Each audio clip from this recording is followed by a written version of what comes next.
Trojans are down on the field wearing their home colors. They've been doing that since 2008. Here's the story, and I don't like to brag about it very often, but once in a while I tell the story. I was sitting in Pete Carroll's office in 2007, and we were talking about this game coming up that year, and he said, how come they don't wear the home jerseys anymore? And I said, I have no idea, but it would be great if we still did. And he said, I think I'll look into that. Now, I don't know if I had anything to do with that, but the conversation came up, and we talked about it, and he called the NCAA, and they said, you got to call a timeout if you wear the jerseys on their home field. And so he called Rick Neuheisel, who was the coach at UCLA at the time, and Neuheisel said, that's okay. You call timeout, we'll call timeout. Everything will be all even. It'll be all set. And from then on, the NCAA changed the rules so that if both schools agree in any game, not just a rivalry game, in any game, you can wear your home colors on the other guy's field. And it sure makes sense, and it sure makes for a beautiful spectacle here. All right, lots of people outside tailgating and partying for most of the day here on a beautiful Southern California day. Temperatures were in the 70s. They'll drop into the upper 50s, maybe the low 60s by the time this game is over later on tonight. And many of them are making their way into their seats right now. Judging by the number of empty seats and sections, I would say probably we're looking at a crowd in this building that holds 77,000 of maybe 60, 65,000. That's the way it looks right now. All the seats may have been sold, but I don't know that they'll all be filled tonight. The Trojans have a 6-game winning streak here at home. If they win today, and they can do that again next year, that'll be quite the accomplishment, because next year here at home at the Coliseum, Ohio State, Oregon, Washington, Notre Dame, and Fresno State's no joke, and there's still another game that's going to be added to the schedules at this point. We assume we're playing Notre Dame still. And so they would have quite the winning streak at home if they were able to run the table a year from now. SC comes into the game 8-3. They're 6-2 in the conference. No chance of going to the Big Ten championship game. That's been decided already. That'll be Indiana and Ohio State, no matter what Oregon does at Washington, and they were winning in the last quarter a little bit earlier the last time I checked. So UCLA has struggled, certainly. They lost their first 4 games. They fired their coach. They went with an interim coach, which is still there, Tim Skipper. They won 3 in a row, and now they've gone back and lost 4 in a row again. So the Bruins come in 3-8 and 3-5 in the conference. Not going to finish in last place, certainly. They upset 7th-ranked Penn State, one of their wins earlier this season. The other wins came against Michigan State, one of the worst teams in the conference, at Michigan State, and then at the Rose Bowl against Maryland, 20-17. But these last few weeks have been rough for the Bruins. They got blown away by 2nd-ranked Indiana, 56-6. They played a pretty good game at home against Nebraska. Then they went to Ohio State, the number 1 team in the country. They ended up beating Michigan for the first time in 5 years today. It was 48-10 Ohio State. And then last week laid an egg on Senior Day at the Rose Bowl, 48-14. So they're just playing for some pride if they can find that here today, and why not against brother Trojan from across the town. The SC band has marched its way in. The UCLA band will be here in full. I'm not sure how many UCLA fans will be here for this game. It'll be iffy.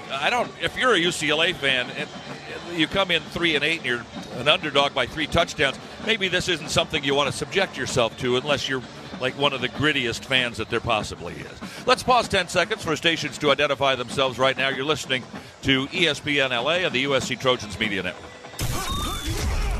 Hey, this is Lincoln Riley. This is Trojans football on 710 ESPN. KSPN Los Angeles. Your home for USC football is 710 ESPN and the all-new ESPN LA app. Fight on. So the Trojans have won 6 straight at home. The Bruins have lost 4 straight everywhere. The real oddity in this series is that the road team has won the last 5 games in this series. It's the 95th meeting dating back to 1929. The Trojans have a huge advantage, 53-34 with 7 ties, and have won 19 of the last 26. It's the 90th straight year they have met in this series. Last year, the Trojans won over at the Rose Bowl. Wasn't a very good game. 19-13 was the final. SC had a flu bug go through camp the week before the game. A little bit of a scuffle. Remember at the end of the half, there was a little bit of a push and a shove. The Bruins got 3 personal foul penalties And they had to kick off from their own 5-yard line, as I recall. Didn't make any difference. And Trojans ended up winning the ball game 19-13. Remember that they shared the Coliseum as a home field, these two teams, from the beginning of the series back in the 20s until 1981, and then UCLA moved across town to rent out the Rose Bowl. As a matter of fact, they played on campus for 9 years, played here at the Coliseum from 1928 to 81, 54 years, played at the Rose Bowl from 1982 to now, and that's 44 years, and then they're going to be at the Rose Bowl next year, they're going to be at SoFi Stadium next year. It's hard to tell. Wherever it is, we'll be there certainly. The Rose Bowl, 91,136 is what it holds, and they haven't come close to getting that many. Of course, they haven't played in the actual Rose Bowl game to cap off a season in this century.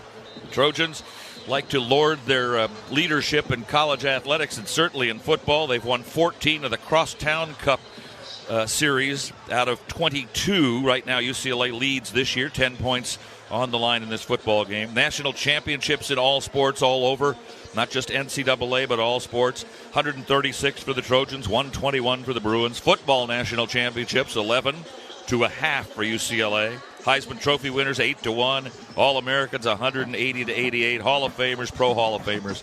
It goes on and on. Last time here in 2023, the Bruins made it 2 in a row at the Coliseum, and they did it easily by a score of 38-20. The last Trojan win here over UCLA came pre-COVID in 2019 in a 52-35 game. The victory bell is on the line today. It was an old locomotive engine bell. UCLA used it as a trophy for a while. The Trojans stole it from them, and they had to come to an agreement to use that bell as a trophy for this game. And since 1942, it has been painted red 48 times and blue 34. And you can hear it ringing perhaps in the background right now as the Trojan band plays behind us. Listen in. There it is.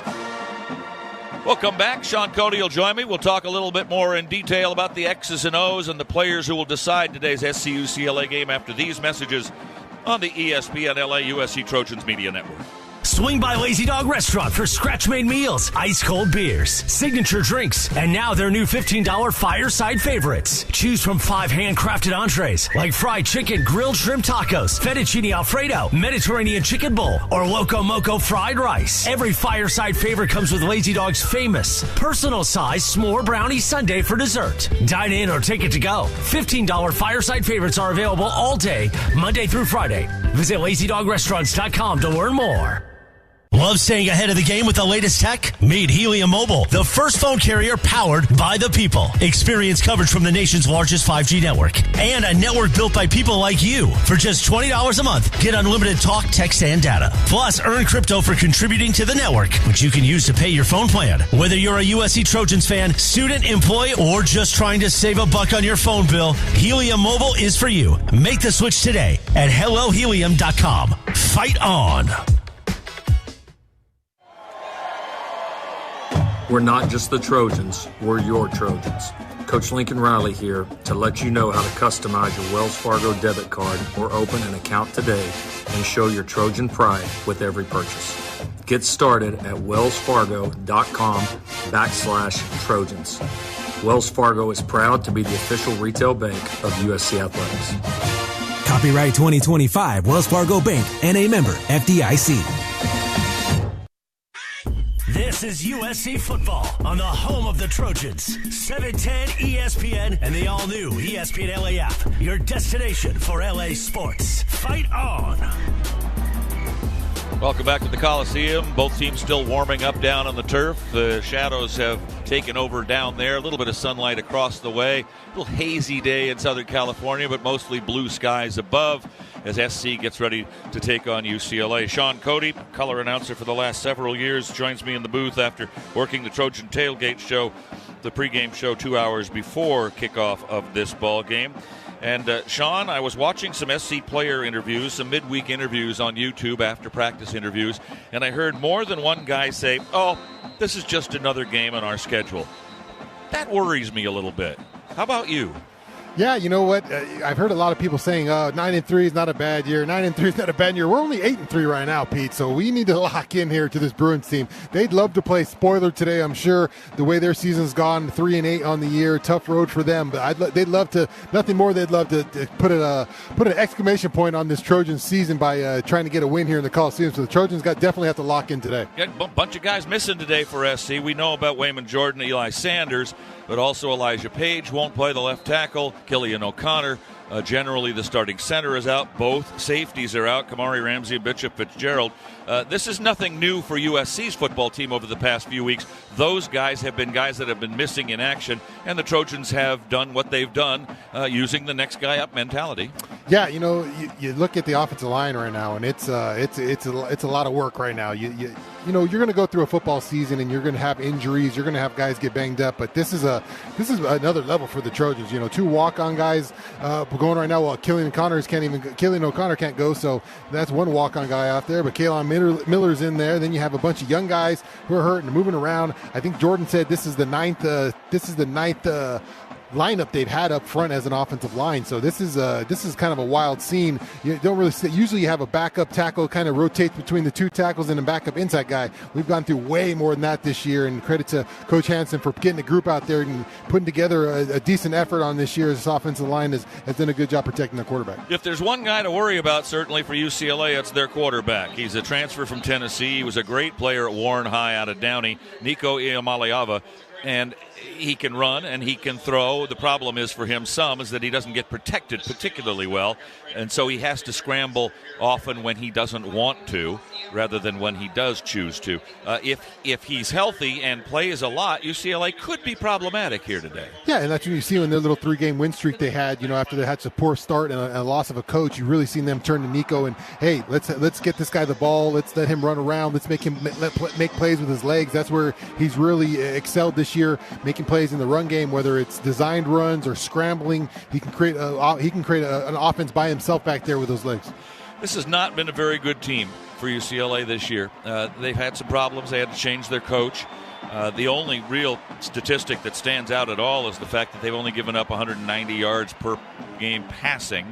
And SC is primarily a passing team, although they would like to run more. They do end up passing an awful lot when the chips are down, as they say. But otherwise, UCLA's numbers across the board in Big Ten play, you look at them and they're 15, 16, 18, 17. You know, it's just not a good football team. Does that matter in this game?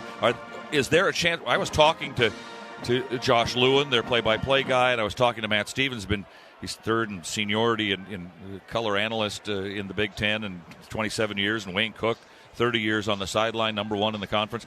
I was talking to those guys. They say, we're not sure who's going to show up here today. And if they don't show up, this is not a good football team. They tend to not want to tackle and not be very physical. If they do that in the beginning of this game, they got a problem. Yeah, I think this game is totally on the Trojans and how they come out. They can put this one away early and turn down the emotions for UCLA. That would probably be a bright, shining light, because unless you give this Bruin team something to fight for, there's not a lot of fight for in this team. You had that 3-game win streak where they took out Penn State and ended up getting James Franklin fired, and there was a nice feel-good story for Jerry Neuheisel as he was making some play calls. But those 3-game win streak is a 4-game losing streak behind them. So it's been a long haul this whole season for them.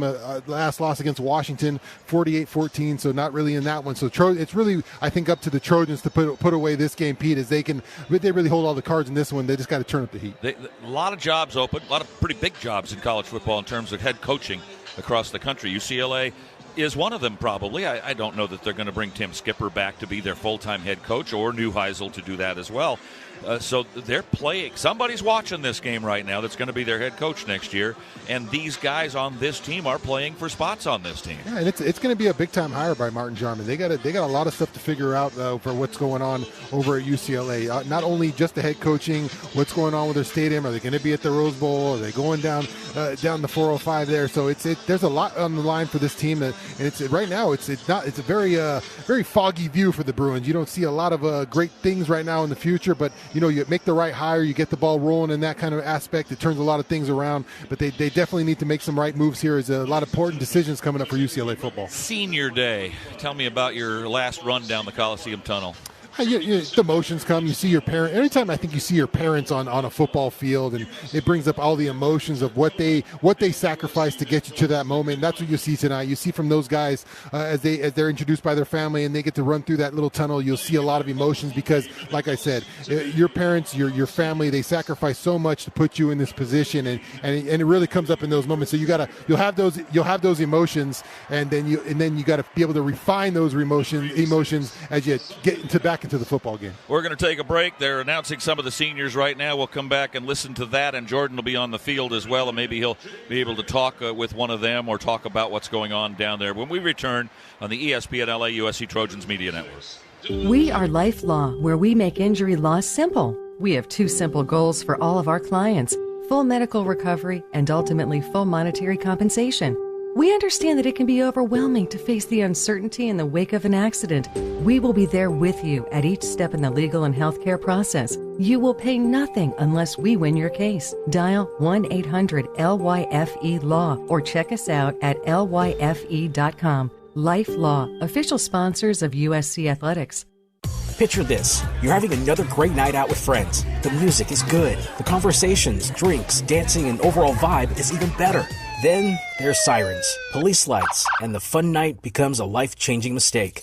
Ending the night right starts with how you get there. Before you grab the keys, have a plan for how you get home. Use a rideshare app, call a cab, or designate a sober driver. Choose a sober way to go. Go safely, California. A message from the California Office of Traffic Safety and Caltrans. Tommy Trojan is at the 10, the 5, touchdown, USC! Make big plays on the field and in life. With iTrust Capital, you can buy and sell crypto 24/7 in a secure premium custody account or in a tax-advantaged crypto IRA. iTrust Capital is easy to use and has no sign-up fees. Don't be a Monday morning quarterback. Make big plays now. Visit itrustcapital.com/USC to start investing today. Use promo code Trojans to get $100. iTrust Capital, the official cryptocurrency platform of the USC Trojans. Taxes and conditions may apply. Fees apply. Cryptocurrencies are a speculative investment. You're listening to USC Football. Hear every moment of USC football on 710 ESPN and the all-new ESPN LA app. No matter what you're looking for in a non-alcoholic beer, there's only one name that has it all. That's Athletic Brewing Company, one of our great sponsors here of USC football. The senior introductions continue, and we'll talk about that during and after our keys to the game. But right now it is time for our keys to the game. Here are the keys to the game, presented by Audi. The Southern California Audi dealers are proud sponsors of the USC Trojans. Well, I say Norman Dow and John Barnes and 13-9, and I don't want to add 3 and 8 to that group. Because if you're not paying attention in this game and a reserve quarterback comes in all of a sudden, or you have a national championship team, you think, that loses to the Bruins 13-9, you don't want 3 and 8 to be another thing that they have that they can bring up. So pay attention. Pay attention right away. This is the UCLA game. There's no time to mess around here, boys. I think the Bruins will be ready for this one. Like I said, they want to play spoiler here. My first one is, Pete, is the run game. I want to see this Trojan run game. You've seen this Bruin defense. You mentioned their passing defense. They're pretty good in the back end, have held up a little bit, but that's a lot because teams have run the ball. And the Trojans got to come out, have struggled last week in the run game, got to get the run game going in the first half here. Pete, my first note is I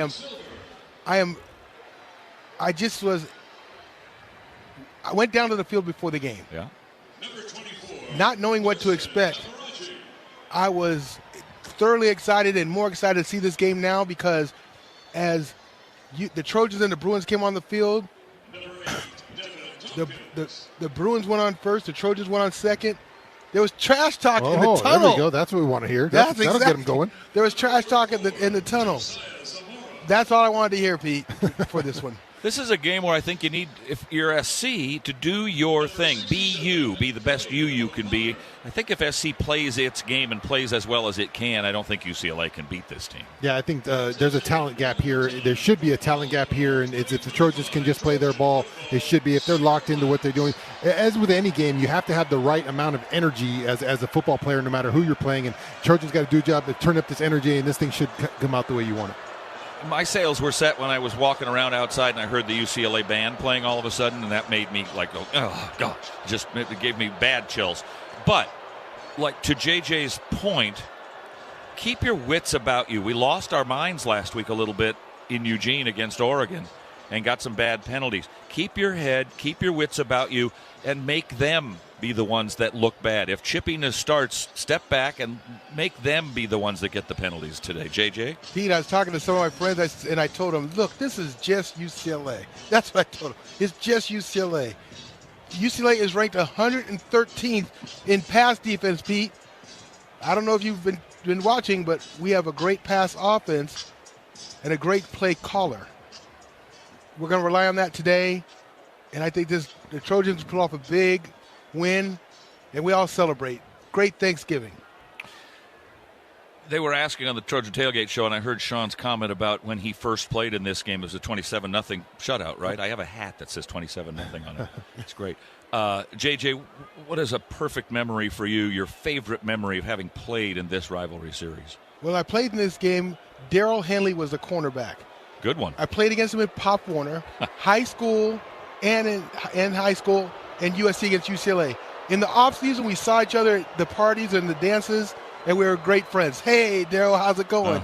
But it's the first play of the game when we played him in the Rodney Measles game. I caught the first pass of the game, 10-yard out, simple out. Daryl was all over my back. That's the last one you'll catch. That's the last one you'll catch. The rest of the game, I counted the receptions to him, Pete. 2, that's what 5, that's 7. right. That's what the rivalry is all about. My favorite memory of this game, the 21-20 win in 67 with OJ was maybe the most important game in this series history, because UCLA was rated number 1 in the country that day. We were number 4 after losing to Oregon State the week before. And if you lose that game, maybe UCLA takes off as a football power. Yeah. But you beat them, you go to the Rose Bowl, you win the national championship, and everything kind of settled down. History's changed. That was a big one. My actual favorite moment in this series came as a fan. UCLA scored a touchdown to go ahead with very little time left. This was in 77, I think. I was sitting in the student section in the front row, and SC drove, a couple of miracle plays, no times out, all that. And Frank Jordan kicked a field goal like he did against Notre Dame the next year to beat Joe Montana. He kicked a field goal the last second of the game to beat UCLA, to send SC to the Rose Bowl. And I remember we all, not all of us, but many of us went out on the field and celebrated that at the time. And I remember running across to the UCLA rooting section, which was on this side, and putting my victory fingers up in the air and screaming Happy New Year as loud as I could. And Pete, I think in that same game, and they looked like they were going to come after me, so I turned around and went back to the other side. I think in that same game, USC ran a reverse to Kevin the Bug Williams. Anthony Munoz circled back and knocked. And I think the Bruin is still implanted in this USC field. Everybody's got a favorite memory, and everybody's got a worst memory in these games between SC and UCLA as well. For every good memory we have about this game, that's one of the worst things that a UCLA fan could think about. And when you think 13-9 or Beeben to Altenburg or those other things, those are the worst things that we can think about and the best things that they can think about. The UCLA band is out on the field, and you can hear the Trojan fans giving them the what for. We'll come back with a little bit more here as the Trojan countdown to kickoff continues on the ESPN LA USC Trojans Media Network. It's time to recharge, reconnect, and rediscover your perfect combination at Pechanga Resort Casino. And with your resort favorites back in action, there's all of the excitement and comfort you love, with the peace of mind you can depend on. So whenever you're ready for a little rest, a little relaxation, and a lot of fun, we'll be here. Play your perfect combination at Pechanga Resort Casino today. Coors Light presents To Chill or Not to Chill. When your friend skips your favorite song on the playlist. End of friendship. Or choose chill because that song lives rent-free in your head anyway. And you planned ahead by bringing Coors Light to the party. And the sound of that ice-cold can cracking open was music to your ears already. Coors Light. Choose chill. Celebrate responsibly. 2024 Coors Brewing Company, Golden, Colorado. Picture it.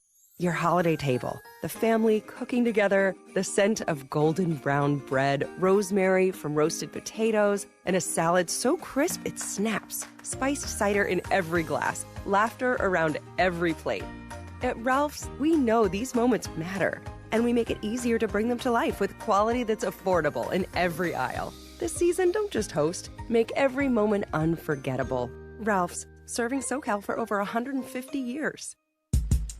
This is USC football on the home of the Trojans. 710 ESPN and the all-new ESPN LA app. Your destination for LA sports. Fight on! While watching the UCLA band and hearing the resultant cheers and boos from the crowd, it was sort of tepid out there, and it reminded me how much I long for these two teams to be great together in the same year so we can go back to having a number 1 versus 2 contest between SC and UCLA for college football supremacy. I hope it happens again. Oh, he's got the wrong one. No. Yeah, try that one. Yeah, it feels like a lot more important game when these both teams are good. But also, I don't mind when they suck either, Pete. Fine. Our sideline report is presented by Stone Brewing, proud partner of USC Athletics and craft beer pioneer since 1996. Tommy Trojan goes out to the center of the field, and the Trojan crowd goes out and stands up and makes some cheering. Down on the field, Aloha back after a nice week in Maui. He's tanned and rested, I think. Jordan Moore, that was great. And how was the senior celebration?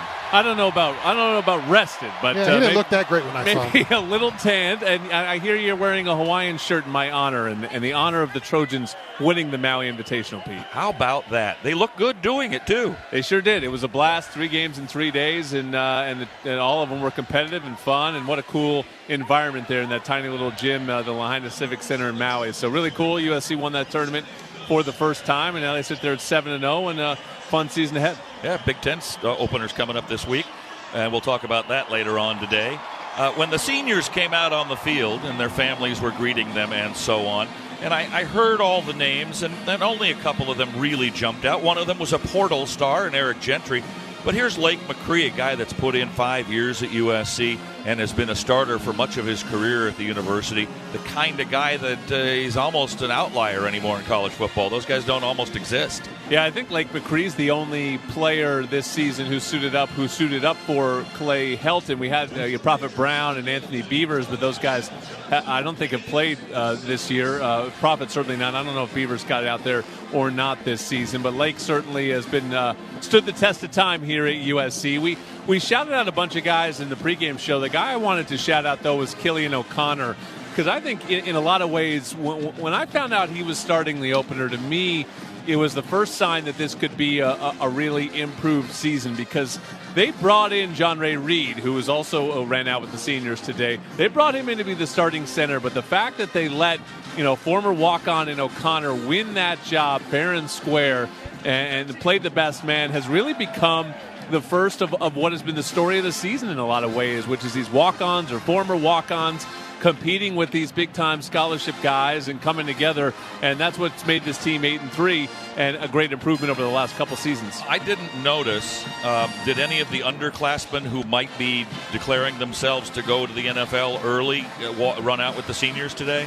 They did not. I am a little bit confused as to who ran out and why, because there were certainly guys that I thought were seniors that did not run out, and the way that eligibility works in 2025, I never know who has it left and who can appeal and all the rest of it. So there's definitely some guys that maybe their futures are more up in the air than I thought, but trying to figure out why certain guys ran out and didn't is on my mind right now. Jordan, we heard a little bit in the pregame show about my favorite moment maybe in this series, and we heard about Pete and JJ. What's you've seen a couple of these now, Jordan. What's your favorite moment from this rivalry? I have seen 25 in a row. I guess this will be. Mine I think is exactly what you said in the pregame show, which is the 2001 game. It was my first USC UCLA game in person. I saw 84 out there, and I said that's going to be my best friend for life. But what I saw was the Trojans shut out UCLA in a day, in a season where the crowds weren't great and spirits were kind of low, and all of a sudden showing up at the stadium that day, and I was like, whoa, where did all these people come from? And it was just electric there, and maybe they were getting behind that era, but I think at that time, it was really just that the UCLA game was reason enough to pack this place. And you're seeing it again today. I mean, the crowd here is fantastic, and honestly wasn't sure what we get coming in, knowing that USC doesn't have a playoff to play for, and UCLA has nothing to play for. But we have a fantastic crowd here today, and it once again shows that just these two teams being on the field together is all that matters. My first was in '65, and it was a loss. It was the Beeben to Altenburg game where Mike Garrett got knocked out of the Rose Bowl in the last minute of the game. It just killed me, of course. But some of my other favorites were Jones to Dickerson in '69, Georgia Chica blocking Norm Johnson's field goal in '81, Affolter's catch down here in this corner in '87, Johnny Hero in 45-42 win at the Rose Bowl in '90. And you guys had a shutout 27-0, but that 50-0 game was kind of fun to call too. Yeah, seeing 50-0 on that scoreboard, that's still embedded in my brain. They are about to play our national anthem, crowd being asked to stand, and so we will enjoy that with you on Big Game Day here from the Los Angeles Memorial Coliseum.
That will do it for this edition of Trojan Football Countdown to Kickoff. Stay tuned next. Exciting USC football, the greatest inner-city rivalry in college football history. SC and UCLA coming up next on the ESPN Hey, USC LA. Trojans, ready to one-up your rivals off the field? Abbott and the Big Ten are back with the We Give Blood Drive. By showing up to donate blood, you can help your school win $1 million for student or community health. Score a limited edition home field design USC Trojan t-shirt and, most importantly, save lives. Go to big10.org/Abbott to find a donation location and put USC in the lead. All right, class, settle down. Today's lesson is on the Arco Rewards app. Try to stay with me. The fundamentals are simple. Earn at least 5 cents a gallon in rewards, then redeem them later for up to $1 off every gallon. Now here's where it gets complicated. Oh, wait, it doesn't. It's as simple as downloading the Arco Rewards app to get started.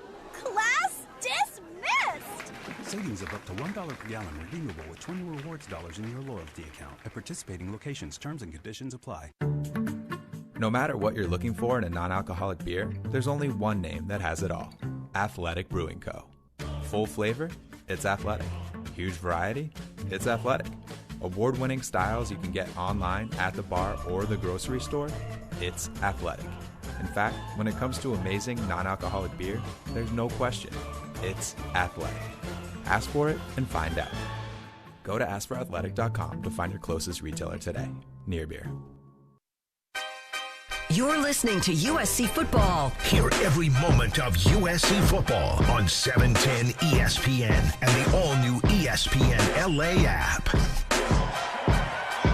Live from the Los Angeles Memorial Coliseum for your enjoyment, USC Trojan football is on the air Hi again, everybody. Pete Arbogast, along with Shaun, Cody, and Jordan Moore, as we get set for the 95th edition of the USC-UCLA game. Trojans come in with a 6-game home winning streak, are 8-3 on the season, and favored by 3 touchdowns today over a UCLA team that has struggled mightily this year. 3-8 overall, 3-5 in the conference, having lost their last 4 in a row. Matter of fact, they lost 4 to start the season, won 3 in the middle, and then lost 4 more. You're listening on the Trojan Media Network, and this copyrighted broadcast is the property of USC Sports Properties, a division of Playfly Sports. Any rebroadcast or reproduction in part or in whole without the express written consent of USC Sports Properties is strictly prohibited. Today's game presented by Invesco QQQ, the official ETF partner of the USC Trojans. First quarter of the game will be presented by Pechanga Resort Casino, proud sponsor of USC football. Today's weather report brought to you by Verizon. Visit your local LA Verizon store today. Beautiful out here all day, Shaun, Cody. Until the sun went down, I saw you put a little jacket on there in the end of the Trojan Tailgate show, but it is a beautiful day here in Southern California. Yeah, beautiful day all day. Got a little cold, but we still are rocking the Hawaiian USC shirts. We got the beautiful lineup here. I don't know if you're checking the Audi Booth Cam in here. We got Pete Arbogast, Berta Wada, myself, and some beautiful Hawaiian T-shirts today. You're watching us, I hope, on the Audi Booth Cam, brought to you by your local Southern California Audi dealers. However you are watching and listening to us here today, we welcome you. I've dropped my bundle of cards, and I've got to have those. God knows I've got to have those. All right, the road team has won 5 in a row. That's kind of strange, I think, in this series. SC's supposed to break that streak today here at the Coliseum. Got a ton of kids here to look at the USC football team and talk about whether or not they want to come to USC and be a part of this down on the field down there. Yeah. It's a big day. Big recruit day. Obviously, you get between these two teams. You got Willie McGinnis getting the crowd fired up to start off. Nobody better than number 55 to get him fired up. You can hear him probably in the background. He is always jacked up to lead this team out. Always excited for his Trojans. You can hear the countdown, and the Trojans take the field. SC leading this series 53-34. There have been 7 ties in series history. Trojans won last year over at the Rose Bowl in a less than stellar football game, as I recall, 19-13. Last time here, the Bruins were an easy winner here at the Coliseum, a stadium that the two teams have shared dating back through the beginning of the series in 1929 through 1982, when UCLA then moved over to rent out the Rose Bowl Stadium. And the Trojans lead here 42-23, and all 7 of those ties happened here. We'll be wherever UCLA is next year. Do you get any feeling whether we're going to see the Rose Bowl again with UCLA in it, or are we going to go over to SoFi? Yeah, I don't know. When I talk to fans, they seem like not many people seem excited about SoFi. So there's some long ties there with the Rose Bowl, a great venue, obviously. Not getting a lot of traction with fans out there, but also has to do with the team play. So I don't know, a toss-up. A lot of Bruin fans have a lot of ideas on what they probably should do going forward. You're a local guy, not an L.A. guy, but a local guy. Got any UCLA friends? I do have a UCLA fan. The godfather to one of my children is a UCLA fan, and we go back and forth quite often. Me and Mr. Jamie Casa. You said A. That was it? Hey, yeah, I don't know too many other UCLA I stayed people. with my brother Jerry last night. He's a UCLA grad. Yep. And in the old days, I wouldn't talk to him for a week ahead of the game. But last night, there we were, and this morning watching Ohio State, Michigan together like we were best friends. You know, what the heck? Yeah, when the games gets a little tighter, I'm sure you, when it's a little better UCLA opponent, I'm sure you talk a little bit less to him. A little bit. Trojans take the field as the band strikes up Fight On for the second time today.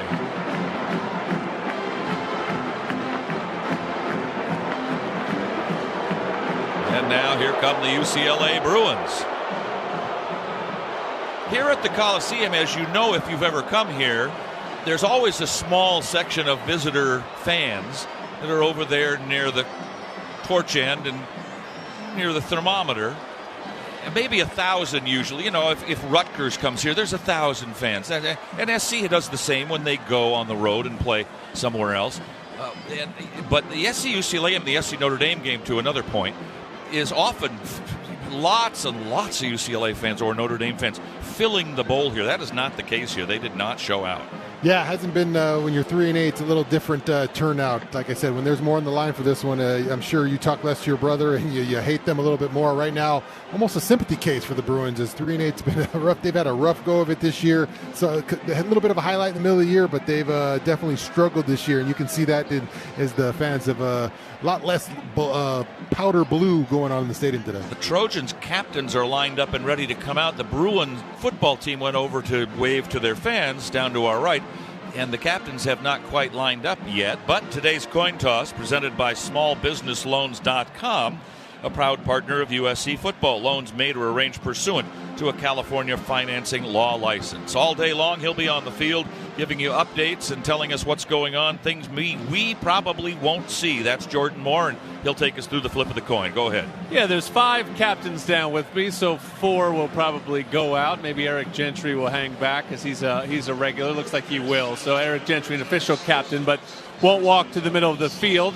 Ryan Kintanar will, though, number 51, a name that we've probably never said on this broadcast, but he's a captain today, as is Hank Pepper, Lake McCree, and Jaden Richardson, a captain. So those are the 4 Trojans that head out to the field, and one of the great traditions within this tradition that both teams in their home uniforms. So it's Cardinal facing blue at midfield, and you'll hear from the referee, and the UCLA quarterback will have the call here.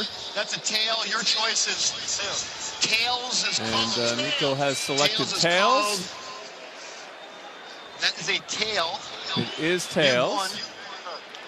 UCLA has won the quarterback wants to defer. I'm guessing that wasn't his choice. It's going to be USC football to start this game. All right, let's take a look at those starting lineups. Quarterback, running back, O-line, DBs, linebackers. This is the starting lineup.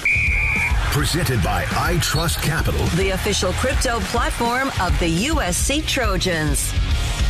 Meant to mention, right after the anthem finished, we had a helicopter fly, an emergency helicopter team fly over here with the fireworks and all. And now a smoky LA fog.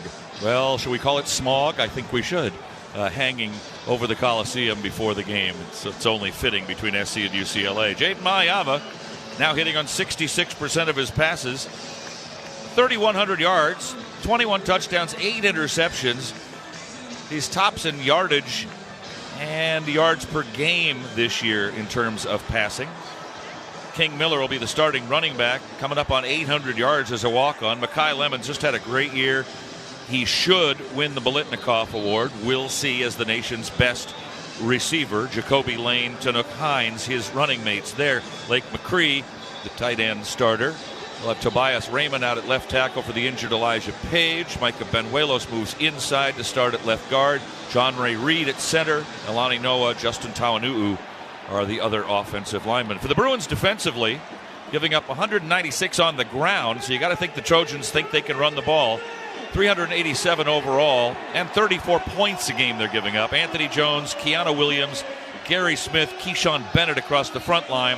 Linebackers Isaiah Chisholm, John Vaughn's, Tyler Vaughn's brother, leading the Bruins with 102 tackles, taking over for the graduated and NFL-bound Carson Schwessinger. Will be Wormley back to return the kick for the Trojans. Mateen Bagani, the transfer from Cal, will kick off for UCLA, dressed in their home blues and golds. The Trojans in the home cardinal and gold. Watch the ball go through the end zone for a touchback. Cornerbacks for the Bruins, Robert Stafford, transfer from Miami. And Jameer Benjamin, we understand, because Roderick Pleasant out of Jay Serra transferred in after going to Oregon, and he was a guy SC really wanted originally. He had shoulder surgery Monday, so he won't be in. Cole Martin and Key Lawrence will be the safeties for UCLA. First play of the big game. Here we go. Darkness settling in around the Coliseum. We can still see outside the bowl, but that won't last very long. Mayava with King Miller off to his right side and behind him by a yard or two. First and 10 SC at the 25-yard line, and the big game is underway. McCree, tight end, strong left. Motion for Walker Lyons, who gets the start. Handoff to Miller up the middle, 25 out to the 29, hit there. Makes his way to the 30-yard line for a quick 5-yard gain before Keanu Williams defensive tackle can bring him down. 2nd down and 5. Looks like Alani Noah is out of this one with an injury, and looks like Micah Banuelos is stepping into his place. He'll bring and then Kalon Miller in on the other side. All right. Well, it's not like those guys haven't played a lot. The fake to Miller. Mayava looking, rolls, in trouble, being chased, running at the 20, and then just run out of bounds back at the 25-yard line. Nobody open. Nice coverage there for UCLA, and a 3rd down coming up now. Back at 25, a loss of 5 on the play. Yeah, it looked like they were trying to get Walker Lyons down that left sideline, and he had double coverage over there, so Jaden had to pump it, try to look for someone to spring open. No one came over and just ate it there as he ran the sideline. Zamora, Zacharias Williams off to the far side along with McCree, near side. King Miller, but he goes back in the backfield, and back here also Tanook Hines. Snap back to Mayava on 3rd and 10, dumps it off to Hines at the 25-30, up to the 40, stays on his feet across the 50 to the UCLA 48-yard line. Well-developed play, a lot of speed for Tanook Hines, as we've seen all year long, and an easy 1st down pickup for USC. Hyundai Getaway Sales Event sponsoring our 1st downs. Going on now. Get deals so right it almost feels wrong. Don't miss out. Visit your SoCal Hyundai dealer today. Nice little pick play as both the guys on the left side pick somebody off, like Josiah Zamora right there, picking a guy off for Tanook Hines to break that one free. Notice right away that Lemon and Lane have not played yet. And that was a question in our heads on the bus last week coming back from Oregon. Handoff to Miller. Miller starts up the middle, runs into some linemen, then turns and goes left and manages to get about 5 yards to the 43. Our question in the bus, I remember we were talking about this.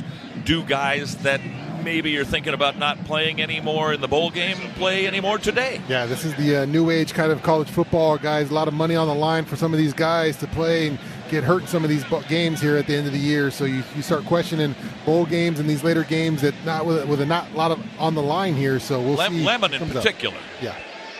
Because we figure he's gone for sure.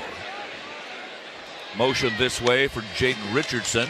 Handoff to Miller, and Miller's got another big hole. Stumbles his way across the 35 and inside the 30 to about the 29-yard line. Knee down at the 30. That'll be another USC 1st down. Let's go down quickly to George Moore on the field. Guys, Lemon and Lane are suited up. I had heard that they weren't starting today, and I wasn't sure why. I thought it might be a senior day thing or something, but sure. They look suited up, but don't look like they're headed into this game anytime soon. Well, we'll find out when they do, if they do. It's been that kind of year anyway. Who plays? That's who's out on the field. Miller starts up the middle, cuts it over to the right side 30, gets punched back at the 29-yard line, and a nice short tackle by the nickelback Scooter Jackson for UCLA, transfer from Utah Tech. So it'll be 2nd down and 9 for USC at the Bruin 29. Trojans moving from left to right from our vantage point, or from the closed end to the torch end of the Coliseum. Yeah, we'll see some new wide receivers if that's the case out there. We've seen Jaden Richardson already out there. We're going to have to go down and check out this lineup as new guys will be entering the game if Mackay and Jacoby aren't going today. Big play on this drive so far. The first of the ball game that started back at the 25 after the touchback was a 26-yard throw and run from Mayava to Tanook Hines. Motion this way for Richardson. Long toss goes to Miller. He drops it, bounces right back to him, picks it up, gets inside the 25 to the 23-yard line. A fortuitous bounce for King Miller, and it'll bring up a 3rd and 3 for USC. Busick, the backup defensive end for the Bruins, the tackle. Trojans hitting on 51% of their 3rd down tries. How are the Bruins defensively? You wouldn't think very good. Ooh, no. Yeah, they give up 54% on the season. That's not good. I love that response, looking at the chart there, and Peter says, ooh, no. Yeah, 54% is not great. If you can't get the other team off the field, you're going to give up a lot of points, and they're giving up 34 a game. You really want to be at about 35%. Yeah. Is a good mark. Motion for McCree this way on 3rd and 3. The give to Miller around the left side. He finds some room inside the 20, down to the 17-yard line. The line judge marking him down at the 19, so his knee must have dragged, but still, that's enough for a USC 1st down. Trojans in the Helium Mobile red zone. Time for them to break free. Trojans in the red zone, 38 TDs, 12 field goals. 50 out of 54 is good. Probably more field goals than they would have liked. 1st and 10 at the UCLA 19, first drive of the ball game.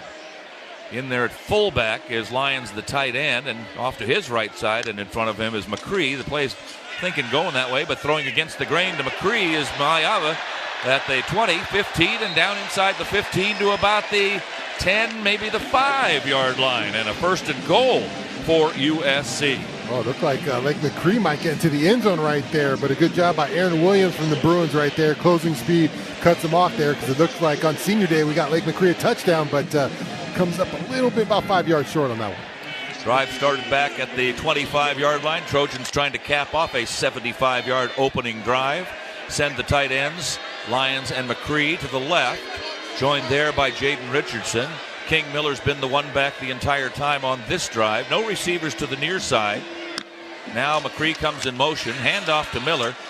Patient running, and it pays off as he goes inside the 5, finds enough of a hole to get down to the goal line in the end zone, and a 5-yard touchdown run for King Miller, his 6th of the year, and the Trojans have the lead over Brother Bruin. Yeah, it looked like King Miller was going to be stood up by some Bruins and just splits 2 defenders, 2 missed tackles there for the Bruins, as they've had a ton on the year and given up a ton of yards in rushing, 195, which is 124th in the country. So not a good rush defensive team, and King Miller shows why the Bruins cannot tackle in open space there. Trojans trying for the extra point, successful on a 10-play, 75-yard drive that took almost 6 minutes off the scoreboard clock here at the Coliseum. Ryan Sayeri, a little high snap back from Pepper to Sam Johnson. But he'll put it down on the turf, and Sayeri puts toe to ball, and through the uprights it goes. Timeout on the field with 9:15 remaining in the first quarter. The score at the beginning of the big game, the 95th annual. It's USC 7, UCLA nothing on the ESPN LA USC Trojans Media Network. Coors Light presents To Chill or Not to Chill. When your friend skips your favorite song on the playlist. End the friendship. Or choose chill, because that song lives rent-free in your head anyway. And you planned ahead by bringing Coors Light to the party. And the sound of that ice-cold can cracking open was music to your ears already. Coors Light. Choose chill. Celebrate responsibly. 2024 Coors Brewing Company, Golden, Colorado. You need parts? O'Reilly has parts. Get 1 free set of brake pads when you buy 2 brake rotors. Upgrade to Brake Best Select pads for just $10. Or upgrade to Brake Best Select Pro or Import Direct pads for just $20. Product availability. Just one part that makes O'Reilly stand apart. Restrictions apply. See store for details. O'Reilly Auto Parts. The Black Friday sale at Boot Barn is happening now. Visit us for savings on quality pieces. Get $40 off select cowboy boots for men and women and $50 off select exotic boots. We also have buy one, get one free offers on select jeans and flannels with additional savings on cowboy hats and outerwear. Visit us today during our Black Friday sale with savings extended all weekend long for easy Christmas shopping. Boot Barn. Unwrap the West. Hey everybody, it's Cappy. This is the Crosstown Classic. USC against UCLA. We'll be talking about it on Monday on LA's only live and local sports morning show, the all-new Sedano and Cap morning show at 7 a.m. on your home of the Trojans, ESPN LA. Fight on! Hey, swing by Lazy Dog Restaurant for scratch-made meals and $15 fireside favorites. You can pick from 5 entrees and enjoy a personal-sized s'mores brownie sundae Monday through Friday. Find out more at lazydogrestaurants.com. Trojans score on their first possession, lead 7-0. Malayava 2 for 2 for 40 yards, including a 26-yarder to Nook Hines. The yardage moves him past Sam Darnold into 12th place on the single-season total offense list, and past Mark Sanchez from 2008 to 15th on the single-season passing list, and past Carson Palmer for the 2000 season into 20th on the passes completed list. Speaking of Carson Palmer, named to the Orange Bowl Hall of Fame, and last night coached his Santa Margarita team to the CIF Southern Section Open Division Championship over Corona Centennial, 42-7. Yeah, I was lucky enough to be in attendance for that one. I went out there with some former teammates, Eric Torres, we got Norman Katnick, and Malifo McKenzie. We all were able to catch up with Carson out there as his team first-year coach got a big championship for the state there. Kickoff into the end zone, so they'll play for the state championship in a couple of weeks, probably Concord de La Salle from up north. We'll tell you about some other high school finals that were played yesterday and today as the day rolls along. Ocean views, magical sunsets, a luxury resort like no other. Discover Terranea located along the stunning Palos Verdes Peninsula in Southern California. Book your getaway to Terranea now at Terranea.com. I don't know how long Carson Palmer is going to be high school coach. I mean, unless he just loves it. Oh, yeah, you never know. Some of those high school guys, they stay in there forever, but this is his first year doing it, so he's got a great staff along beside him with Lenny Vandermeer down there, so Trojans representing. First and 10 for the Bruins at their own 25. A little flip pass from Nico Iamaleava to Quasi Gilmer, who is, I think, their best wide receiver, and he gets out to the 31 before he gets shoved out of bounds by DeCarlos Nicholson. It'll be a gain of 6. Gilmer, 40 catches, 462 yards, 3 touchdowns, leading the Bruins in all of those categories. Out of Sierra Canyon High, a returning starter. Titus Mokiao Adabalala splits wide to the right side, joined there by Mikey Matthews. In the backfield is Anthony Woods. His backup is injured, won't play today. And Iamaleava will throw over the middle through the hands of Gilmer, and Gilmer takes a shot after the ball goes through his hands. But gets up, keeps on ticking. It'll be 3rd down and 4. Nicholson and Pierce defending. Pierce starting at one safety and Kennedy Urlacher at the other in place of the normal starters for the Trojans, Kamari Ramsey and Bishop Fitzgerald. Yeah, looked like the big angry giraffe. Eric Gentry was able to get his hand on that one as it came across the middle. His 18 will play a vital role in not only stopping those kind of pass plays right there, but keeping an eye on Nico as he can do damage with his legs here. Iamaleava, 6'6", 215, a redshirt sophomore. He runs pretty well if he wants to. Drops the pass, throws to the right side, slanted, knocked away by Christian Pierce. Well played by Pierce. Got his hand out in front. They were looking for Mikey Matthews. Incomplete. 4th down, and the Bruins go 3 and out. I thought, Shaun, coming into this, if the Trojans were to score first like they did, what the Bruins did next may set the tone for the rest of the day. And they go 3 and out. The Trojans get it right back. It could get ugly fast here. Good job by Christian Pierce. That's a tough route as he's kind of the 3rd guy on that route waiting to break clean and has to stay, not get picked right there and get through his guy on a tough route. Good job by Christian Pierce getting a hand on that one. Punter Will Carroll, 43 yards per. Their snapper is Salem Abdul Wahab. Long count. Still waiting. Finally the snap is back. Kick is away. Trojans got some pressure on that. Zamora drifting back, makes the catch, will return straight up the middle. He's got 10 yards to the 30 and out to the 32-yard line before being brought down there. Josiah Zamora. Let's pause 10 seconds for stations to identify themselves on the ESPN LA USC Trojan Media Network. Hey, this is Lincoln Riley. This is Trojans football on 710 ESPN. KSPN Los Angeles. Your home for USC football is 710 ESPN and the all-new ESPN LA app. Fight on. 50-yard punt, 12-yard return. Trojan ball when we come back. 7-0 USC, first quarter, 8:20 left in it. Back after these messages on the ESPN LA USC Trojans Media Network. Don't just cheer for the Trojans, experience the game like one. Introducing USC Game Day Experiences on Airbnb, where you'll step onto the field at the LA Coliseum and feel 70,000 fans erupt. Your game day includes a VIP tailgate, a behind-the-scenes tour, pregame field access for warm-ups, and field-level seats in the exclusive Audi Club for the game. Hosted by true Trojan insiders, this intimate access is available for upcoming home games. USC Game Day Experiences, now on Airbnb. Book at airbnb.com/USC Game Day. Turbo sings, quattro cleans, racing all the way. Oh, what fun it is to drive when an Audi leads the way. What fun it is to drive along in an Audi every day. Drive performance all the way home. Celebrate the season of Audi at your local Audi dealer.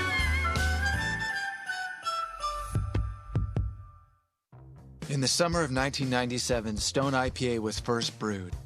We weren't trying to create the next big thing in beer. We just wanted to make the first anniversary ale of our dreams. Crisp, light-bodied, and still packed with hoppy flavor. That little recipe went on to become our flagship beer and inspired a generation of brewers and beer lovers.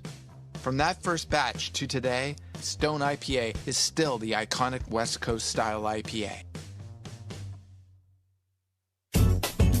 Hey, it's Ireland. This is the Crosstown Classic, USC UCLA. Enjoy the game, and we'll be talking about it Monday at noon. The biggest show in the radio, Mason and Ireland, on your home of the Trojans, ESPN LA. Go Bruins! What? Go what? Said John Ireland. Come on, John. Get with the program.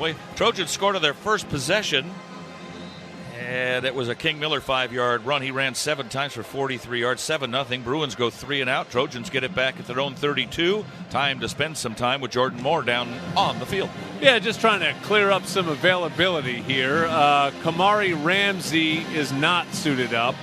So we saw him warm up a little bit, but he is not suited up. Wayman Jordan warmed up. He is also not suited up. Alani Noah is suited up, as are Lemon and Lane. But as you saw, I believe it was Benuelos in a guard on that first possession, so maybe Noah's just a breaking case of emergency guy today, but he is in uniform. Page and O'Connor, as was ruled earlier, are out. Zacharias Williams wide to the left, double tight end this side on a triangle crunch set with Jaden Richardson. The fake to King Miller for Maliava, being chased to the backfield, got to unload it, and he'll just throw it out of bounds to the Bruin bench. Incomplete. By the way, the PAT brought to you by Terranea Resort, a luxury resort like no other. That made it 7-0 in favor of USC. Yeah, a little mix-up in protection right there. 3 guys were blocking one guy, so one guy sprung free right there, and that's why you see how Jaden Maiava had to get rid of that one. Here comes Jay Fair, slotted on this near side with Tanook Hines, who had a big catch of the first drive. 2nd and 10, SC at their own 32. Over to the far side. Zacharias Williams with the throw this way to Hines, looking for a block. Gets a little bit of one, and will work his way out to about the 36, where it'll be 3rd and long. A little chippiness after the play there. Jackson and Tanook Hines. They're going to get Fair on hold right there. Illegal hold on the side here. He was trying to block. A little hand fighting going on, maybe too much. A little jersey pull there. Holding. Offense. Number 9. 10-yard penalty. 2nd down. Well, it would have been 3rd and 6. Instead, you're going to get 2nd and 20, but you give SC an extra down here, right? Yeah. Jay Fair was working hard there on that play. He was trying to get a block, just got a little bit too much jersey, and as soon as the ref sees that jersey get pulled right there, they're going to call that one. Fair's not a big dude now, 5'10", 185 or so, and the guy he's blocking maybe a little bit bigger than him. Anyway, here we go. For 2nd down, back at the 26-yard line, 2nd to about 17, as it turns out. Maliava, empty backfield, winds and throws left side. That's complete. And spinning around out around the 37-yard line is Richardson for his 8th catch. Jalen Woods, the middle linebacker, back in coverage to bring him down. And we're right back to where we were, maybe even a little better. 3rd and 5 for USC. Big 2nd down play right there. Now it's a little more manageable here. 3rd and 5. You're feeling a lot better if the Trojans win. Maybe one of those quick slants, something fast to one of those tight ends. Pretty good zip on that ball for Maliava. Wasn't a lot of traffic around. He just threw it hard. Free one. Maliava with a flag down. Drops back, throws off his back foot. That's complete to the 48 to Richardson. And that'll be whatever penalty it is, it's going to be against UCLA. It'll be declined. It'll be a USC offside. First down. Defense, number 20 in the neutral zone at the snap. The penalty's declined. Result of plays of 1st down. That's a Hyundai 1st down, by the way. Yeah, these quarterbacks are so sharp now. As soon as they get that penalty, they know they got a free one. Jaden said, hey, a little pressure in my face. I'll just check this one up just in case, because that would have given them a 1st down anyways. Now they pick up a couple more. Quite often they'll throw that really long, but he was throwing off his back foot, so he couldn't really put much under it. Empty backfield again for Maliava on 1st down. Throws left side. That's complete. 50. Bruin 45, and inside the 45, slung down to the ground is James Johnson for USC. Vaughn's with the tackle. You'll probably hear his name a lot called for UCLA. Over 100 tackles this year. By comparison, the leading Trojan in tackles is 70. Gain of enough for another. USC 1st down. Bruin territory now at the UCLA 43-yard line. First quarter action. 2nd drive for the Trojans. They scored on their first. Bruins did not. Riley Wormley is the feature back for SC, but it'll be Maliava to keep and run. Gets a nice block from Richardson and stumbles his way inside the 30, 25 to about the 22, maybe even closer than that. They'll say the 22-yard line. Nice run there for, guess who, Jaden Maliava, and he can do that, maybe showing a little bit of Iamaleava's book. Yeah, he got out there 14 on the edge there. We've seen it a bunch this year, and it's usually been positive for the Trojans as when he uses his legs right there, he gets on the field. Aaron Williams is just a shoestring tackler. It looked like 14 might get to the end zone. By the way, again, Jaden Richardson with a nice block, a pin block there to let him go by.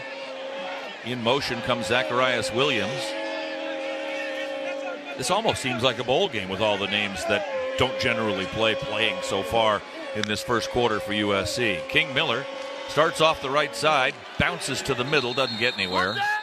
If he gets back to the line of scrimmage, that's all. Gang tackle by a trio, maybe a quadrant of UCLA Bruin defenders. 5:22 to go in the first. 7-0 Trojans banging on the door here again. 2nd and 10 from the UCLA 22. Yeah, it hasn't been too good for the Bruins in the run game department on defense, but they got some big bodies in there, 340 and 320, and Keanu Williams and Gary Smith, so some big bodies in there to move around. Miller and McCree in the backfield. It'll be King Miller around the left side looking for some blocks. There's not a lot there. He'll get to the 21, and that's all. Gain of 1. So 3rd and 9 for USC, and the Bruins, I'm sure, are better than the 54% that they are on third down conversions defensively when it's 3rd and 9. Yeah, that's the kind of situation you want to get in if you're in defense in these 3rd and 9s here. Although the Bruins haven't brought a ton of the pressure and haven't got home a bunch. They're last in the country, I think, in sacks, 8 for 62 yards. Williams, far side. Near side, a trio of Trojans, McCree, Fair, and Richardson. One back is King Miller. He vacates. The throw, a lob to the end zone, too far. Looking for Jay Fair, just threw it over his head, and it was out of the side and back of the end zone. So that means Ryan Sayeri will come in and try a field goal. I have a couple of notes for this, if you don't mind. Sayeri has kicked 17 out of 19 field goals so far this season. Yeah, it looked like Jay Fair just kind of stumbled out of his break there, and that's where you saw the missed throw right there. Jaden Maiava thinks he's going to be a little further right there on the field. That stumble really slowed him down. This one will be marked just inside the 29, so a 38-yard field goal officially. Johnson will hold. Now this time the snap is back perfectly, but they got a piece of that, and it'll roll into the end zone as they blocked it. 2 weeks ago, Sayeri passed Don Schaefer, Adam Abrams, and Ryan Killeen and David Beeler, the old linebacker kicker, with his 17th field goal made. He's now tied with Steve Jordan from 1987 and Parker Lewis from 2021 for 4th in single-season field goals, but the last 2 have not gone well. One last week, one this week, and the score remains 7-0. We'll take a break with 4:13 to go in the first quarter. 7-0 Trojans on the ESPN LA USC Trojans Media Network. When it comes to hiring, other job sites are still huddling, while ZipRecruiter's already in the end zone. What's the advantage? With ZipRecruiter, when you need to hire someone fast, you get them fast, but you also get the best person for your job. It's a win-win. Plus, ZipRecruiter doesn't depend on candidates finding you. It finds them for you. Recruiting a team or looking for fresh talent, ZipRecruiter covers the field with their powerful technology and immediately starts showing your job to the right candidates. That's why over 4 million businesses have used ZipRecruiter to hire, and why 4 out of 5 employers who post on ZipRecruiter get a quality candidate within 1 day. ZipRecruiter makes hiring faster, smarter, and more efficient from post to hire before the competition can even line up. Get in the end zone with ZipRecruiter, the smartest way to hire.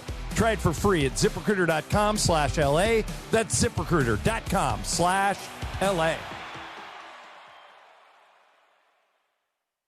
If you are a fighter, Modelo is your reward. So listen close. You put up with a lot, but you always hold it down for your people. You are strong. You are fearless. You are the baddest on the block. You are an elbow grease factory, a force of nature. You are not to be reckoned with. You are a ride or die, a powerhouse of productivity. You are a fighter, and Modelo is your reward. You've earned every last drop of this rich golden lager, so raise it up high. Modelo, the mark of a fighter. Drink responsibly. Beer imported by Crown Imports, Chicago, Illinois. Hey, it's Travis. It's the Crosstown Classic, SC and UCLA. We'll be talking about it on Monday at 3 on the No Stress Sports Talk Express. That's the DeMarco and Trav afternoon show on your home of the Trojans, ESPN LA. Fight on. SC looking for their 7th consecutive home win, have now scored in 356 consecutive games, a school record. Trojans are 6-0 under Lincoln Riley when leading at the half, 5-0 this year when rushing for 200 yards. And they rushed pretty well on that first drive that they had. This second one, a little more passing involved, and the field goal try gets tipped at the line and doesn't get through. But SC winning this game 7-0. UCLA goes back on the offensive attack here. 1st and 10 from their own 21-yard line. Yeah, you always want to put a game up 2 scores right there if you can get that one. Another miscue in the special teams game as Scott Taylor for the Bruins gets the block right there. It looked like a lower kind of a liner kick right there off Sierra, but Taylor had some got up the field right there and was able to get his hand on that one. So a big drive here for the Bruins as they can try to tie this one up. 1st and 10 for the 21. Gialara is our producer-director, Bert Awada, our spotter, and Rick Cutler at the controls, our producer-engineer. Hope you all had a nice Thanksgiving holiday, and it continues through the weekend. Motion for the tight end. The keeping is Iamaleava, throws underneath to said tight end who gets hit and tackled.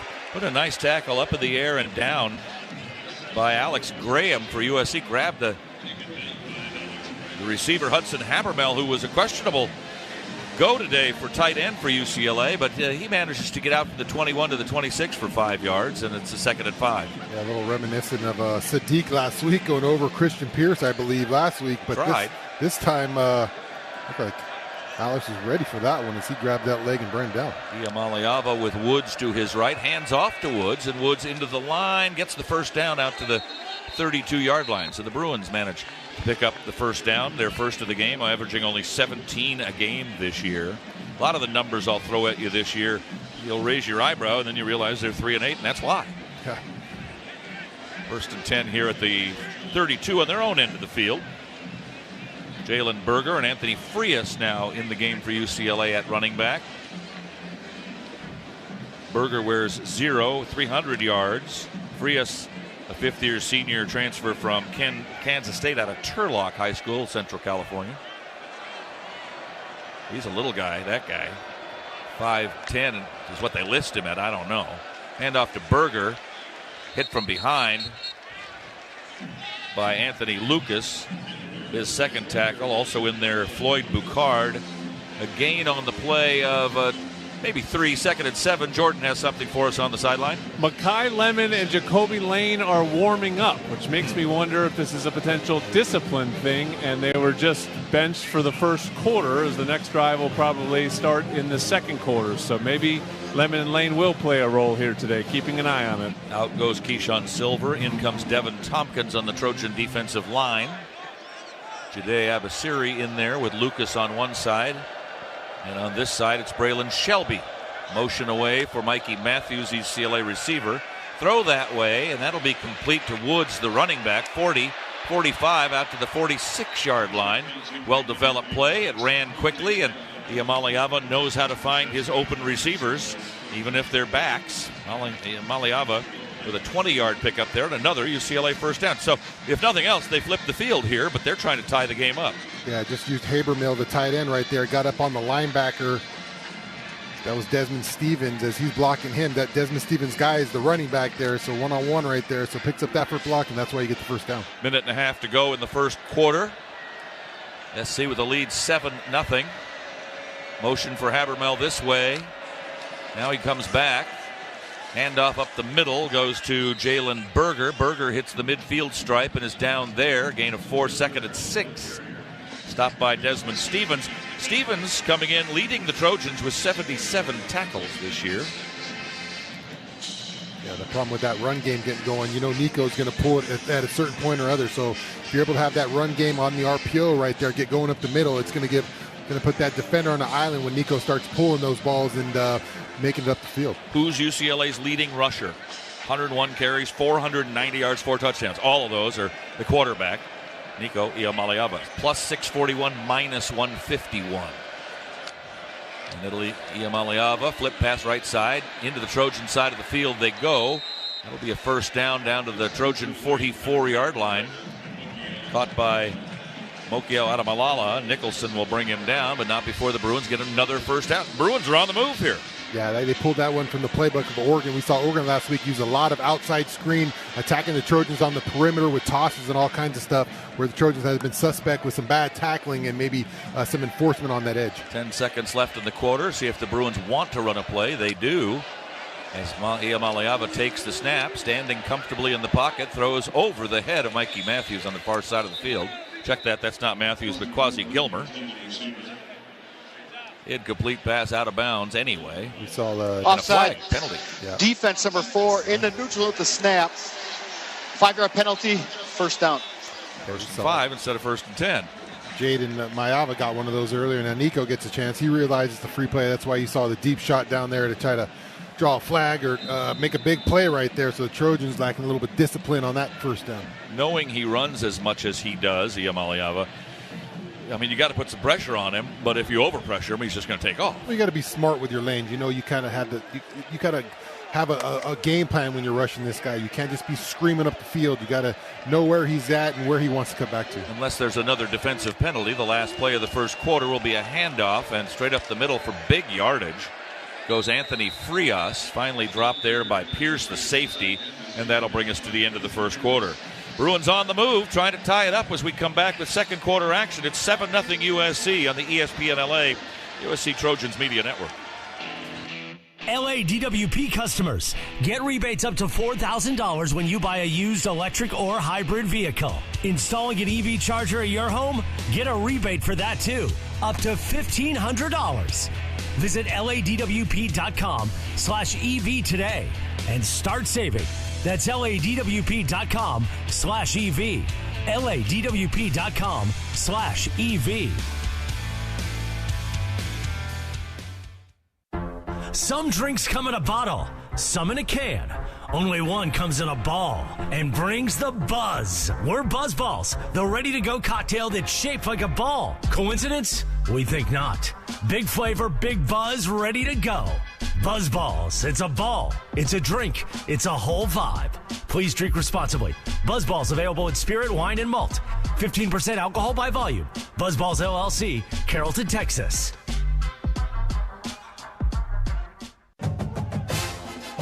It takes hard work to be the best in the game. Planning, commitment, resilience, sweat.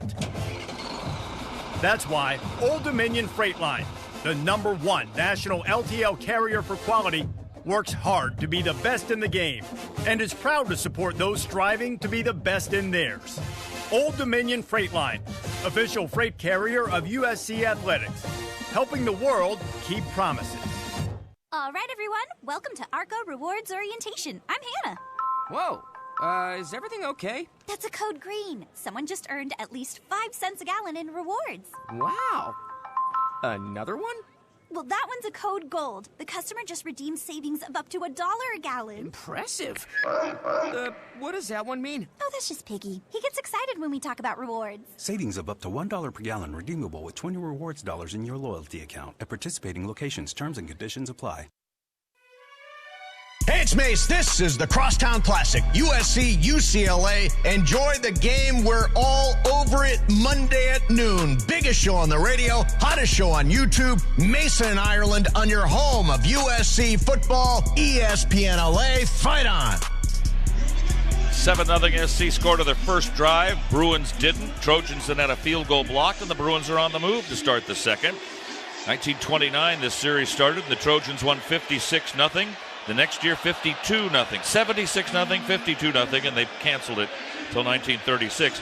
In 39, UCLA had a chance to go to the Rose Bowl, had a first and goal inside the 10, ended up being fourth and goal. All they did was kick a field goal. They would have gone to the Rose Bowl. They chose not to.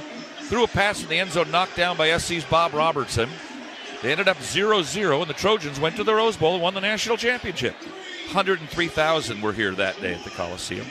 In 44, the Bruins tied it on the last play of the game, 13-13. In the Warriors in 43, 4, and 5, they played 2 times each year, once at the start, once at the end, and the Trojans won 4 and tied 1. In 1952, it was up. The Rose Bowl was up for grabs, and the Trojans won that one, 14-12. And then in 1954, UCLA won 34-0 and went on to clinch one half of the national championship in football, which is the only half of a national championship they have. Oh, wow. Hey, Trojan fans, celebrate every home Trojan win this season with a trip to AMPM. Visit your local Southern California participating AMPM store and receive one free personal pizza and one 20-ounce Coca-Cola with a win. Only valid through the AMPM app and while supplies last. Trojans with a 19-10 play advantage, 132-47 yard advantage. But the Bruins have the ball with the 1st and 10 at the Trojan 33, down 7. Handoff around the left side. Oh, Iamaleava pulls it back and keeps it inside the 20 and down to the 17, maybe the 16-yard line in the red zone. Be a first down for UCLA. Yeah, and that's where the Bruins can get you going. The run game gets going up the middle. You got to wait up in the middle, and then you get on the edge, and you got a one-on-one right there with Kennedy Urlacher right there, and Nico Iamaleava just makes a miss on that one. That wasn't Nico, that was Jalen Berger. It was Berger. Pulled that one down and got out there. Iamaleava back in the shotgun with twin blocking backs to his sides on a first down at the Trojan 16.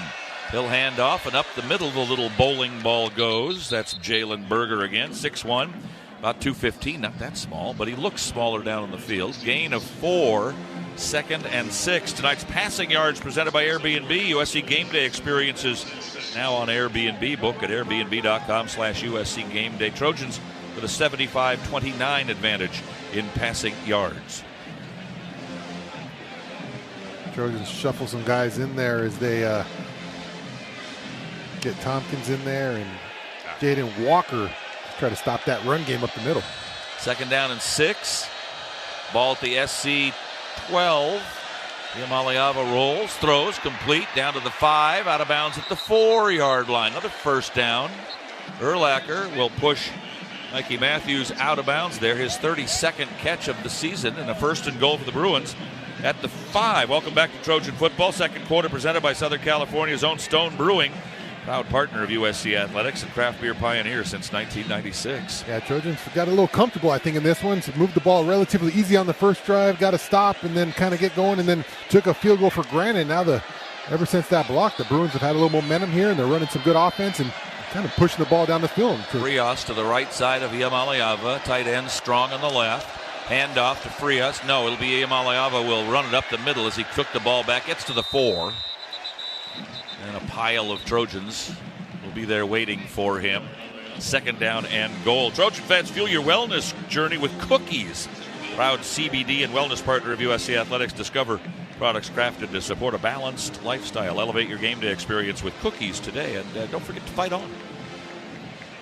We've heard a lot about Jerry Neuheisel when the Bruins were on that 3-game winning streak. They were celebrating him, and I'm sure he'll have some plays drawn up today in this red zone to try to get the Bruins in the end zone. So look for some trickery here down in the end zone to try to get the Bruins in the end zone. Okiao Adamalala wide to the right side, but the handoff will be up the middle and down to about the 2-yard line. It'll be Frias again. Berger in that Wildcat again. This time he handed it off. Yeah, I mean, most of the time in the Wildcat, unless you've got a guy that used to play quarterback somewhere, it's going to be a running play. So you concentrate on whoever might run the ball. Usually the Wildcat guy. 3rd and goal for the 2. You mentioned Neuheisel, of course, his old man, former Bruin as well, and coach. Woods is back in. He is their starter. 58 carries, 266. Not as many carries as Berger, not as many yards as Javian Thomas, who's out today. Motion away for Mokio Adamalala, and the Bruins call timeout. And comically, the ball is snapped 15 yards downfield. But Iamaleava just kind of ignored it and walked away from the ball. It's kind of weird. We've got a break here, so I think we'll take the timeout as well. We will. 11:26 to go in the first half. 7-0 Trojans. Bruins with a big 3rd and goal from the 2 coming up when we come back on the ESPN LA USC Trojans Media Network.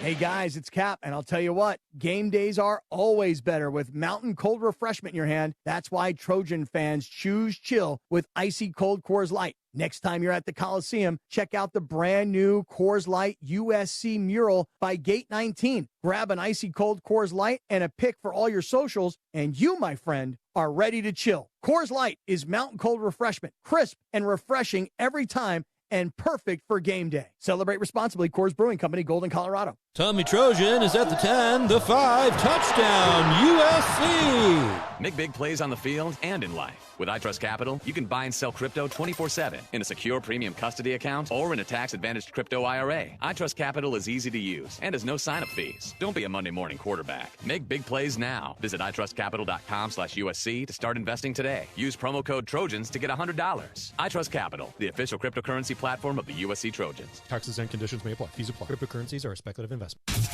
And don't miss on Monday what head coach Lincoln Riley has to say about the game. Trojans Live, presented by Monster Energy. Monster Energy, unleash the beast. Here at Monday at 6 p.m. on ESPN LA and on YouTube at USC Athletics. Coach Lincoln Riley plus Jordan Moore, Shaun, Cody, Keely Orr, and more break down today's USC-UCLA game and what else is going down with USC Athletics. Trojans Live, featuring head coach Lincoln Riley and all the reaction Monday, 6 p.m. on ESPN LA, the all-new ESPN LA app, and on YouTube. Hey guys, it's Sedano. This is the Crosstown Classic. USC UCLA. We'll be talking about it on Monday on LA's only live and local sports morning show, the all-new Sedano and Cap morning show at 7 a.m. on your home of the Trojans, ESPN LA. Fight on.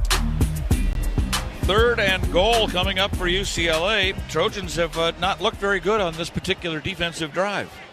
No, and it's been a lot of run on this drive. It's been right up the middle, right at the Trojans, just handing the ball off. They're trying to set up. Obviously, they want to get that quarterback going on that pulling the run out there, but they run the Wildcat with Jalen Berger to that effect, but just not doing a good job right now up the middle of that defense as UCLA kind of winning those battles inside, moving them around and picking up yardage up inside the Trojan defense. Well, the Trojans have not been great against the run this year. No. And UCLA gets 150 yards a game. That's not bad if you do that all the time. Yeah, and I suspect the Bruins will have 2 shots at it here in a rivalry game here. Not going to kick a field goal? They're not going to kick a field goal down here. They're down. They're 3-8 on the season. Shark attack sounds. Fins to the left, fins to the right. Big 71. Their left tackle, Ruben Unije, at 6'6", 315, leads them out of the huddle on 3rd and goal for the 2. Woods, the running back. Iamaleava throws, slant in, touchdown UCLA. Quasi Gilmer, he's their star receiver, there's no doubt about it. That's his 4th touchdown catch. Caught 3 passes for 38 last year against the Trojans, and just like that, the Bruins of Westwood are 1 point away from tying the big game up. Did you think anything else, really? Yeah, just a little 2 inside receivers break out, kind of a little pick, little rub. Knock those guys off, make it tough for Marcellus Williams to get through the trash right there, and the outside receiver breaks, just runs a little slant, and they find him in the end zone. Pagani made both of his extra points last year against SC and field goals, and he's 21-21 on PATs this year. High snap, but the kick is up and good. And this far into the game, it's tied. Timeout with 11:23 to go, second quarter. USC 7, UCLA now 7. Back after these messages on the ESPN LA USC Trojans Media Network. In the summer of 1997, Stone IPA was first brewed. We weren't trying to create the next big thing in beer. We just wanted to make the first anniversary ale of our dreams. Crisp, light-bodied, and still packed with hoppy flavor. That little recipe went on to become our flagship beer and inspired a generation of brewers and beer lovers. From that first batch to today, Stone IPA is still the iconic West Coast style IPA. Having insurance isn't the same as having State Farm. It's like needing a lawyer, but getting some guy who just watches courtroom dramas. How does the defendant plead? Guilty. Wait, what? Also, objection. You object to what? Erroneous. Counsel, approach the bench. Hey, can I get a whack at the gavel?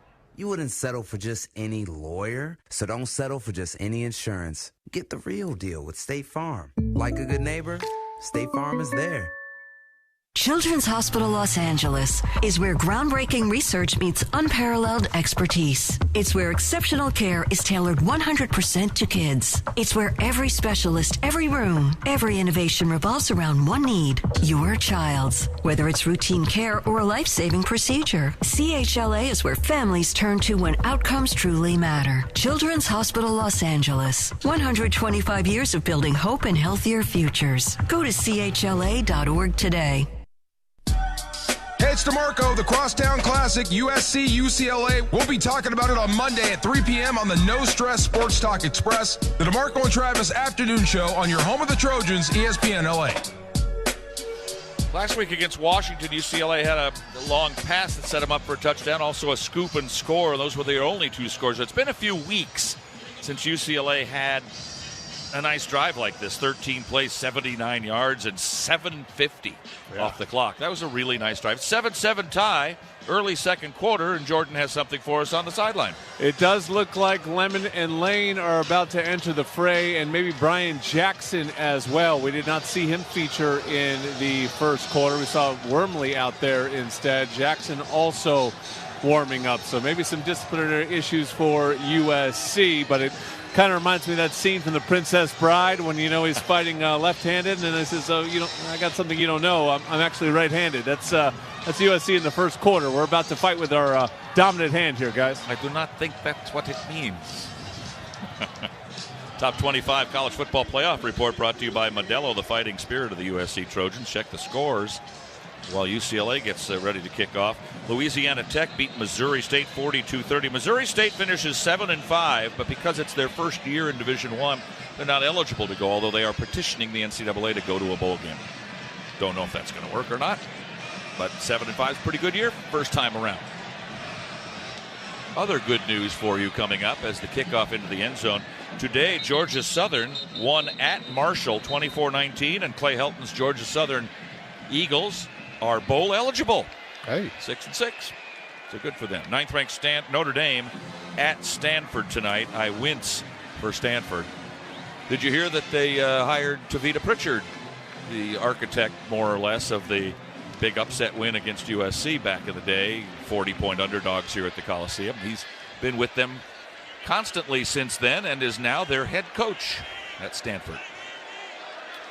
Jacoby Lane splits wide to the near side. Lemon to the far with Walker Lyons on 1st and 10 Trojans.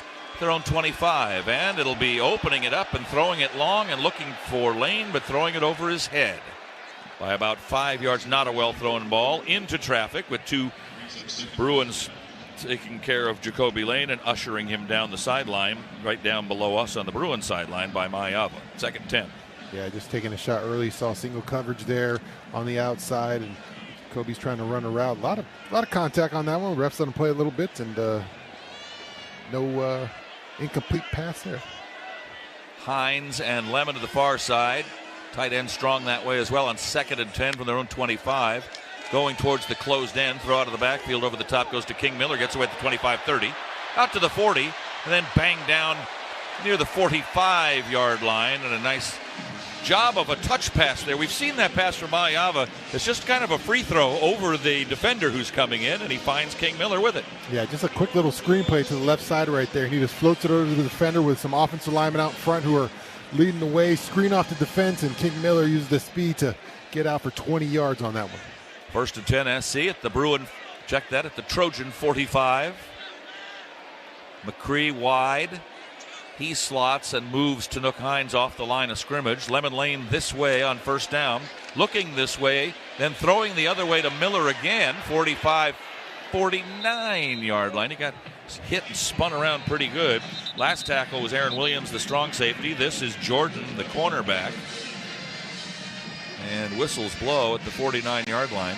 Yeah, a little after the play again, a little chirpy there, but Anthony Jones broke that one up here on that play. We saw the same play go for a 20 on the previous play, and Anthony Jones got a little hit on King Miller. That's why he couldn't get out there as quick to set up that screen. Here comes Brian Jackson into the game for the first time for the Trojans, the 6-foot sophomore from Texas. Run the ball this year 35 times. Had a great bowl game last year in Las Vegas against A&M. He gets the fake.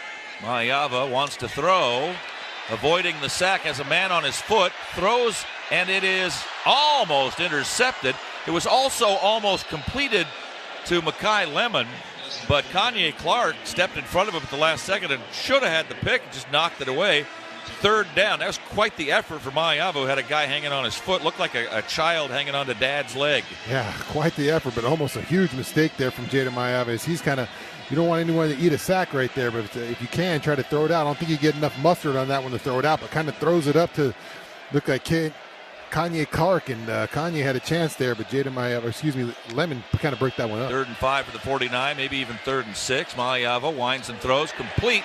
Out of bounds, Walker Lyons down inside the 45 to the 41. That is a USC first down. That's a nice pass right there, right over the top of the DB and on the side to the sideline to Walker Lyons right there. That's the kind of passes Jaden Maiava has made all year right there, just floating right over the defender and putting it in the spot for his guy. Hyundai Getaway Sales Event sponsoring USC First Downs. The Hyundai Sales Event going on now. Get deals so right it almost feels wrong. Don't miss out. Visit your SoCal Hyundai dealer today.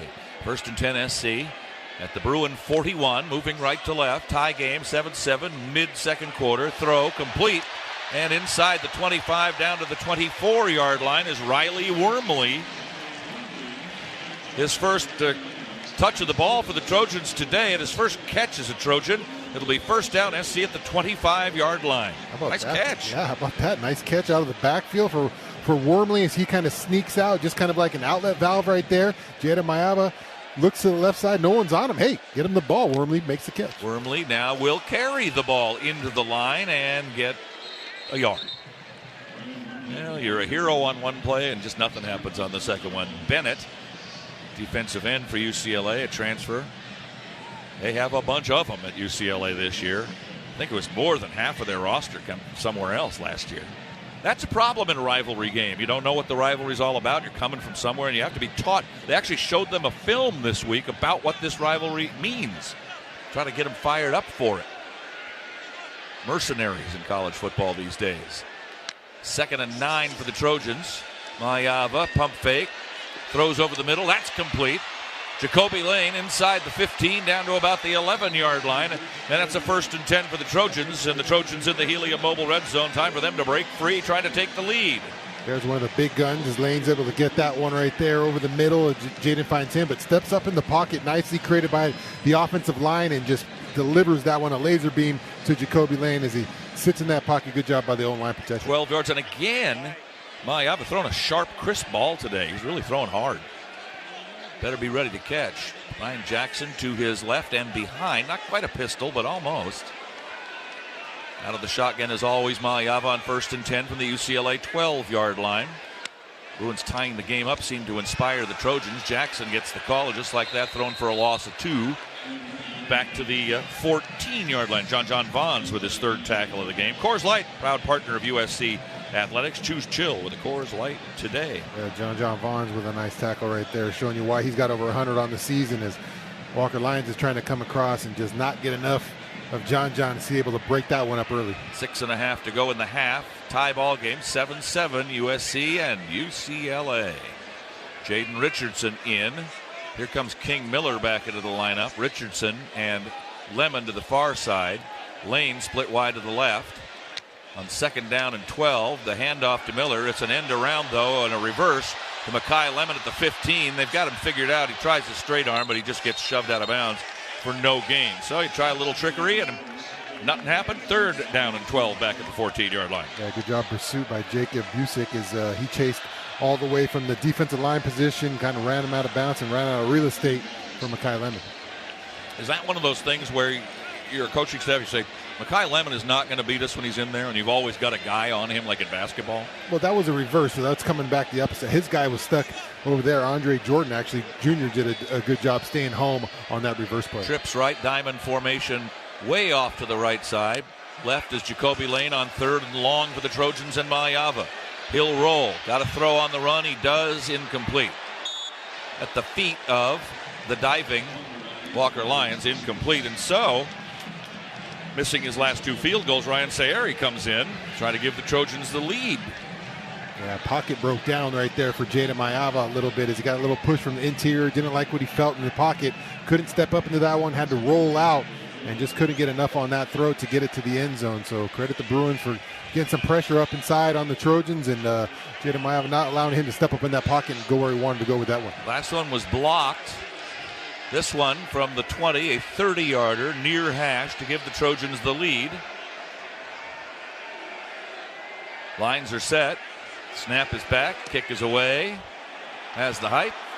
And he missed it off to the right. That's now 3 in a row. It's becoming something that's an issue all of a sudden.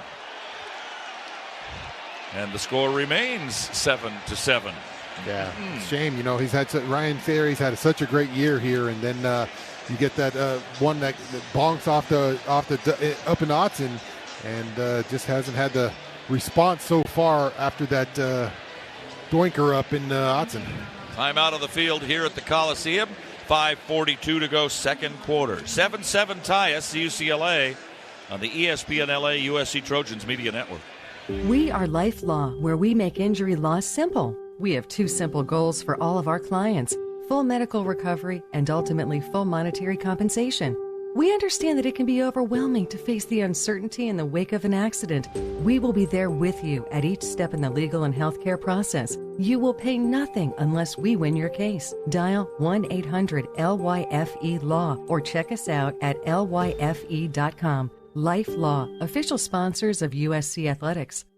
If you are a fighter, Modelo is your reward. So listen close. You put up with a lot, but you always hold it down for your people. You are strong. You are fearless. You are the baddest on the block. You are an elbow grease factory, a force of nature. You are not to be reckoned with. You are a ride or die, a powerhouse of productivity. You are a fighter, and Modelo is your reward. You've earned every last drop of this rich golden lager, so raise it up high. Modelo, the mark of a fighter. Drink responsibly. Beer imported by Crown Imports, Chicago, Illinois.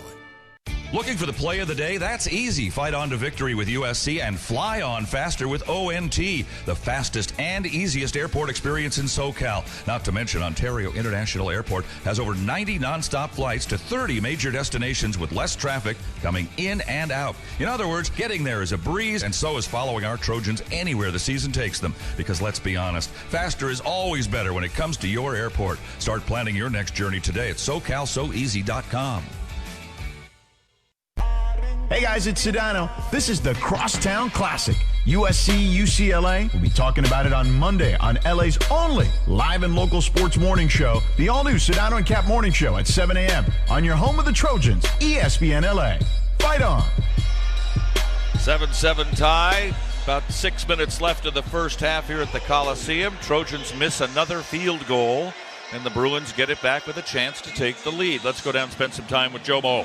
Yeah, I feel like we've barely talked special teams this season, but last week you could easily make the argument that that's why USC lost the game. You guys mentioned the missed field goal, but there was a punt return for a touchdown. There was a kickoff out of bounds. They hit the punt returner, and then, of course, there was the huge penalty at the end of the second quarter where they jumped the center trying to block the field goal, which may or may not have been adjudicated correctly. I saw some differing opinions by referees on Twitter, but nevertheless, it's continued into this one with the 2 missed field goals. So we spend so much time talking about offense and defense, but late in the season here, special teams has become the issue for the Trojans.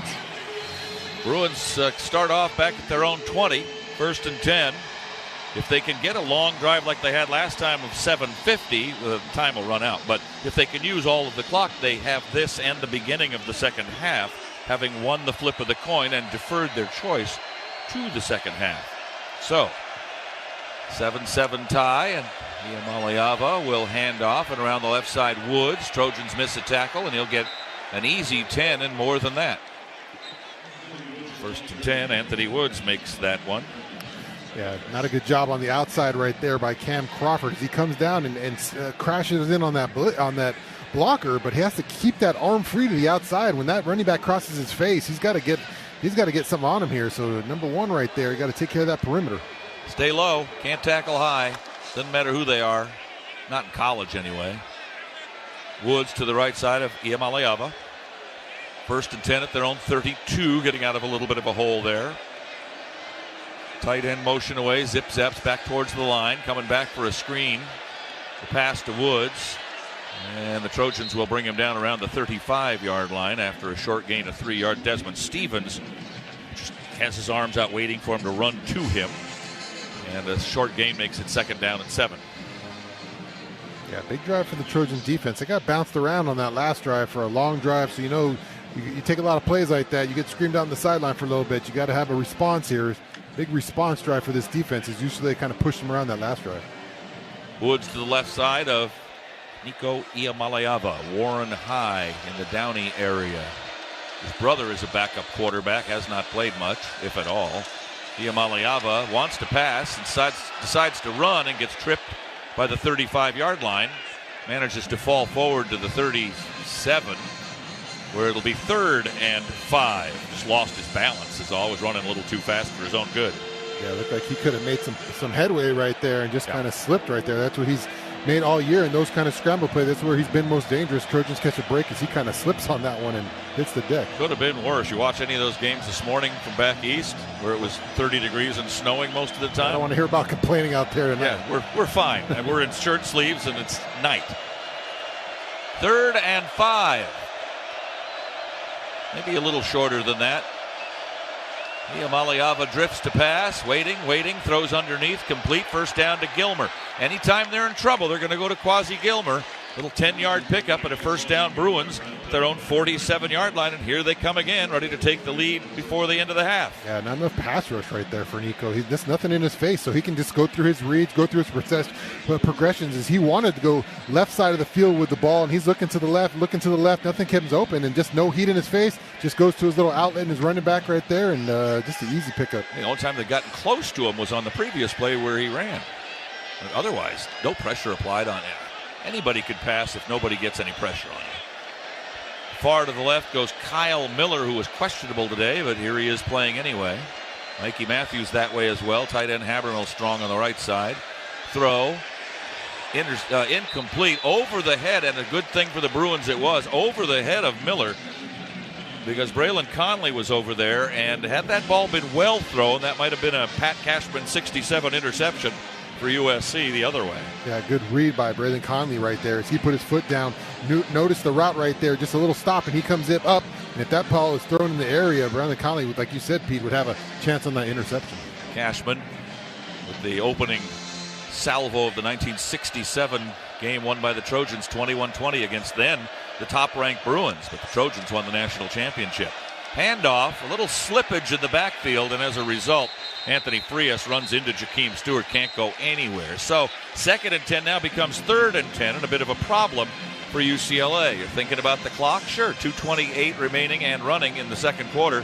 Trojans have all 3 times out remaining, so if they get a hold here, they'll force a punt, and they'd have about 2 minutes to bring it back the other way to get a score to take the lead at halftime. If. A much better job right there on the interior run. We saw that in the last drive, just kind of beating the Trojans up front there, stiffened up that run, and now you got to set up our 3rd and long. 2:06 to go in the clock running. Will the Bruins run a play, or will they get it down to the 2-minute stoppage? They're waiting, and they get the stoppage. 2 minutes remaining.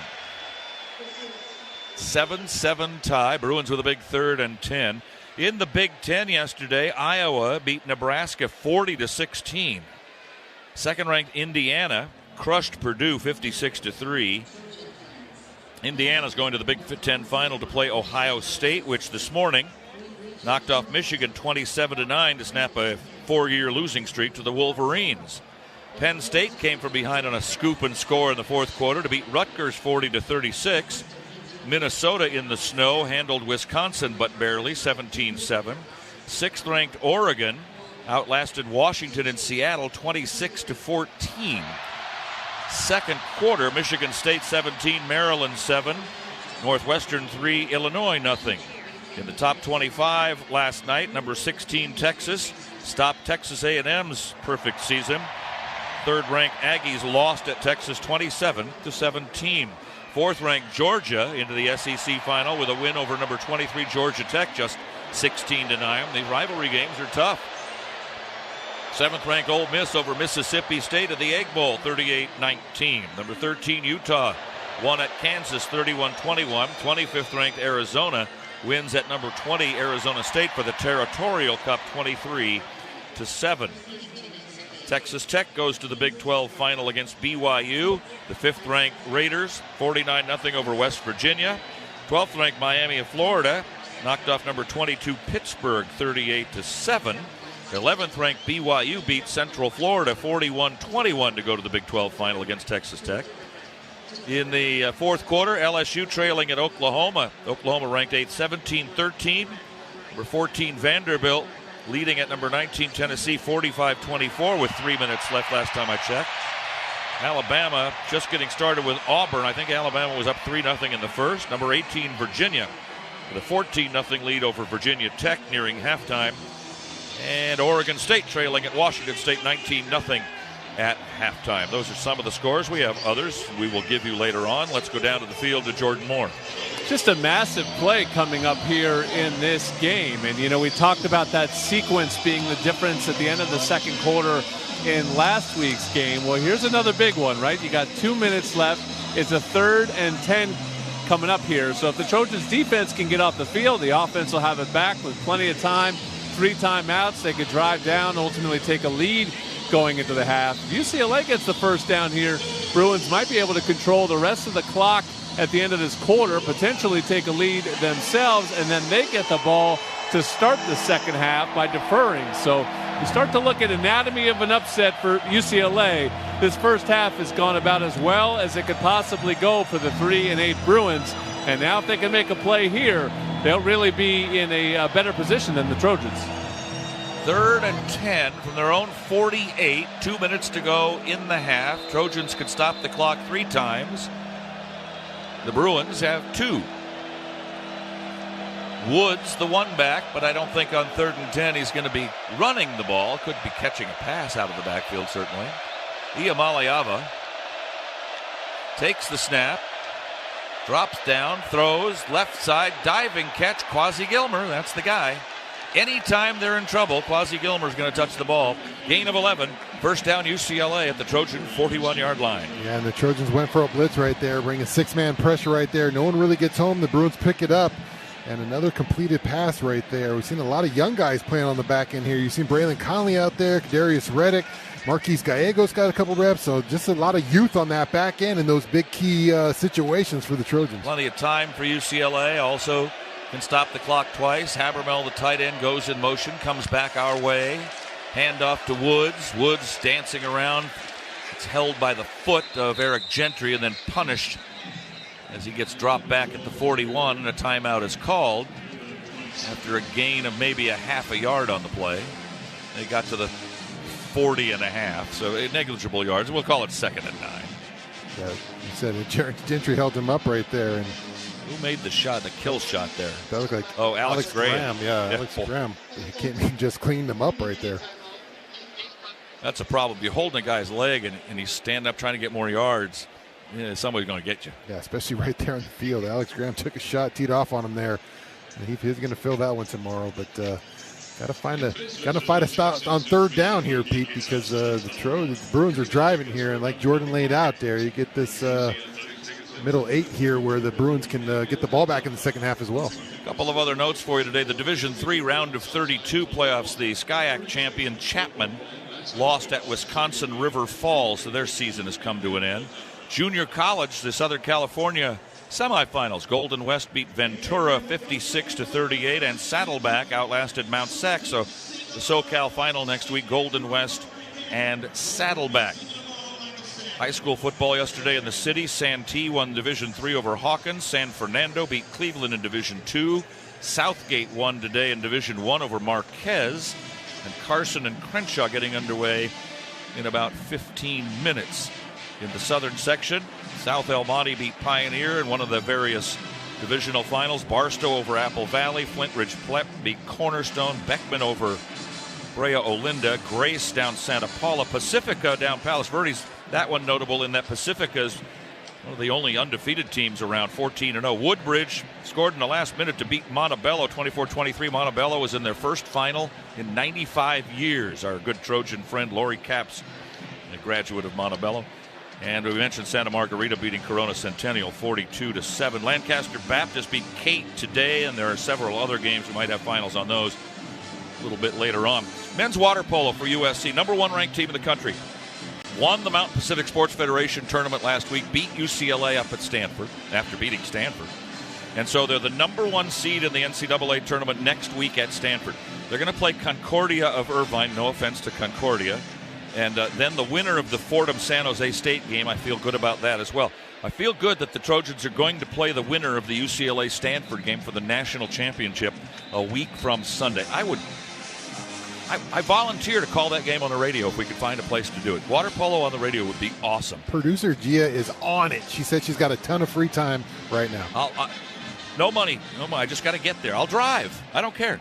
14th ranked women's volleyball beat Michigan and Michigan State on the road. They're 24-6, 15-5 in 4th of the Big Ten, and the NCAA selection show is tomorrow at 6 on ESPN. We mentioned men's basketball winning the Maui championship, going 3-0. They'll open Big Ten play at Oregon next Tuesday and host Washington on Saturday. And the women's basketball team won against Pepperdine at home last night by a bunch at Galen. All right, 2nd and 9 for the Bruins after the timeout at the 40-yard line on the Trojan side. Iamaleava fakes it. Look out. They've got him pinned in, and then he gets away at the 40, 30, and out of bounds around the 28-yard line. Well, that's where he's best. There's no question about it. Injured Bruin on the field. It's their starting right tackle, Unije. Now he gets up, and he's running off into the huddle again. Let's pause 10 seconds for station identification on the Trojan Football Media Network. Hey, this is Lincoln Riley. This is Trojans Football on 710 ESPN, KSPN, Los Angeles. Your home for USC football is 710 ESPN and the all-new ESPN LA app. Fight on. We've got a game on our hands here. The Bruins have a 1st and 10 at the Trojan 29-yard line.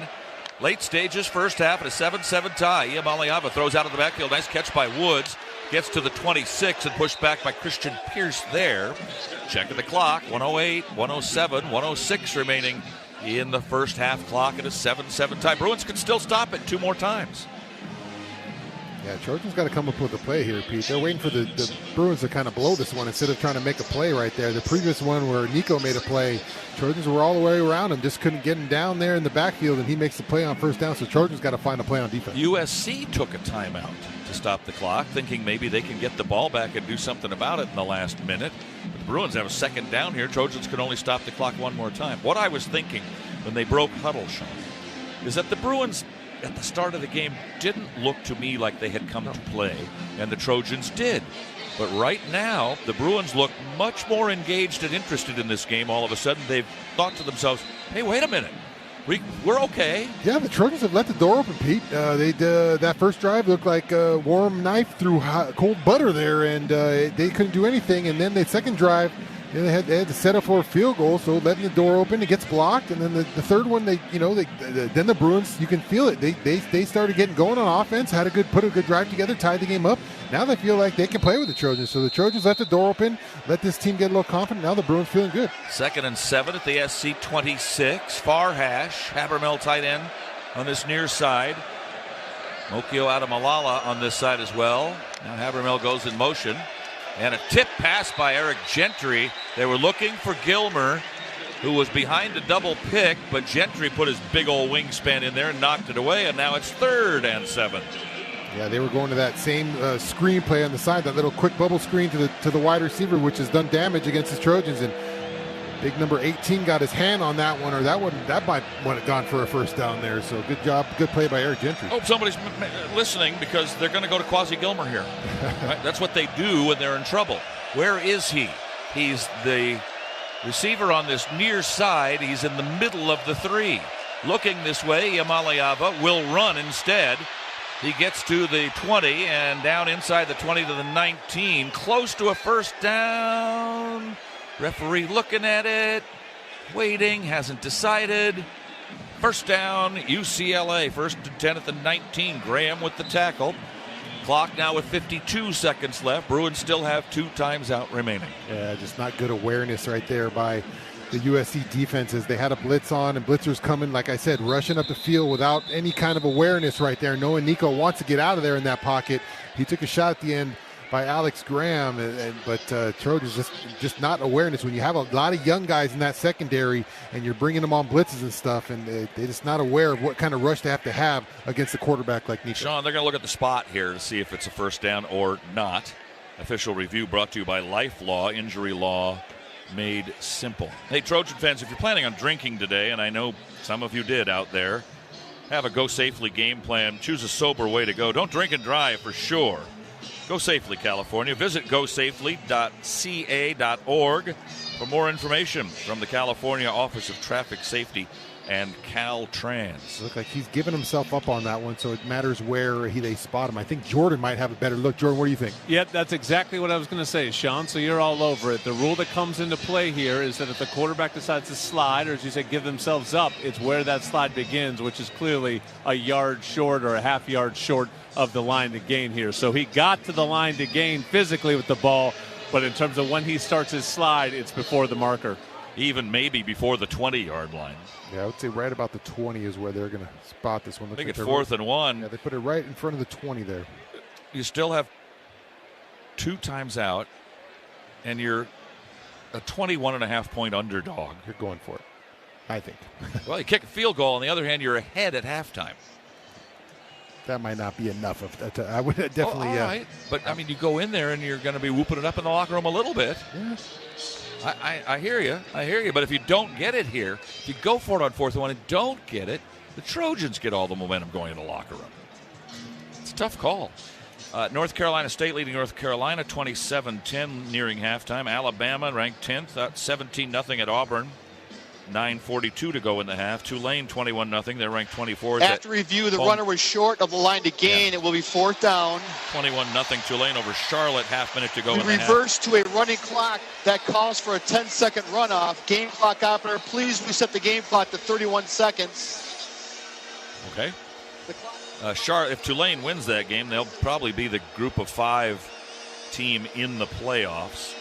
Cal 17, 21st ranked SMU 7. And they're early in the second quarter up in Berkeley. All right, 4th down. The 4th down bells are ringing just inside the 20. Need to get to the 19. Clock at 31. You would think Woods, right? You would think. I don't even know if he's in there. No, the other 2 backs, Berger and Frias. Quarterback sneak, you're thinking maybe a quick flip out to the outside, those kind of plays. You got to make sure you take care of that middle first, but then you got to watch your edge guys as they can run those quick tosses out there. Those plays can. It's the old deal where the defensive guys on the sideline, the coach are yelling, "Watch everything!" Yeah. Coming up, our Southern California Audi dealers halftime show. Stay on side. Scores of other games, highlights, and stats, and we'll talk to Lincoln Riley coming out of the Trojan locker room. Bruins rush up to the line of scrimmage. Iamaleava up under center. 3 backs behind him in basically the T formation. Long count. They're trying to draw the Trojans offside, and SC's having none of it. Now Iamaleava looking to the sideline to try to get a play call. Goes up under center. And they'll just have to call timeout because the Trojans don't bite. So that's plan 1. Ploy 1 doesn't work, so now you've got to either go for it or kick. Yeah, you're not going to go up there and try to do that again, are you? No, you're not going to go for it here. I think if you were going to go for it, you're going to go for it there. So they'll probably kick it here, I would imagine. Good job by the Trojans right before that play. I said, just make sure you stay on side, too, because that's what try to get a free one right there and draw them offside. I imagine UCLA will kick it. Well, they got a second to think about it, but I think they kick it here. You want the inside scoop on this game and all things Trojans? Be sure to sign up for the 3 Torches presented by Smart & Final, a free newsletter that'll hit your email inbox 3 times a week with game info, player insights, and more. Go to usctrojans.com/3 Torches to sign up. Yep, field goal it will be to take the lead into the locker room if they can get it. Mateen Bagani. I'll jump over the center. From San Diego Del Monte. Don't jump over the center. Thank you. A transfer from Cal, a returning starter for UCLA, 15 of 19 this year. His long is 54, so this certainly easy for him. From the 28, a 38-yarder. Snap is back, kick gets the distance, and the kick is good. And the Bruins will likely have the lead going into the halftime locker room. Do you have that on your bingo card, sir? Did not. Yeah, the difference in this one is making a field goal versus missing 2 opportunities at getting 3. So the Bruins capitalizing on their field goal. And this one, the Trojans missing one and getting one blocked.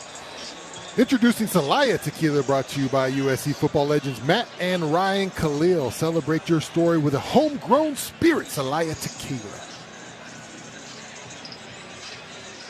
Women's basketball, by the way, will be hosting St. Mary's Tuesday and then open up Big Ten play against Washington at the Galen Center a week from Sunday. It'll be December 7th. Big one coming up, hosting top-ranked Connecticut on December 13th. Still tickets for that?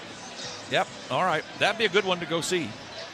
UConn has been good for a long time. 4 plays, 60 yards officially for UCLA, and the drive didn't take all the clock, but pretty much 5 minutes and 24 seconds. Didn't leave the Trojans much time here at all.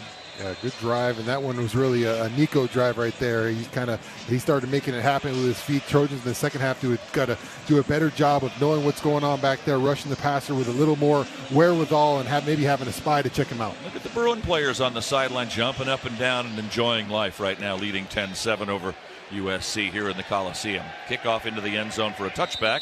Gives us time to spend some time with Jordan. Just for fun and to annoy everybody, here's the actual rule for leaping. And this is from Terry McCauley, who is the NBC rules official. And he's got a screenshot here of the Desmond Stevens play. He tweeted this out and said, "This is not a foul for leaping. The player must leap into a plane directly above the frame of an opponent. Stevens leaps into the gap. The fact that part of his body is over part of an opponent does not violate the rule." Does that make you feel any better? No. No, but subjective, whatever it is. That's a way too. I hope that the referee got a slap on the wrist. Yeah, that needs to be addressed. Mayava for the Trojans. The first down at the 25. Maybe go long here. Nope, goes short, but a little run out of bounds for King Miller. Will pick up a first down out at the 37. 12 seconds left in the half. 1 timeout for USC. In order to get to Sayeri's range, and he's hit a 54-yarder, you've got to get to about the 37. So you better wind up and throw one fairly long on this play. Otherwise, you're just looking at Hail Mary time. Trips right. Hines, Miller, and Lemon. Mayava sacked. That'll end the half, unless the Bruins want to call a timeout. Didn't have any time. Clock runs down 3-2-1. And the UCLA fans, all 1,000 or so of them that are here, making some noise as the Bruins try to become the 6th consecutive road team. Little fracas breaking out on the field barely. Now it's getting a little more serious. Down to our left. And the Trojan coaches, the UCLA coaches separating the players. Well, the Bruins should chirp. Yeah.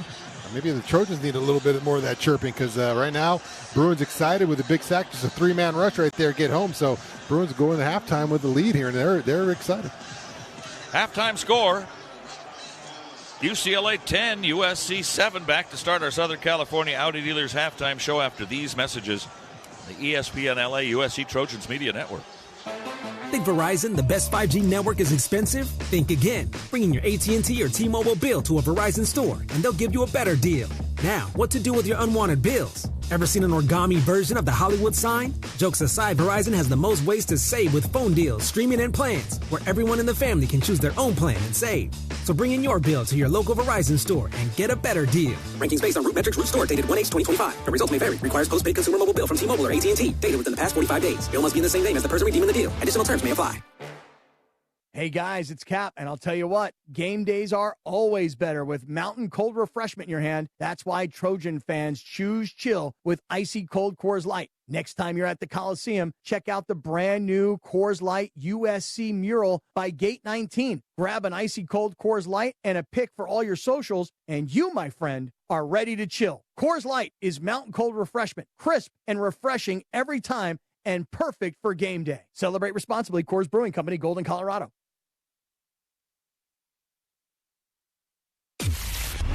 This is the Audi Halftime Show. Caught the end zone.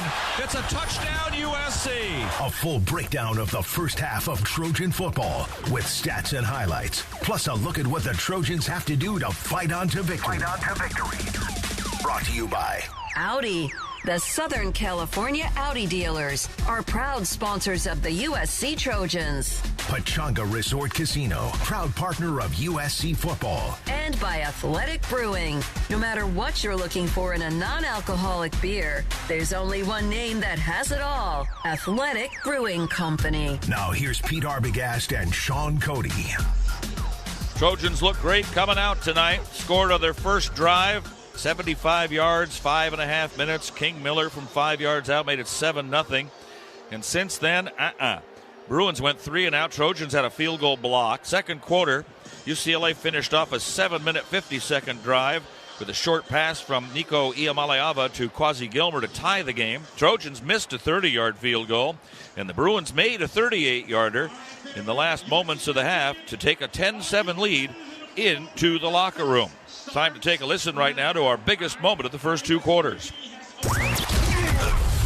Ladies and gentlemen, this is your captain speaking. Now, it's time to take a listen to the best play of the first half. Powered by Ontario International Airport. A proud partner of the USC Trojans. Fight on and fly on with ONT. King Miller's been the one back the entire time on this drive. No receivers to the near side. Now McCree comes in motion. Handoff to Miller. Patient running, and it pays off as he goes inside the 5, finds enough of a hole to get down to the goal line in the end zone, and a 5-yard touchdown run for King Miller, his 6th of the year, and the Trojans have the lead over Brother Bruin. Yeah, UCLA more or less controlled the game from that point forward. Trojans had 12 first downs to the Bruins 10. Rushing yards, however, UCLA 74-44, and the Trojans only 2.9 yards per carry. Receiving yards and passing yard stats presented by Airbnb. USC Game Day experience is now on Airbnb. Book at airbnb.com/USC Game Day. Trojans with the better of it through the air, 149-66. Total plays 32-28 SC. Total yards 193-140. But on the scoreboard, it's 10-7 UCLA. John Jackson joins me here in the press box at the Coliseum. And JJ, it's thrilling for the Bruins, and it couldn't be more disappointing for USC. A 3-touchdown favorite to be behind here at halftime. What the heck's going on out there? Yeah, there's a big problem momentum rise, Pete, because you know UCLA will come out with the second half momentum. The Trojans are going to have to answer that bell because they are getting beat at the line of scrimmage, and they're getting beat on the scoreboard. Is it a matter of heart, a matter of emotion, a matter of X's and O's and guys? This halftime speech that they're saying, this is key in all USC-UCLA games. I remember when Rodney P. you saw this, Pete. Rodney P. put through that interception that was being run back Chased for a down touchdown. Eric Green, yeah. Chased him down, made a key stop. We went into halftime knowing we should have been losing, but we had the momentum coming out. We came out in the second half and finished it off. So USC trails 10-7. How can they fix this thing? How can they turn this thing around in the second half? I expect them to, but that doesn't mean it's going to happen. Yeah, well, Deontay Lynn's going to have to make some adjustments. He's going to have to make sure he shuts UCLA's run game down because you can't allow them to run the clock. There's not a big advantage right now between USC and UCLA in terms of run yardage or who's been worn down the most in the first half. But if UCLA starts establishing a run game in the second half, they can slowly start to grind the ball on the Trojans, which would be trouble. Difference in the ball game has been Nico Iamaleava. His running, choosing to run when he wants to run. Whatever quarterback plays better in the second half, that's the winner. Got it. All right. King Miller had 40 yards. Nobody else had more than 4. Berger with 28. Iamaleava with 20. Woods with 18 for UCLA. Iamaleava 10 for 14 for 66 and a score. Maaiava for the Trojans, 12 of 17 for 149 yards, but no touchdowns, and he has been sacked twice. Quasi Gilmer, they look for him every time they're in trouble. 4 catches for 30. Anthony Woods has caught 3 out of the backfield for 18. Miller is the leading receiver for the Trojans, 3 for 35. They haven't even looked at Makai Lemon yet. No targets yet for Makai Lemon, and only 1 target that I remember for Jacoby Lane in this ball game. The Trojans are going to have to go back, put the ball in the playmaker's hands. Exactly right, Pete. Somebody is good. Right now you're playing for history forever. Whoever has a good second half here will always be remembered in this rivalry game. They'll play the highlights and everything.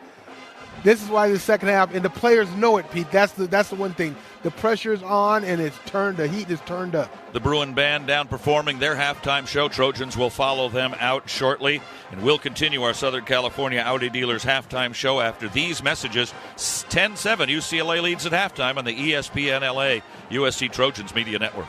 Children's Hospital Los Angeles is where groundbreaking research meets unparalleled expertise. It's where exceptional care is tailored 100% to kids. It's where every specialist, every room, every innovation revolves around one need, your child's. Whether it's routine care or a life-saving procedure, CHLA is where families turn to when outcomes truly matter. Children's Hospital Los Angeles. 125 years of building hope and healthier futures. Go to chla.org today.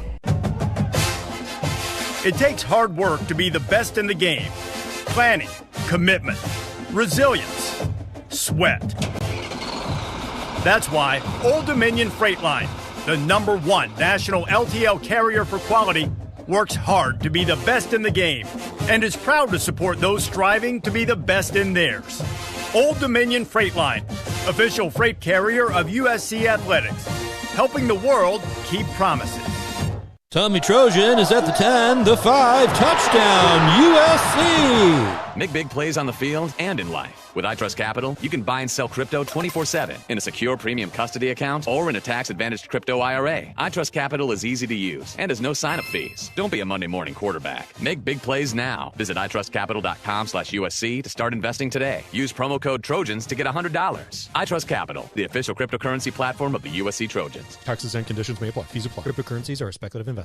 Looking for the play of the day? That's easy. Fight on to victory with USC and fly on faster with ONT, the fastest and easiest airport experience in SoCal. Not to mention Ontario International Airport has over 90 nonstop flights to 30 major destinations with less traffic coming in and out. In other words, getting there is a breeze, and so is following our Trojans anywhere the season takes them. Because let's be honest, faster is always better when it comes to your airport. Start planning your next journey today at SoCalSoEasy.com.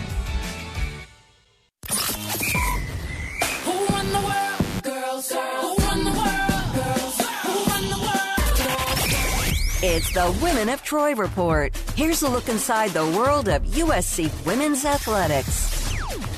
I'm Andrew Geisler, and this is the Women of Troy Report. Today, we're speaking with Megan Verbeest, a senior on USC women's volleyball team. How has your senior season been, and have you been able to soak everything in so far? I have been. I think this season has been going great. It's probably our best season playing-wise as well. Our freshmen came in, and I've been doing great things, so we've been doing really well, and our team culture has been great. It's my last season, so I have been trying to soak in everything and just be thankful for every last practice and chartering and things like that. You said you're a senior. Obviously, you just had your senior night against Illinois. What was that experience like as a whole? That was awesome. It kind of felt unreal because, I've been here since I was a freshman and I've seen all the seniors graduate and go through that night. It was really different actually being a part of it because I just can't believe the time flew by so quickly. It was honestly such an honor walking out with my family and representing this program. So it was a big celebration night. I don't think the tears have come yet because we're still in it and we still have a few more weeks left, but it was definitely, I was very proud of myself, of my team, and we also played really well. You're one of the leaders on the team as a senior, heading toward the final pair of regular season games and then possibly what's ahead from that. What have you seen in general from the development of the team from the start of the season and then the freshmen as well? Obviously, a lot of starters,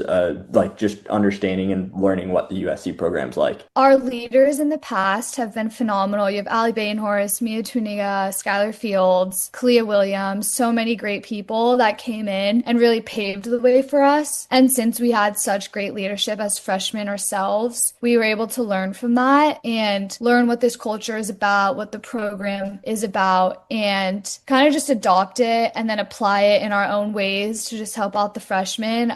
My class came in as freshmen as a big freshman class, so there were a lot of us and the seniors really kind of were looking after all of us. So we we kind of have a similar role to that now where there's so many freshmen and they need us. And it's a brand new thing. So you have to lead, but you also have to do it in a nice way because you're going to be best friends with these girls. I saw that you're a fourth generation Trojan. When you were deciding originally on where you were going to go, was USC always the goal? And then now that you're almost graduating, what's it like to be a fourth generation Trojan? So I've always wanted to go to USC. Since I was younger, it was I've only ever wanted to go to SC.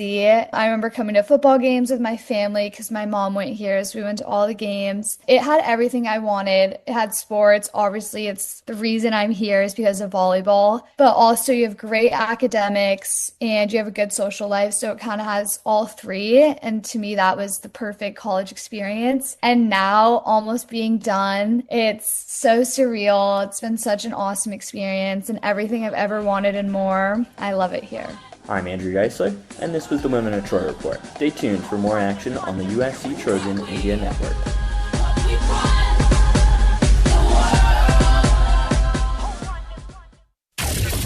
The Crosstown Classic USC UCLA right now. Don't miss Monday on ESPN LA, 7:10 a.m. The all-new ESPN LA app will be all over the game. Starting at 7 a.m. with the all-new Sedano and Cap Morning Show live and local. The Rich Eisen Show at 9 a.m. Mason and Ireland at noon. And the DeMarco and Travis Afternoon Show at 3 p.m. We're all over at Monday on LA's mega sports station and your home of USC football, ESPN LA. Fight on! It's time to recharge, reconnect, and rediscover your perfect combination at Pechanga Resort Casino. And with your resort favorites back in action, there's all of the excitement and comfort you love with the peace of mind you can depend on. So whenever you're ready for a little rest, a little relaxation, and a lot of fun, we'll be here. Play your perfect combination at Pechanga Resort Casino today. Think Verizon, the best 5G network, is expensive? Think again. Bring in your AT&T or T-Mobile bill to a Verizon store, and they'll give you a better deal. Now, what to do with your unwanted bills? Ever seen an origami version of the Hollywood sign? Jokes aside, Verizon has the most ways to save with phone deals, streaming, and plans, where everyone in the family can choose their own plan and save. So bring in your bill to your local Verizon store and get a better deal. Rankings based on Root Metrics Root Store dated 1/8/2025. The results may vary. Requires postpaid consumer mobile bill from T-Mobile or AT&T. Dated within the past 45 days. Bill must be in the same name as the person redeeming the deal. Additional terms may apply. Swing by Lazy Dog Restaurant for scratch-made meals, ice-cold beers, signature drinks, and now their new $15 fireside favorites. Choose from 5 handcrafted entrees like fried chicken, grilled shrimp tacos, fettuccine alfredo, Mediterranean chicken bowl, or Loco Moco fried rice. Every fireside favorite comes with Lazy Dog's famous personal-sized s'more brownie sundae for dessert. Dine in or take it to go. $15 fireside favorites are available all day, Monday through Friday. Visit LazyDogRestaurants.com to learn more. You're listening to USC Football. Hear every moment of USC football on 710 ESPN and the all-new ESPN LA app. What's going on, everybody? Jason Schwartz here from our ESPN LA studios in downtown, continuing the Southern California Audi dealers halftime show. Trojans trail UCLA at the half, 10-7. A late field goal at the end of the first half for the Bruins, giving them the lead. Trojans getting a touchdown on the opening drive, but nothing doing after that. So a lot of people at the Coliseum and myself over here in studio feeling a bit uncomfortable about what we saw there the first 30 minutes. We'll go out to Jordan Moore in a moment. He's on the sideline waiting for head coach Lincoln Riley to come out of the locker room for the second half. Also want to remind you to stay tuned after the game. Sua Cravens joins me here in studio for Trojans wrap-up presented by Modelo. We'll be taking your phone calls. You'll have a chance to react to this one. However, it ultimately shakes out, hopefully, a Trojans win, and an emphatic one at that. All right, before we go to Jordan, let's take a look at some scores from around college football. We'll start in the Big Ten this week. One other game in progress right now, 2 at halftime, including the SC-UCLA one. But Michigan State up on Maryland 24-14 in the third quarter. Halftime, Illinois leads Northwestern 14-10. Finals today, number 1 Ohio State beating number 15 Michigan at the Big House 27-9. Number 6 Oregon beat Washington in Seattle 26-14. Minnesota over Wisconsin 17-7. Penn State over Rutgers 40-36. Yesterday's finals, number 2 Indiana over Purdue 56-3. Iowa beat Nebraska 40-16. Some top 25 scores for you. Finals from yesterday. Number 25 Arizona over number 20 Arizona State, 23-7. Number 7 Ole Miss beat Mississippi State 38-19. We await Lane Kiffin's decision on where he will be coaching in the future. Number 4 Georgia beat number 23 Georgia Tech 16-9. And number 16 Texas over number 3 Texas A&M 27-17. Some top 25 scores from today. Number 14, Vanderbilt beat number 19, Tennessee, 45-24. Number 12, Miami over number 22, Pitt, 38-7. Miami making a push for the college football playoff. Number 8, Oklahoma over LSU, 17-13. Number 5, Texas Tech shut out West Virginia, 49-0. And later on, in about an hour, up on the farm, Stanford will host number 9, Notre Dame. Iron Bowl action right now. Number 10, Alabama leads Auburn 17-3. Okay, let's go back out to the Coliseum. Jordan Moore is standing by, waiting for Lincoln Riley to emerge from the locker room. And Jordan, got to wonder what the atmosphere was like in the locker room after the first 30 minutes that I think felt unexpected for a lot of us USC fans and those who followed the team. Yeah, I mean, I would imagine it was a spirited locker room. I hope so. I hope so, yeah. This is a rivalry game, and I don't think that the Trojans came out. Well, I don't know. I mean, they came out. That first drive was fantastic. This place was all lit up.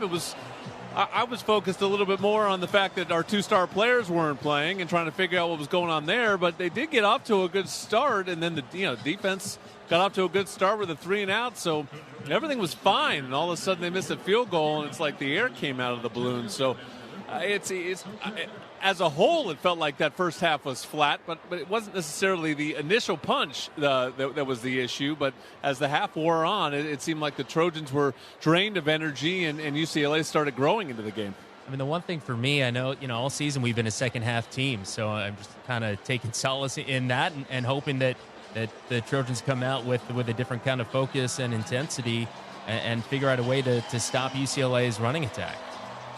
Yeah, I mean, you got to stop the quarterback run. That's the thing that we knew coming into the game, is that UCLA is at its best when it's running the football, but then you look at who their leading rusher is, and it's actually their quarterback, not their tailback. So, I thought that those were the plays that were really backbreaking in that first half, were some of those third down runs where they let Nico get out and pick it up with his feet. So those are the ones I think they really need to cut out. The traditional run game they've done okay against in the first half. As far as USC's run game, though, 57 rush yards in the first quarter, and they were negative 13 in the second quarter, I think, because of the sacks to Maeva. But I mean, Trojans, I know UCLA doesn't do a great job stopping the run either. Trojans got to stick with King Miller, I think. Yeah, King Miller, I thought, was the best player in that first half for USC. Got him off to a good start. His energy is fantastic, and they've done a nice job using him out of the backfield as a receiver, as you said. So, good start for King Miller. Tanuk had a big play in that first drive, and then he sort of disappeared after that. I'm about to get Coach Riley here. How do you flip this thing in the second half, Coach? Oh man, it's a game of special teams right now. Obviously, we didn't finish in the red zone. They did on their 2 possessions. It's been a low possession game. We got to do a good job containing the quarterback and then finishing drives on offense. All right, here we go. Second half starts. USC's defense is on the field, so a big possession. UCLA 10, USC 7. Going into half number 2 from the Coliseum on the USC Trojans Media Network. Turbo songs, quattro cleans, racing all the way. Oh, what fun it is to drive when an Audi leads the way. What fun it is to drive along in an Audi every day. Drive performance all the way home. Celebrate the season of Audi at your local Audi dealer.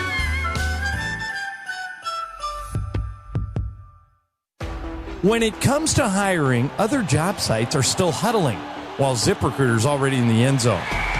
What's the advantage?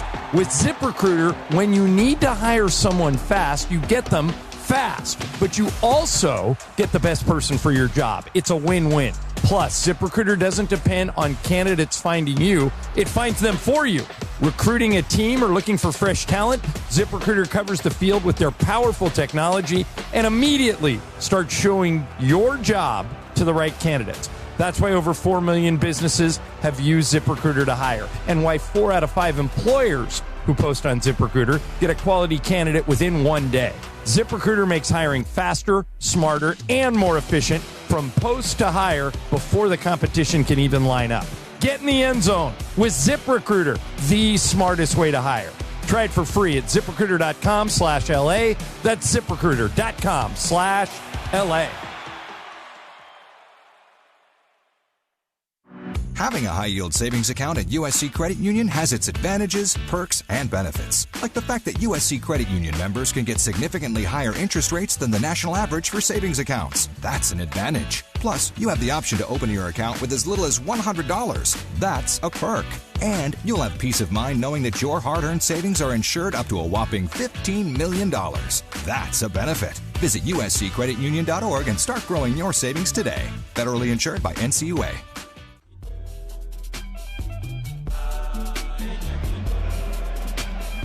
Bruins getting set to kick off, or rather the Trojans getting set to kick off to the Bruins, and it is returnable from the goal line out to the 27-28-yard line, where UCLA will start this important drive. You've been listening, or were, to the Audi Halftime Show, brought to you by Audi, your SoCal Audi dealers, proud sponsors of the USC Trojans. Penalty marker down. By Pechanga Resort Casino, proud partner of USC football, and by Athletic Brewing, non-alcoholic craft beer for first down to fourth quarter. Great tasting, low calorie, and fit for all times. I heard there was a penalty. I haven't heard anything since then. After the play, personal foul, unnecessary roughness, 36 the receiving team. Ooh. Half the distance to the goal, first down. It's kind of unusual to have the receiving team on an unnecessary roughness call. Today's game being presented by Invesco QQQ, the official ETF partner of the USC Trojans.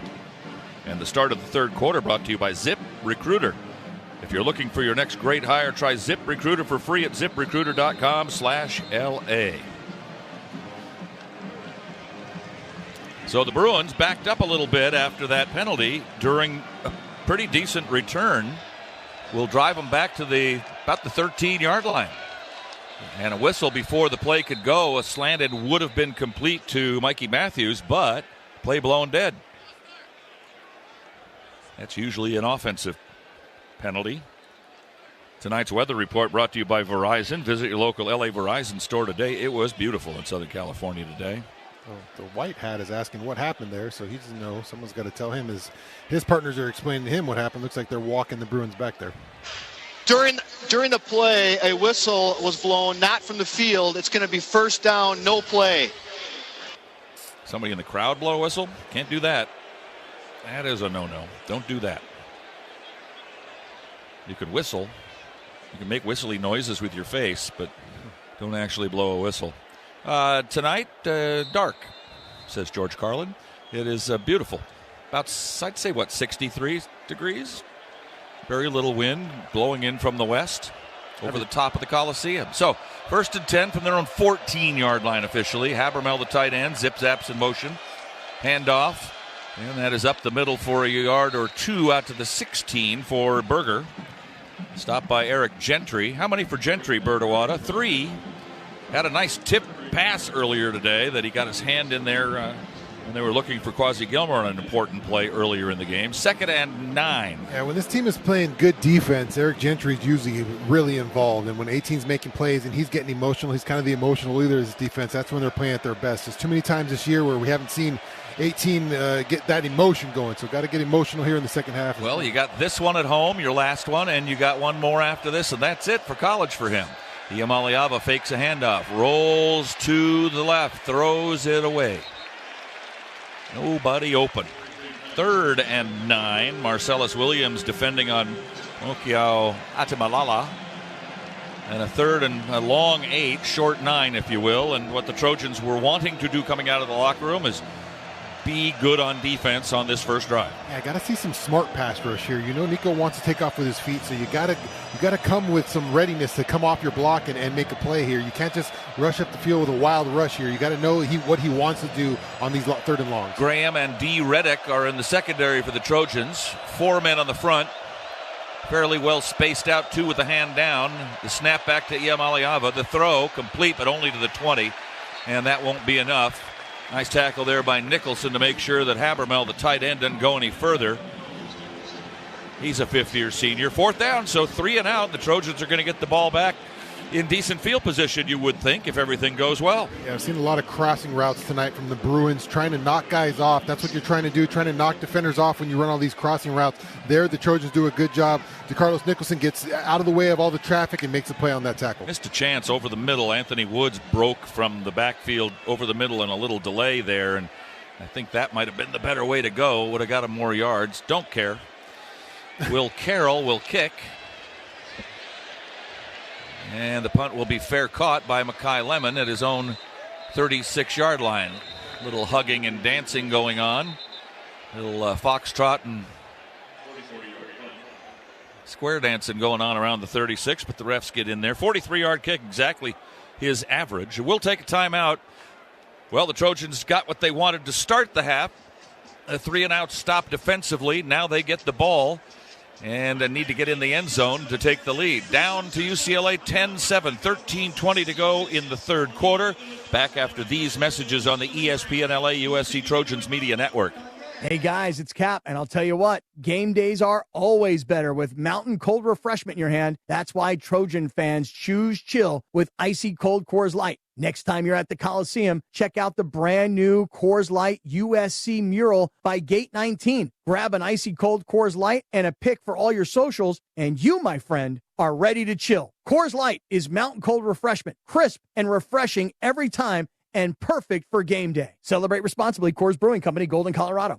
It's time to recharge, reconnect, and rediscover your perfect combination at Pechanga Resort Casino.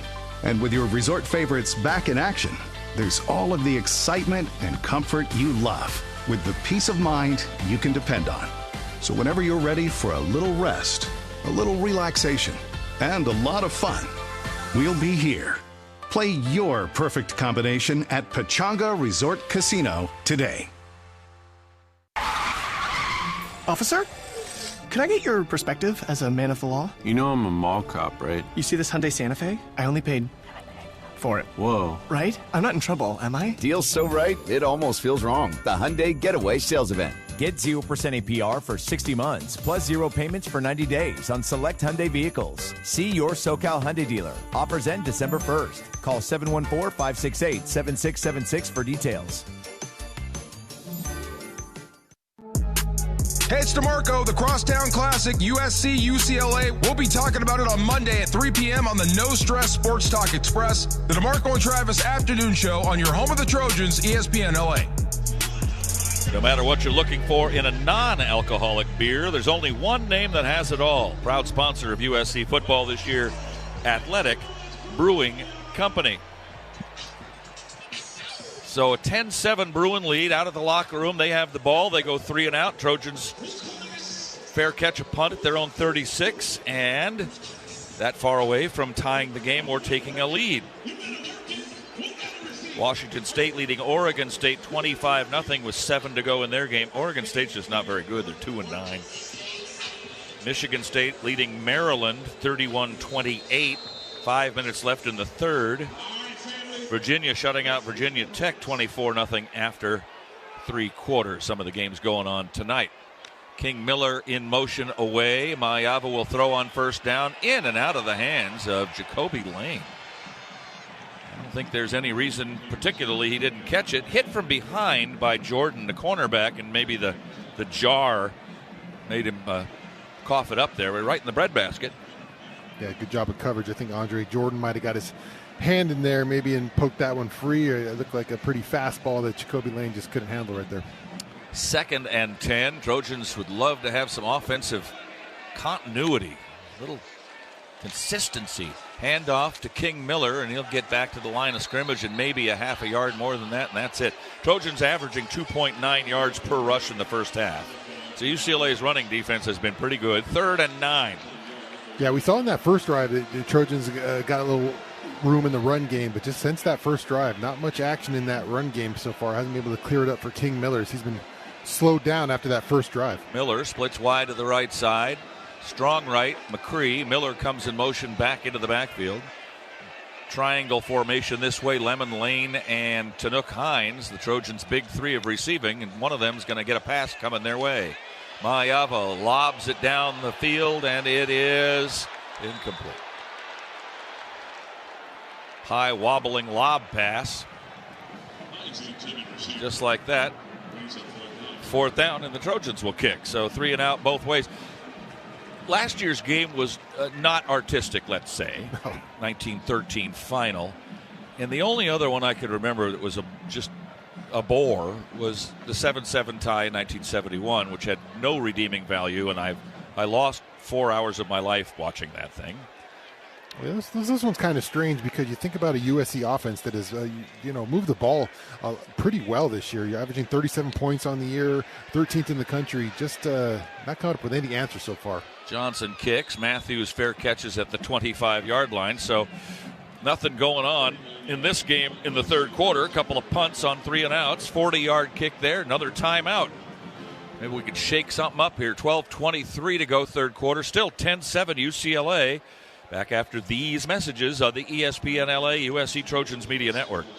Looking for the play of the day? That's easy. Fight on to victory with USC and fly on faster with ONT, the fastest and easiest airport experience in SoCal. Not to mention Ontario International Airport has over 90 nonstop flights to 30 major destinations with less traffic coming in and out. In other words, getting there is a breeze, and so is following our Trojans anywhere the season takes them. Because let's be honest, faster is always better when it comes to your airport. Start planning your next journey today at SoCalSoEasy.com. Turbo songs, quattro cleans, racing all the way. Oh, what fun it is to drive when an Audi leads the way. What fun it is to drive along in an Audi every day. Drive performance all the way home. Celebrate the season of Audi at your local Audi dealer.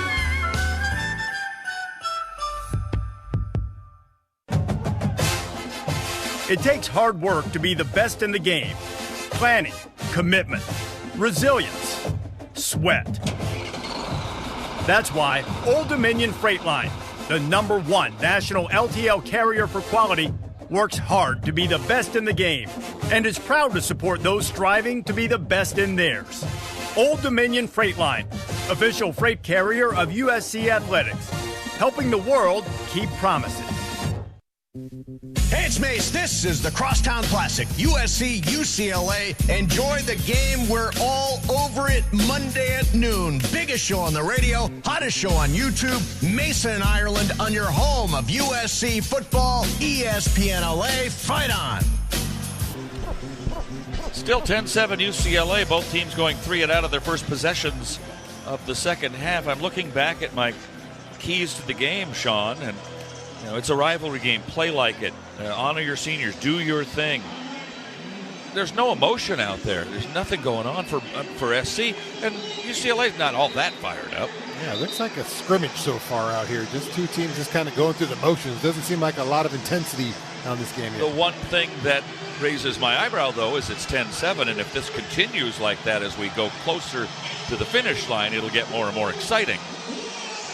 Whether anything happens, we don't know, but at least there'll be some excitement value in the closeness of the score and the waning down of the clock. Yeah, I'd like to see the Trojans come to life here on defense. Sometimes, you got to get sparked by the defense. A big play right here, turnover, something big happens on defense, can get this place going. Cameron Crawford in at defensive end for SC. He's been back and forth in this ball game. Bruins ball, 1st and 10 from their own 25 after the punt. Snap back, handoff to Woods, trying to get outside, and does so successfully for 8. Looked like the Trojans had him pinned out on the edge, but then he put on it another gear, and SC unable to catch him there. 8-yard gain, 2nd and 2. Christian Pierce running out there to grab him. 5 tackles for him instead of Bishop Fitzgerald and Mari Ramsey not playing at their safety positions today. Not sure we'll see them in the bowl game either. Clock runs. 2nd and 2 coming up. 11:49 remaining in the third. Lots of time. Nothing happening with it, particularly. Twin receivers this way. Fumble on the ground. Iamaleava landed on it. Didn't take the snap well and dove back forward to get it. Eric Gentry was there just in case he couldn't, but he did. A loss on the play of maybe a yard, 3rd and 3. Doesn't hurt that bad when it's 2nd and 2. Yeah, Trojan got a benefit of a bad snap right there, and you need to take advantage of it here as it sets up for a 3rd down. Not that many yards to pick up, but you can get out here, try to get this place sparked up a little bit as the bells toll here and trying to get this place the energy up. Boucard and Abasiri, the center of the defensive line. Lucas and Crawford, the outside men. Rolling this way, Iamaleava wants to throw on the run and does, and a tippy-toe catch. And it is made by Matthews for the first down across the 35 to the 36-yard line. Just a little short passing game, and they're doing pretty well with it when they need it. Yeah, just an easy passing game. Just using, like I said, a lot of crossers. Just trying to pick guys off, pick defenders off as you're covering that man coverage, and you get picked off by one of these defenders who's crossing by, then bodies running into bodies and guys losing guys, and simple pitch and catch. Good call there. I think UCLA thought maybe SC was going to bring extra pressure, so they bought Iamaleava a little extra time rolling this way. So another set of downs, 1st and 10 at the 36-yard line. Tight end in motion. Iamaleava setting up a screen perhaps. Throws. Might have been bounced at the 40 to Mokio Atamalala. They calling that a catch? I'd like to see that. Not sure he got his arms under that. At any rate, they'll call it a 4-yard gain for the moment. 2nd down and 6. You get a view of that one yet? They haven't done a replay there. There it is. Check it out. Slows down. I think that's questionable. It moves a little bit. I don't know. Yep, they're not reviewing it, so it's 2nd and 6. It was close. Trojans moving men around on the line of scrimmage defensively. Iamaleava throws the slant, complete to Mikey Matthews to the 47. That's enough for another first down. Boy, they're not throwing it very far, but they're throwing it very accurately, the Bruins are. And a first down for the Bruins. Move the chains again. Already leading 10-7 now. Yeah, it just looks like an offense and know what they want to do. They kind of have a game plan here. They're running it. And on the other side, the Trojans just look like they're trying to find something on offense. Just haven't been able to find anything steady since that first drive. So Bruins picking up what they want to do here, and the Trojans struggling on the other end. Need a break. Need something good to happen. Not a lot of that has gone on. Habermel comes in motion with the tight end. Iamaleava will throw to Gilmer. Dances at the 50 and tackled forward to the USC 47-yard line. Gain of 6, 2nd down and 4. Trojan fans, get ready to fight on with Fruitist Blueberries. Sweet, crunchy, packed with goodness. Ultimate game day snack. Fruitist, the official super fruit snack of the Trojans. Available in stores near you, I hope. Got to do a better job of diagnosing those screen plays. Those little bubble screen plays are picking up way too much yards. 6 yards a pop right there. That's just too easy. That's pitch and catch. Look, they got all these guys bunched up. You got to watch crossers and little screens here. When the Bruins have driven the ball, they have driven it long against the Trojans. Iamaleava is corralled in the pocket, but gets rid of it, and over the middle, Habermel, the tight end, makes the catch at the Trojan 39, and that's another UCLA first down. Let's go down to Jordan before the next play. Yeah, I just wanted to emphasize that point you're making, Pete. You know, it's not a 3 yards in a cloud of dust kind of running offense here for UCLA, but it's effectively doing the same thing. They are burning all 40 seconds on the play clock. They're throwing these short routes, and it's become a low possession game. Again, we talk about anatomy of an upset, and I think that is clearly UCLA's game plan. Shorten the contest. Woods to the right side of Iamaleava, first down at the Trojan 39. Handoff to Woods, coming around the right side.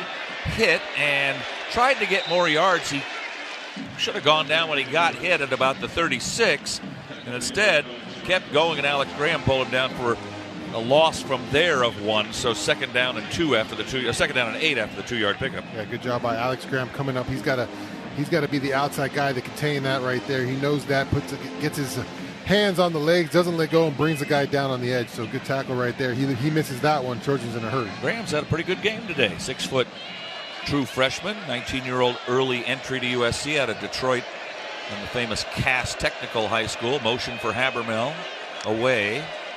Iamaleava being chased, got a hand on him, but he gets away to the 40, to the 35, and dives to the 34-yard line. Yeah, it would have been quite the play if you got a hand on him, and that's all, but Didn't really have a chance to sack him there. 3rd and 5, though, and a pretty big play right here. Yeah, get a free runner to him. Get Braylon Shelby free runner to the quarterback. He's got to do a good job of just kind of breaking down, but Nico is definitely elusive those situations. So Trojans able to get him down anyways, but sets up for a 3rd and short. Look for those passes. You got to go look for Nico to try to do it again with his legs. Nico at 6'6", 215 could put on a little weight, but he'd lose a little speed. Maybe he doesn't want to do that just yet in his career. 3rd and 5. Crowd roaring for the first time in a while. Now they got him. Iamaleava goes down. Jide Abasiri with the sack. Straight up the middle. First one suffered by Iamaleava, and they'll have to punt it, I think, with a 4th and 12 or 13. They can't afford to give the Trojans the ball here at the 40-yard line, I wouldn't think. That is the 3rd sack of the year for Abasiri. Yeah, a little stunt on that side with Abasiri and Cam Crawford as Abasiri goes up the field, picks that tackle off and stays in his gap and picks up that sack. So nice play by him. And Cam Crawford set him by that TE stunt on the defensive line side. We haven't seen Mekhi Lemon try to return a punt in an age. This a punt. Low snap. Trojans don't particularly rush it here. Lemon says fair catch again, makes the catch. He had guys around him, so he wasn't going to go very far. And the ball is spotted at the 9-yard line, and the Trojans that far away from trying to tie the game up at least. Timeout with 5:17 to go in the 3rd. Yes, time is becoming a little bit of a factor now. 10-7 UCLA, back after these messages on the ESPN LA USC Trojans Media Network. And don't miss on Monday what head coach Lincoln Riley has to say about the game. Trojans Live, presented by Monster Energy. Monster Energy, unleash the beast. Here at Monday at 6 p.m. on ESPN LA and on YouTube at USC Athletics. Coach Lincoln Riley plus Jordan Moore, Shaun, Cody, Keely Orr, and more. Break down today's USC-UCLA game and what else is going down with USC Athletics. Trojans Live, featuring head coach Lincoln Riley and all the reaction. Monday, 6 p.m. on ESPN LA, the all-new ESPN LA app, and on YouTube. Yeah, go. Invesco QQQ is the official ETF partner of the USC Trojans. The future isn't scary. Not realizing its potential, however, could be.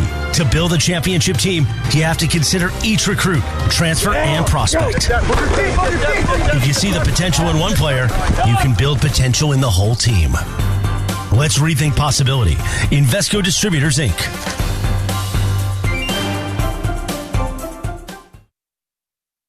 Hey guys, it's Cap, and I'll tell you what, game days are always better with mountain cold refreshment in your hand. That's why Trojan fans choose chill with icy cold Coors Light. Next time you're at the Coliseum, check out the brand new Coors Light USC mural by Gate 19. Grab an icy cold Coors Light and a pic for all your socials, and you, my friend, are ready to chill. Coors Light is mountain cold refreshment, crisp and refreshing every time, and perfect for game day. Celebrate responsibly. Coors Brewing Company, Golden, Colorado. What's good, everybody? Sua Cravens here, and don't miss the USC postgame show today after the game with me and Jason Schwartz right here on your home of Trojans football, ESPN LA. Fight on. Don't know if you heard this, but after an 8-year timeout, USC Athletics is reinstating the Athletic Hall of Fame. Highest honor bestowed to USC athletes, celebrating student athletes, coaches, administrators, media members, athletic supporters. And we'll announce who's getting in next year. It's about time. We've had a number of interruptions. We've had different athletic directors. We had the COVID break, and so we're getting back to that, and that's good. It can't come fast enough, I think. It's a great event. If you've never been, you should think about buying a table or buying a seat at least. The first one ever was here at the Coliseum on a beautiful summer's evening, and then they've had them in various locations since then. Looking forward to it. Trojan ball, 1st and 10 from their own 9, trailing 10-7 with just over 5 to play in the 3rd. Trojan game day experiences now on Airbnb. You can book at airbnb.com/USC game day. So SC's offense, which has done really nothing since the first drive of the first quarter. Maliava will try to change that and does with a pass over the middle of Walker Lyons. He's gang tackled backwards after working his way out to the 16.5-yard line. We'll call it a gain of 7, and a 2nd down and 3. Good way to start. Nice short pass. Yeah, just taking what they give you here. They don't got to come out just throwing bombs here. Just got to make this defense work a little bit, work it around, find the holes in the defense here, and just be patient here. Don't try to get too aggressive here. King Miller is the one back. It'll be a flip to Miller on the option to the right. Miller to the 20. Gets the first down and out to the 25, maybe even the 26-yard line, and that's a USC first down. Brought to you by Hyundai. The Hyundai Getaway Sales event going on now. Get deals so right it almost feels wrong. Don't miss out. Visit your SoCal Hyundai dealer today. Yeah, just getting a rhythm here. You want to see a rhythm from this offense. Start putting some plays together. You saw that first drive. Felt like there was a rhythm. There was some, the plays that had some definition in them there. Here, you want to see those kind of plays come out in this drive. 1st and 10 SC. Move it out from the 9 to the 25-yard line, which is where most drives start these days. Mayava being rushed, throws as they get to him, and it's knocked away from Jacoby Lane again. He's just grabbing him. They got incomplete pass brings up 2nd and 10. So if they're not going to throw that flag, you got to think about stop throwing that ball, because that's going to be a hard catch for Jacoby Lane with a guy just pulling his jersey off there. So we might have to. If the referees are going to let him get away with holding him, then yeah, he's holding him. You got to. Tough no call there. Jordan defending, but poorly, but successfully. 2nd and 10 at the 25.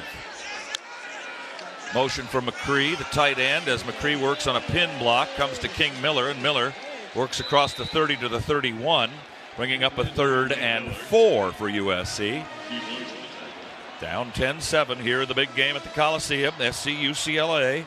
Trojans trying to win 7 in a row at home. Trying to snap a streak in this series that has seen the road team win 5 in a row. And UCLA is trying to snap a 4-game losing streak and dance off into the sunset this year at 4-8 instead of 3-8. Miller in the backfield with Mayava on the 3rd down and 4. Mayava clapping his hands, takes the snap, throws over the middle, complete. Jacoby hangs on to it. Got hit once, then twice. Comes up a little bit shaken up. He's going to have to leave the ball game, but he does manage to hang on to the ball nicely to the 43-yard line, and that's a USC first down. Nice job by Jacoby Lane. Yeah, good job of concentration right there. He took a shot on that one, Pete. You mentioned it there, and he over the middle. I'm sure UCLA is looking for number 8 too, and he took a shot from number 21 right there. Looked like Martin right there who delivered the blow right there, but good, big catch by Jacoby Lane. 12 yards on the pickup, and the Trojans continued the drive that started back at their own 9-yard line. Mayava looking to the sideline to get the play call with 3:08 remaining in the 3rd quarter, and the Trojans trailing UCLA by 3. Play clock winding down. Mayava keeps, goes to the right side 40, 45, and to the 48, maybe the 49-yard line. Did not give himself up. I think he's going to end up getting 5 out of this. It'll be 2nd down and 5 for the Trojans, tackled by the free safety, Key Lawrence. Yeah, it's a good pickup. You got to keep him honest right there. That just keeps the UCLA defensive end from crashing down every time. It puts a little slow in his step. That'll hopefully get King Miller a little more wiggle room inside. Lemon, who has not been targeted tonight at all, the Biletnikoff candidate and leader, we think, goes over to the right side. Mayava looking that way. Ooh, look out. That's caught by Tanook Hines. And his knee was down at the 49-yard line, at the 50. Knee down at the 50, so it'll be 3rd and 3 from midfield for the Trojans. That looked like it was going to be intercepted, and I didn't know what was going on. That's the second one. Kanye Clark looked like he had an opportunity. He kind of dove for it like he had it and went right through his arms, and Tanook Hines caught it and just hit his knee. That was the problem. He could have gotten up and run, and I don't know if he would have gone much further anyway. 3rd and 3. Throw. Lions. First down and more. Tippy toes on the Trojan sideline across the way. Out of bounds at the 46-yard line. First down USC, and let's take 10 seconds for stations to identify themselves on the USC Trojan Football Media Network. Hey, this is Lincoln Riley. This is Trojans Football on 710 ESPN. KSPN Los Angeles. Your home for USC football is 710 ESPN and the all-new ESPN LA app. Fight on. Jackson is the one back on this first down play from the UCLA 47. The throw, however, over the middle. That's complete to Lake McCree. And McCree inside the 35, dumped down at the 33-yard line. Maybe the 32, and the Trojans are on the move. Good route by Lake McCree over the middle. Just a little hot route over the top right there, and getting the tight end the ball quick, not asking your offensive line to protect forever, and Jaden hits him, attacking this UCLA defense over the middle. Lake McCree came into the game needing 6 catches for 100 in his career. 1st and 10 SC at the UCLA 32-yard line. Lemon wide to the right side. Lions over that way as well. The fake to Jackson. The throw down the right side. Looking for Lemon in the end zone. He's got it. Flag is down. It's a touchdown USC. And the Trojans have the lead. But let's see what the penalty marker is going to be at the 9-yard line. Interference on who is the question? It's against UCLA. Trojans have scored, and a 33-yard touchdown pass gives USC defense. The lead. How Number do you 21, do? the penalties decline. Result of play is a touchdown. Wow, that's the loudest I've heard the Coliseum crowd today. Yeah, they haven't given him too much to cheer for there, and Mekhi Lemon, the guy to do it. So goes down the sideline, just one-on-one coverage with Kanye Clark. We talked about him earlier. He's got a lot of hands on him. He's breaking them. And Jaden throws a back shoulder throw. Kanye Clark kind of flies by, and the refs throw the flag, and Mekhi Lemon with another Trojan touchdown. Extra point for Sayeri, who has missed 2 field goals, 1 blocked, 1 missed. Snap is back, kick is away, and the kick is good. And so the Trojans are in front with 25 seconds remaining in the 3rd quarter. The score, SC 14 and UCLA 10. Good drive from back at the 9-yard line, 91-yard drive. That's the way to go. And a nice way to cap it off. We've seen some drives stall in the red zone there and have to settle for kicks that haven't worked. So the Trojans making sure this time, finding number 6. He hasn't been dialed up too much today, but there he gets one-on-one coverage. Jaden goes to him, and after a beautiful run, pass, move the ball, drive, Trojans end up with 6. Our buddy Eli Kleinman joins us here in the broadcast booth. And Eli, the radio play-by-play voice of the USC Women of Troy basketball team. Big win last night over Pepperdine as expected. How's the season going so far without Juju? Is it what you expected? Yeah, I think it's about what you would have to expect. I mean, you lost not just her, but a lot of pieces from last year, including your 3 front court players that played in that rotation. And so there are some growing pains, but you're seeing the team take steps to get better every single game, which is the encouraging sign. Any chance for Juju to come back at all? There's no way, or it's maybe NCAA time? She's sitting out this year, and then the hope is she'll be back next year for USC. I know that she made that announcement already. I'm wondering if she's going to come back, perhaps if USC gets a nice draw in the NCAA tournament. I don't think that's an out-of-bounds question. I've heard no indication of otherwise. The plan is, and she's going to sit out this year. Okay, so next year you've got a great recruiting class coming in as well. How does that look? Well, that, I think, looks really promising. You have the number 1 recruit in Sanaya Hall, and then you have a 5-star international player from Australia, Satea Fagan, who is actually going to join the team in the next couple months because obviously school calendar a little different in Australia, so able to come join the Trojans, just get to practice with the team to get ready for her freshman year. In your heart of hearts, where do the women of Troy fit in the Big Ten this year? I think they were still one of the best teams in the conference with Jazzy Davidson, Kennedy Smith, Cara Dunn, a lot of good pieces, and it looks different than it did last year, but I still think they're a very talented group. UConn coming in a couple of weeks. That'll be exciting. That should be fun. You always want to test yourself in non-conference play. Get ready for league play. I got a quick question for you. How's a new SID GLRS doing? The best. The best. Okay. Just wondering. I know producers. Producer Gia has a lot of jobs. A lot of hats so far, right, in this fall. Eli, thanks for stopping by. Of course. Best of luck with the rest of the season this year. We'll be keeping an eye on the Women of Troy basketball team. A good club. Right now, in my mind's eye, I'm thinking a 3-4 seed, maybe the NCAAs by the time it comes around.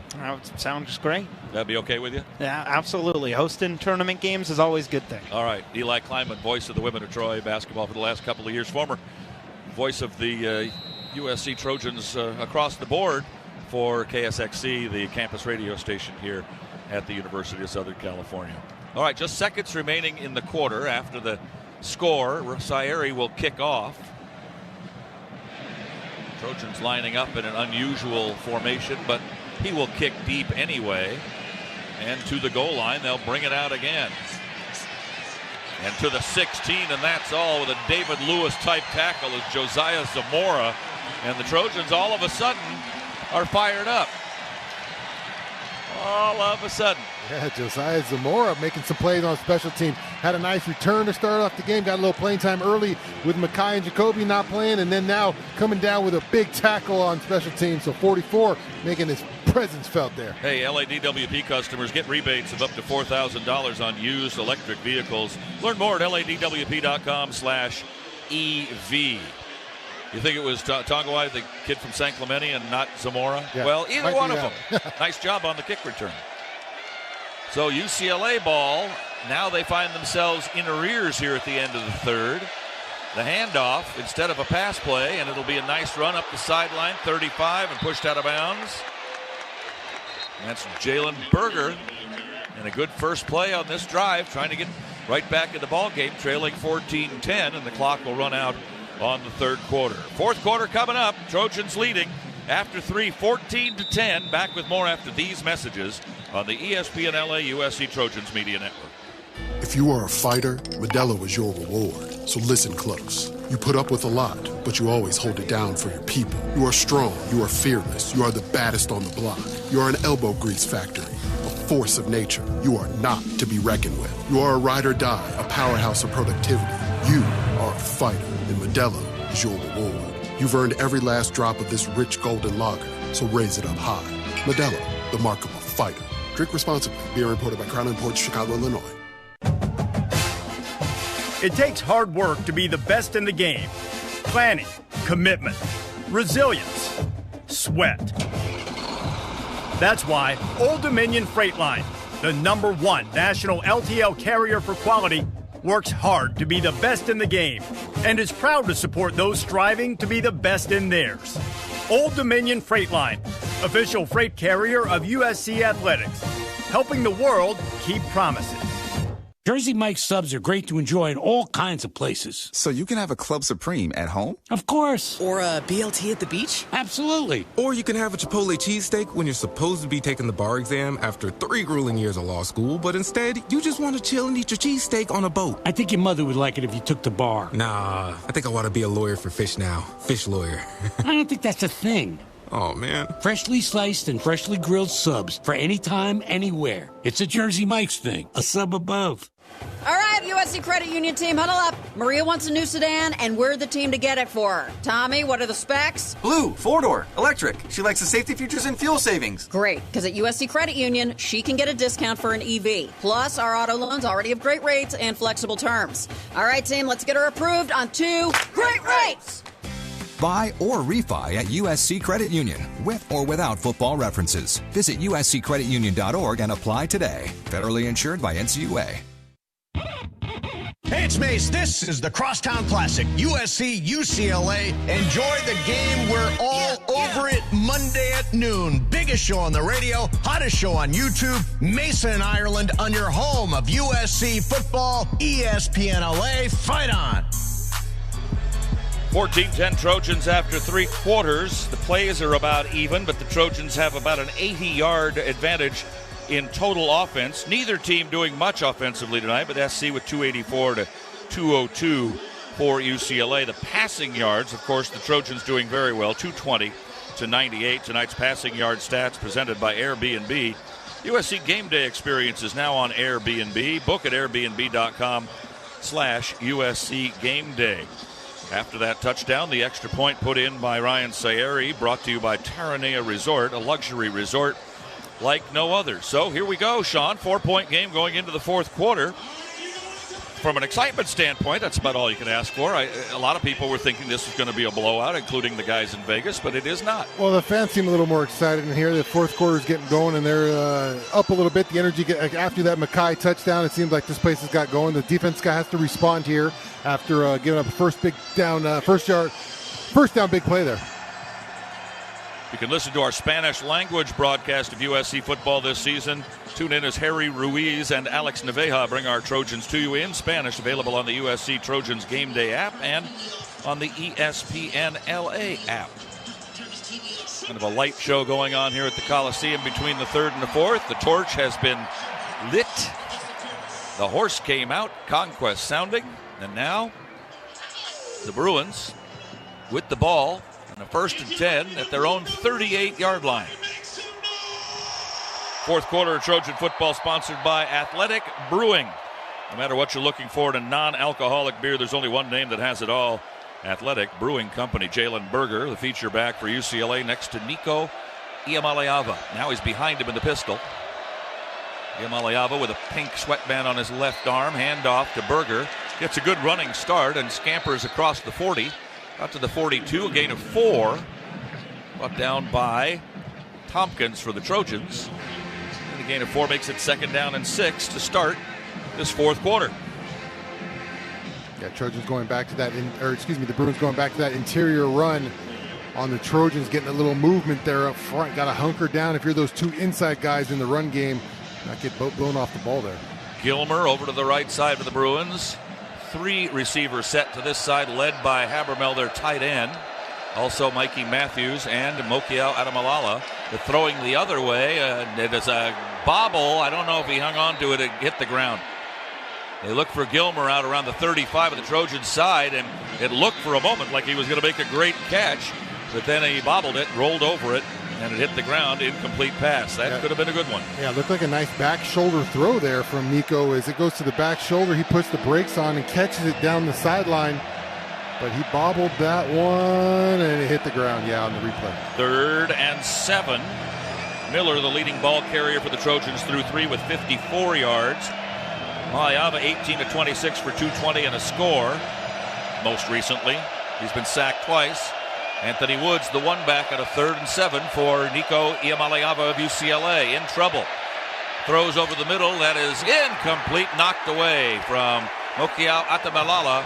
And a good defensive play by Marcellus Williams of the Trojans. Good job by Marcellus. Good job by Marcellus Williams there as he's covering over the middle right there, but good pressure by the defensive line as they didn't get to Nico, but kind of cornered him in the pocket there. He makes a throw and drops the ball a little bit before Marcellus Wiley gets there. So Carroll, the Aussie punter, transfer from Tulane, kicking again for UCLA, the snapper. Salam Abdullah gets it back to him, and he angles over to the right side, kicks it away to Lemon, who does not fair catch at the 8. Steps up to the 15, outside to the 20, at the 25 and up the sideline to the 30. And Makai Lemon dives over the punter to the 44-yard line. Makai Lemon with a big special teams play for USC and a 1st down for the Trojans, already leading 14-10. We'll take a break here. Timeout with 13:54 remaining in the fourth quarter. SC 14, UCLA 10. Back after these messages on the ESPN LA USC Trojans Media Network. Byron opened a free checking account with USC Credit Union, and now everything else feels complicated. Like today, should he go with the 7-layer bean dip or the party wing platter? The wings are so spicy, but the dip is so creamy. I need a minute. Luckily, some choices are easy. With USC Credit Union, Byron gets thousands of fee-free ATMs, secure online and mobile banking, and even credit monitoring tools, all with a free checking account. Dip or wings? That's on Byron. Visit usccreditunion.org. Federally insured by NCUA. Are you ready to unleash the beast? Monster Energy is here to give you the edge this college tailgate season. Loaded with bold flavors, our powerful blend gives you the energy you need to push you beyond your limits. Tune in all season long with Monster, the energy drink of ESPN Radio College Football Tour. Power your performance with a drink that's as hungry for victory as you are. Crack open an ice-cold Monster and dominate the competition. Monster Energy. Unleash the beast. Grab yours today. It's time to recharge, reconnect, and rediscover your perfect combination at Pechanga Resort Casino. And with your resort favorites back in action, there's all of the excitement and comfort you love with the peace of mind you can depend on. So whenever you're ready for a little rest, a little relaxation, and a lot of fun, we'll be here. Play your perfect combination at Pechanga Resort Casino today. Hey, it's Mace. This is the Crosstown Classic, USC, UCLA. Enjoy the game. We're all over Monday at noon. Biggest show on the radio, hottest show on YouTube, Mason, Ireland, on your home of USC football, ESPN LA. Fight on. A 50-yard punt, but for the first time in a while, Mekhi Lemon does not fair catch, returns at 35, a net of 15, and a good field position start for the Trojans, their own 43-yard line. Jaden Mayava with his passing yards of 220 tonight, now catching and passing Shaun Salisbury into 13th on the all-time USC career list. And on the single-season list, goes past Cody Kessler, 2015, Rob Johnson, 1993, Keaton Slovis, 2019, and Matt Leinart, 2003, into 8th place on the single-season total offense list, and passing Matt Barkley, Leinart, John David Booty into 11th on the Trojan single-season passing list. So starting to move up there. Mayava, by the way, in his career, which includes his time at UNLV, now coming up on 8,000 yards and threw his 50th touchdown pass in his career tonight. Trojan ball, 1st and 10 at their own 43, leading 14-10, 13:54 to go in regulation time. Touchdown here would really put a world of hurt on UCLA. Wouldn't end the game, certainly, but would help. Mayava in the shotgun as always with King Miller to his right. Fakes the handoff to Miller, looking left, continues to look, then throws, intercepted at the 30 and returned the other way. 40, 45, 50, flag is down. And down around the Trojan 41-yard line goes Key Lawrence, the free safety. Now we'll see what the penalty is all about. Nicely read there by the safety. That's what they're supposed to do. Yeah, the safety was sitting back there waiting for him to throw that. He's on the top of that route right there, but I think they're going to get the defender who was covering Lake McCree on a pass interference. Well, Mayava didn't look him off at all. He was looking left the whole time, looked right at his intended receiver. Here's the call. Coming up anyway. The White Hats voice, Gregory Bloom. Our umpire is Robert Coliseum. Michael Dulce, the headlinesman, and the judges are Matt Dornan, Lachelle Nelson, Gary Powers, Michael Elliott, and Jason Gant. There are 2 fouls against the defense. Pass interference, 21. That's declined. Personal foul, roughing the passer, 15 defense. 15-yard penalty for the previous spot, automatic, first down. Got him too late. Anthony Jones, transfer out of Michigan State. Well, there's a break, because otherwise the Bruins have the ball at Trojan 40. Yeah, I don't love the pass interference call, but there was definitely a late hit on Jaden Mayava. So Trojans benefit there from just some careless football there from the Bruins, as Jaden Mayava kind of gifted one to the Bruins there. But the Bruins not playing smart football there and getting the flag and really losing a big play that could have been for the Bruins. 67 yards in penalties this year per game for UCLA. Nowhere near that many tonight so far. Mayava now with a first down at UCLA's 42-yard line. Miller in the backfield, and Miller will get the call, lugs the leather as he spins around to the 40, 39, tackled forward by the Bruins, thank you. To the 38 by Williams, their defensive tackle. His 3rd tackle of the evening. Gain of 5 as it turns out. 2nd down and 5. Ocean views, magical sunsets, and a luxury resort like no other. Discover our favorite place, Terranea, located along the stunning Palos Verdes Peninsula in Southern California. Book your getaway to Terranea now at Terranea.com. Jaden Richardson in the pattern for the Trojans. But it's Lemon Lane to the far side. Richardson down to the near, right at our vantage point here. We're about the 38-yard line, just like the ball. Mayava takes a high snap, dances around the pocket, then winds and throws. Complete to Lane, gets away at the 20, steps forward to the 15, still on his feet, but he's out of bounds. Inside the 15, where are they going to put him? At the 10 or 11, it makes a difference. But it's a first down for USC in the red zone, right at the 10-yard line. Good catch. A lot of traffic. Yeah, nice route there by Jacoby Lane as he left Kanye Clark right there in the dust right there. Just pulls up on his route, stops, and gets able to break it free on that tackle and make a nice big chunk play for the Trojans. Trojans in the Helium Mobile red zone. Time for them to break free and try to break this game open. Blake? John Ray Reed waiting to snap the ball back for the injured Killian O'Connor. He comes to Mayava. He throws underneath. Miller makes a nice fingertip grab at the 10. Down to the 5. Dives towards the goal line but doesn't get there. He's down at the 1.5 yard line. 2nd and goal for USC. Jalen Woods the tackle. And the Trojans knocking on the door, trying to take a bigger lead, one they certainly need. It would be 11 points if they could get there. Yeah, nice one-handed catch there from King Miller as he's showing off his receiving skills. Just gets that one with one hand, pulls it in. It looks like he's going to break the end zone. A shoestring tackle gets him at the 2-yard. That young man's going to have a scholarship for college at USC pretty soon. Out of the pistol now. 2nd and goal at the 1.5. Motion for Lemon, but the handoff, no, it's going to be a throw, and it's going to be caught, and it's going to be a touchdown. Lake McCree, the senior on senior day. How do you do? The Trojans score.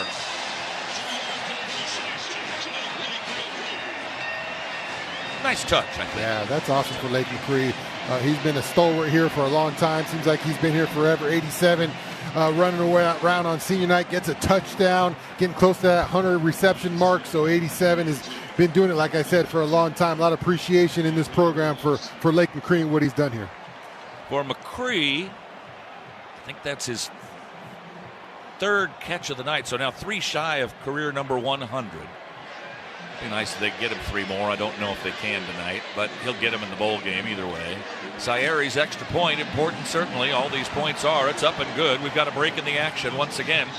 Time out of the field with 11:24 remaining in the 4th quarter. The Trojans open it up now a little bit. SC 21, UCLA 10. Back after these messages on the ESPN LA USC Trojans Media Network. Turbo songs, quattro cleans, racing all the way. Oh, what fun it is to drive when an Audi leads the way. What fun it is to drive along in an Audi every day. Drive performance all the way home. Celebrate the season of Audi at your local Audi dealer. Love staying ahead of the game with the latest tech? Meet Helium Mobile, the first phone carrier powered by the people. Experience coverage from the nation's largest 5G network and a network built by people like you. For just $20 a month, get unlimited talk, text, and data. Plus, earn crypto for contributing to the network, which you can use to pay your phone plan. Whether you're a USC Trojans fan, student, employee, or just trying to save a buck on your phone bill, Helium Mobile is for you. Make the switch today at HelloHelium.com. Fight on. It's time to recharge, reconnect, and rediscover your perfect combination at Pechanga Resort Casino. And with your resort favorites back in action, there's all of the excitement and comfort you love with the peace of mind you can depend on. So whenever you're ready for a little rest, a little relaxation, and a lot of fun, we'll be here. Play your perfect combination at Pechanga Resort Casino today. Hey everybody, it's Cappy. This is the Crosstown Classic. USC against UCLA. We'll be talking about it on Monday on LA's only live and local sports morning show, the all-new Sedano and Cap morning show at 7 a.m. on your home of the Trojans, ESPN LA. Fight on. Don't mind saying, I think that Mekhi Lemon punt return may have been the play of the game. 35-yard punt for a guy that's been doing nothing but fair catching all year. Well, his punt return was good. His touchdown was good. Anytime Six is doing something, it's good for the Trojans. I think you're right. 21-10 SC after the Mayava to McCree touchdown pass of 2 yards. 4 plays, 57 yards. It was a short field because of Lemon's great punt return. The PAT brought to you by Terranea Resort, a luxury resort like no other.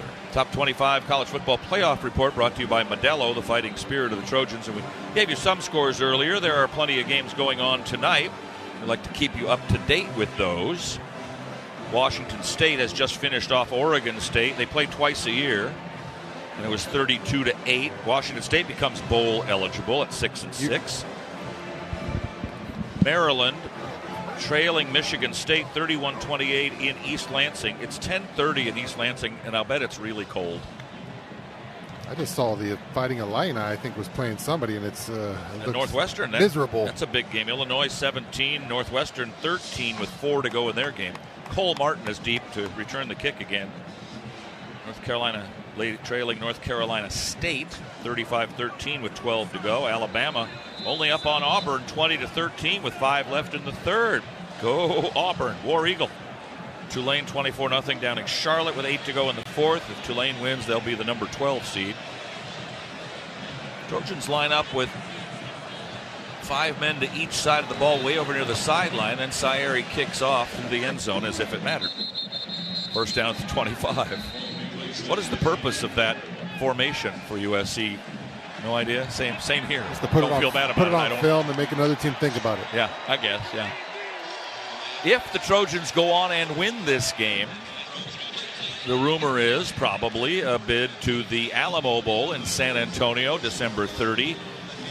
And probably BYU if Texas Tech beats BYU in the championship game of the Big 12. If BYU were to win that game, they could both get in the playoffs, so we could end up playing Utah. That'd be kind of fun. First down for the Bruins. Their backs are against the wall as Iamaleava has to throw and throw often. Little slant pass comes to Quasi Gilmer. He'll make the catch and the first down to the 35.5. Marcellus Williams, the tackle. Pretty impressed with Nico's arm tonight. He can put it in some tight windows there. Doesn't have, like we talked about, doesn't have a lot of different throws he can make, but when he wants to put it there, he'll throw it there. He's given his guys a lot of chances tonight. He's had some drop balls on his side, so he's been pretty impressive running and throwing the ball tonight. His longest pass is 12 yards. That was almost his longest pass. He's doing what they're asking him. That's right. Iamaleava throws again on his back. Gilmer makes the catch for a gain of 8.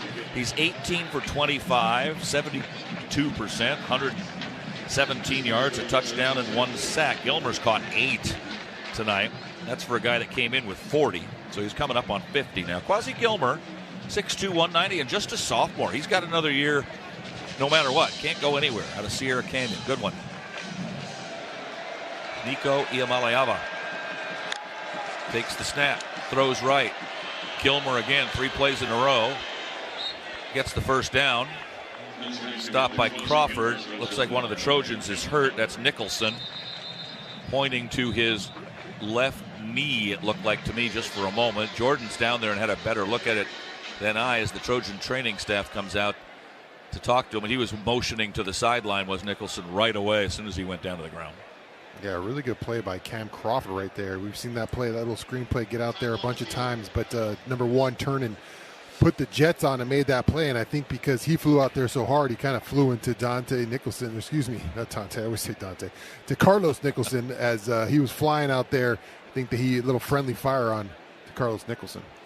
All right, we'll take their timeout. This will be our last one of the game with 10:08 remaining in the fourth quarter. Trojans are leading 21-10. Bruins have the ball shy of the 50-yard line with a first down at their own 47. And we'll be back after these messages on the ESPN LA USC Trojans Media Network. Officer, could I get your perspective as a man of the law? You know I'm a mall cop, right? You see this Hyundai Santa Fe? I only paid for it. Whoa. Right? I'm not in trouble, am I? Deal's so right, it almost feels wrong. The Hyundai Getaway Sales Event. Get 0% APR for 60 months, plus 0 payments for 90 days on select Hyundai vehicles. See your SoCal Hyundai dealer. Offers end December 1st. Call 714-568-7676 for details. All right, class, settle down. Today's lesson is on the Arco Rewards app. Try to stay with me. The fundamentals are simple. Earn at least 5 cents a gallon in rewards, then redeem them later for up to $1 off every gallon. Now here's where it gets complicated. Oh, wait, it doesn't. It's as simple as downloading the Arco Rewards app to get started. Class dismissed! Savings of up to $1 per gallon redeemable with 20 rewards dollars in your loyalty account at participating locations. Terms and conditions apply. And it is the Crosstown Classic USC UCLA right now. Don't miss Monday on ESPN LA, 7:10 a.m. The all-new ESPN LA app will be all over the game. Starting at 7 a.m. with the all-new Sedano and Cap Morning Show live and local. The Rich Eisen Show at 9 a.m. Mason and Ireland at noon. And then a Marco and Travis afternoon show at 3 p.m. We're all over at Monday on LA's mega sports station and your home of USC football, ESPN LA. Fight on! What's good, everybody? Sewell Cravens here, and don't miss the USC postgame show today after the game with me and Jason Schwartz right here on your home of Trojans football, ESPN LA. Fight on. Good crowd enjoying a better football game all of a sudden in these last few minutes. Not just because SC's out in front 21-10, but more things have been happening. And I want to call out the student section for USC, which has shown out for every game this year, and they are here in big numbers across the way and up all the way to the auxiliary scoreboard on the clock side of the torch end of the Coliseum. Good group. Let's go down to Jordan Moore on the Trojan sideline. I'm certainly enjoying it more after the two touchdowns, Pete. So count me in that camp. DeCarlos Nicholson looked like an upper body issue, maybe left arm. It seemed to be he wasn't moving out at all, but he was able to walk off on his own power. So I think they're looking at his left arm, but he's in the tent. Interesting arm, because I thought he was aiming at his leg when he was down, but it's a long way from here. Carson is leading Crenshaw 36-0 in the city championship game, so I think we can call that one. All the winners of this weekend's high school games go to the bowl game, Southern California bowl games, and the winners of those go to the state championship 2 weeks from now. Movement on the offensive line for the Bruins on 1st and 10. It'll be Unije, who had to leave the game earlier because of an injury. Offense number 71, 5-yard penalty. 15. Thought the count was 2, and it was 3. Yeah, the only guy to move there. So that's a lonely place to be. I've been on the defensive side of that. When you're the only guy taking off, you don't feel very good after those kind of plays. You ever see a guy move when you're standing on the defensive line, and then their guy moves, and you know they're going to call it up, so you just blow the center up and just hit him about 6 yards back? No? No, I haven't tried that. Too nice. 1st and 15. Iamaleava, packet gone. See ya. Sack. The pocket collapsed, and he couldn't get out. I think you can credit that one for Tompkins, but maybe Jakeem Stewart as well. Maybe they split that. Loss at 3, 2nd and 18. Yeah, Cam Crawford with the nice bull rush just runs into his guy and forces that pocket. Nico feels that pressure and kind of just jumps into Jide Abasari's arm. So probably a second sack for number 97 tonight. Yeah, and Crawford, his 5th of the season. He had a great start to this year, and he's going to be a stalwart for this Trojan, only a sophomore. Trojans with a lot of young players getting a lot of playing time this year, plus the great recruiting class coming in. Plus, they're going to fill a need in the portal. They always do, but you got to do better in the portal than last year. Not a lot of portal help this season. Bishop Fitzgerald was really good. Play clock winding down. The referee saying, how come you let SC substitute? Play game, offense. Delay again. 5-yard penalty, well, second down. SC has been the victim of that rule all year. UCLA subbed late in the clock, and the Trojans then did so and wandered off the field slowly, and as a result, UCLA either has to call a timeout or take a delay, and the second option is the one they get. Yeah, they're going to have to fix that rule in the offseason. I know how. Kind of, not a great deal with what's going on. A lot of, as soon as the defense starts to put in that sub after the offense does, stop the clock and let them get set and then go. Just stop it. 2nd and about 22. Iamaleava dumps it. Woods, the running back, out of the backfield.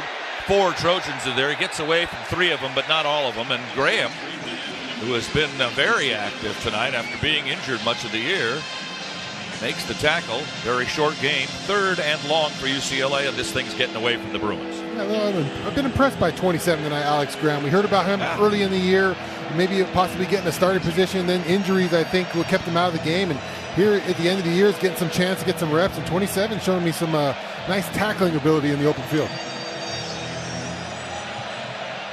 3rd and about 23, I should say. They need to get to the SC 43-yard line, and they're back on their own 36. And motion on the line again, but they didn't call it. Iamaleava throws over the middle, gets away, and gets the first down to the Trojan 40-yard line.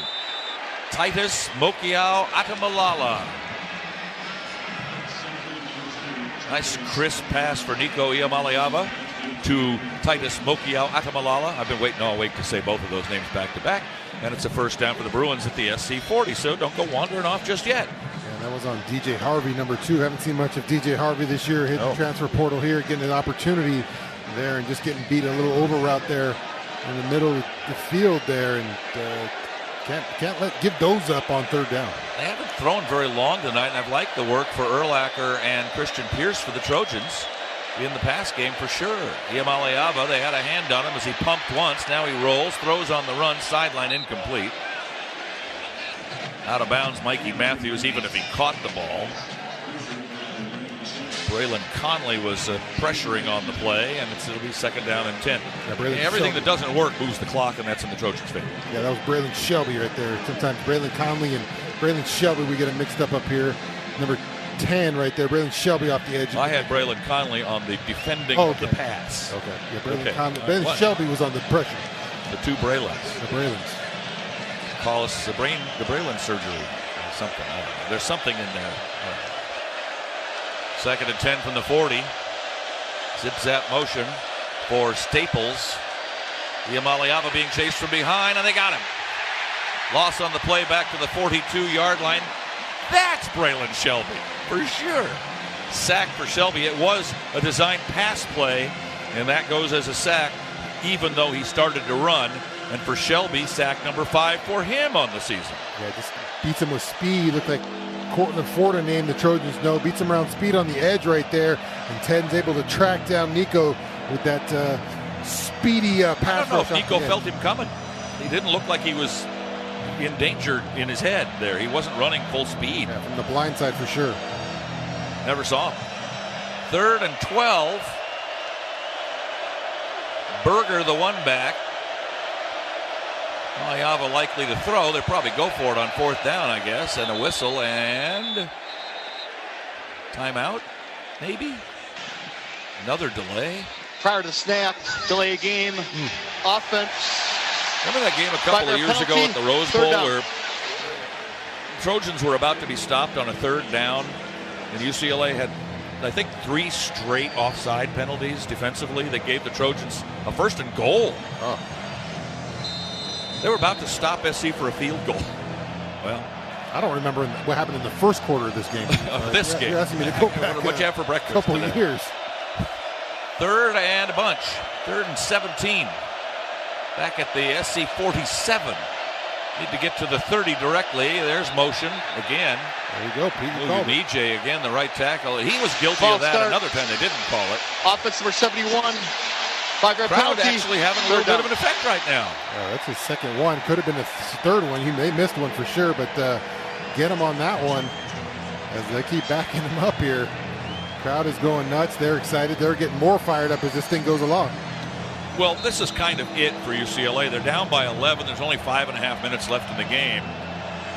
They've got a 3rd and 22. You got any 3rd and 22 plays? They picked up the other one pretty nicely recently. Big 3rd down. Yeah, got to get home on Nico and not let him run for it. Yeah. Iamaleava back to his own 40. Throws underneath, complete to Woods. 50. 45, and then brought down by Nicholson. Over the top, Christian Pierce. It'll be 4th down. I don't think they have a choice. Yeah, they got to go for it here, so they're staying out there. That play right there told you they were going to go for it. Just that little dump off. He knew he wanted to get something out of that 3rd down play, so set up a 4th down here where they could try to pick it up. Well, this 4th and 15. And it's not yet ball game time, but there's only 4:41 left in it. UCLA could still stop the clock 3 times, but they're down by 2 scores. Need a touchdown, 2-point conversion, and a field goal just to tie. Iamaleava has a decent game tonight, no question. Throws this side, caught by Gilmer, the guy they always go to, and he's brought down short of the 1st down. Hand on top of the head by Desmond Stevens, and then finishing him off was Braylon Shelby at the 35-yard line. They came up 5 short. The Trojans will take over on downs. And now the Bruins have some problems. Yeah, that's a big set of downs from the defense. Obviously, they give up that big 3rd down, which kind of quieted the crowd, but then the crowd erupted again after the sacks and got behind them. Caused a couple penalties on the Bruins, and the Trojans hold on 4th down and get the turnover on downs and probably seal this one up for the victory. There you go for our people on the Audi Radio Booth Cam.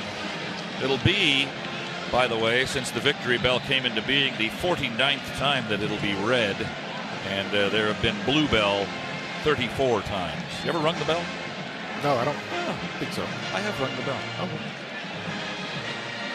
So the Trojans take over, and now it's a matter of clock killing. 1st and 10 at their own 35, leading 21-10, trying to finish it off to go 9-3 this year. The give to King Miller. Gets through for 5, maybe 6 or 7 to the 42, 2nd down and 3. Yeah, those are the kinds of runs you like when the other team knows you're running the ball and you're still able to pound out 6-7 yards on that run. Nice run by King Miller in that offensive line. The Trojans will take every second off the clock now. No hurry at all. 2nd down and 3. Couple of first downs. Bruins will run out of time. Now the Bruins will substitute, trying to get the Trojans to delay a game penalty. It feels good to live in Trojan Town, doesn't it? It'll feel good for a whole year. Another one. 2 in a row. Lovely. John Ray Reed snaps it back to give to Miller. King with the first down to the 50. Brings some Bruins with him into their own territory to the 44-yard line. Tackled by Jones. Now I'm holding up a sign for the people on the thing. I don't even know if you'll know what this means. It says raise the red flag. The white flag. It's a pirate term. Oh, okay. In the old days, they would raise the Jolly Roger if they wanted you to know you're in pirate territory and don't mess with us. And if you said beat it, they would raise the red flag, and that means take no quarter, take no prisoners. That's when it really got real. And so the Trojans trying to put another score on the board here, raise the red flag. 1st and 10 at the 44. Learn something new every day, don't you? Hand off to Miller, hit from behind, still manages to squirt forward to the 41. Oh, Jacoby Lane just got popped after the whistle, after the play by Jordan. The referee decides not to do anything about it. Yeah, Lane's talking to the official. They've been going at it all night out there. Well, this one was one where he basically the whistle had blown, he picked him up and threw him down. And Jacoby's just walking away. I'm sure Jacoby, he's not innocent on that side either. Oh, is that what you're saying? Old Dominion Freight Line, the official freight carrier of USC Athletics, helping the world keep promises. All right, here it is. Stone IPA has inspired a generation of brewers and beer lovers made in Southern California. Stone Brewing's first anniversary ale continues to be today's iconic West Coast style IPA, crisp, light-bodied, and packed with hoppy flavor. Located at fine.stonebrewing.com. Trojan band having a good time. The Trojans looks like they're going to eat this one out. I haven't seen many stranger than this with 2:36 remaining in the game. That one in 65 got away in a hurry. The Bruins scored, recovered an onside kick, scored again on the long pass, and won the game against USC. 20-16, I believe. SC led 16-6 with 4 minutes. King Miller gets open, down the sideline, to the 10, to the 5. Take no prisoners. Touchdown USC. Raise the red flag indeed. Bring on the horse. 41 yards for the king of the Trojans. It's been a while since we've seen King Miller break off one of those long touchdown runs, and he's able to do it because of his O-line. Bruins try to stuff that middle of that inside of that defense right there, and they get caught a little locked up inside that middle. King Miller starts it up inside and bounces out and finds some pay dirt for the Trojans. Nice run by King Miller.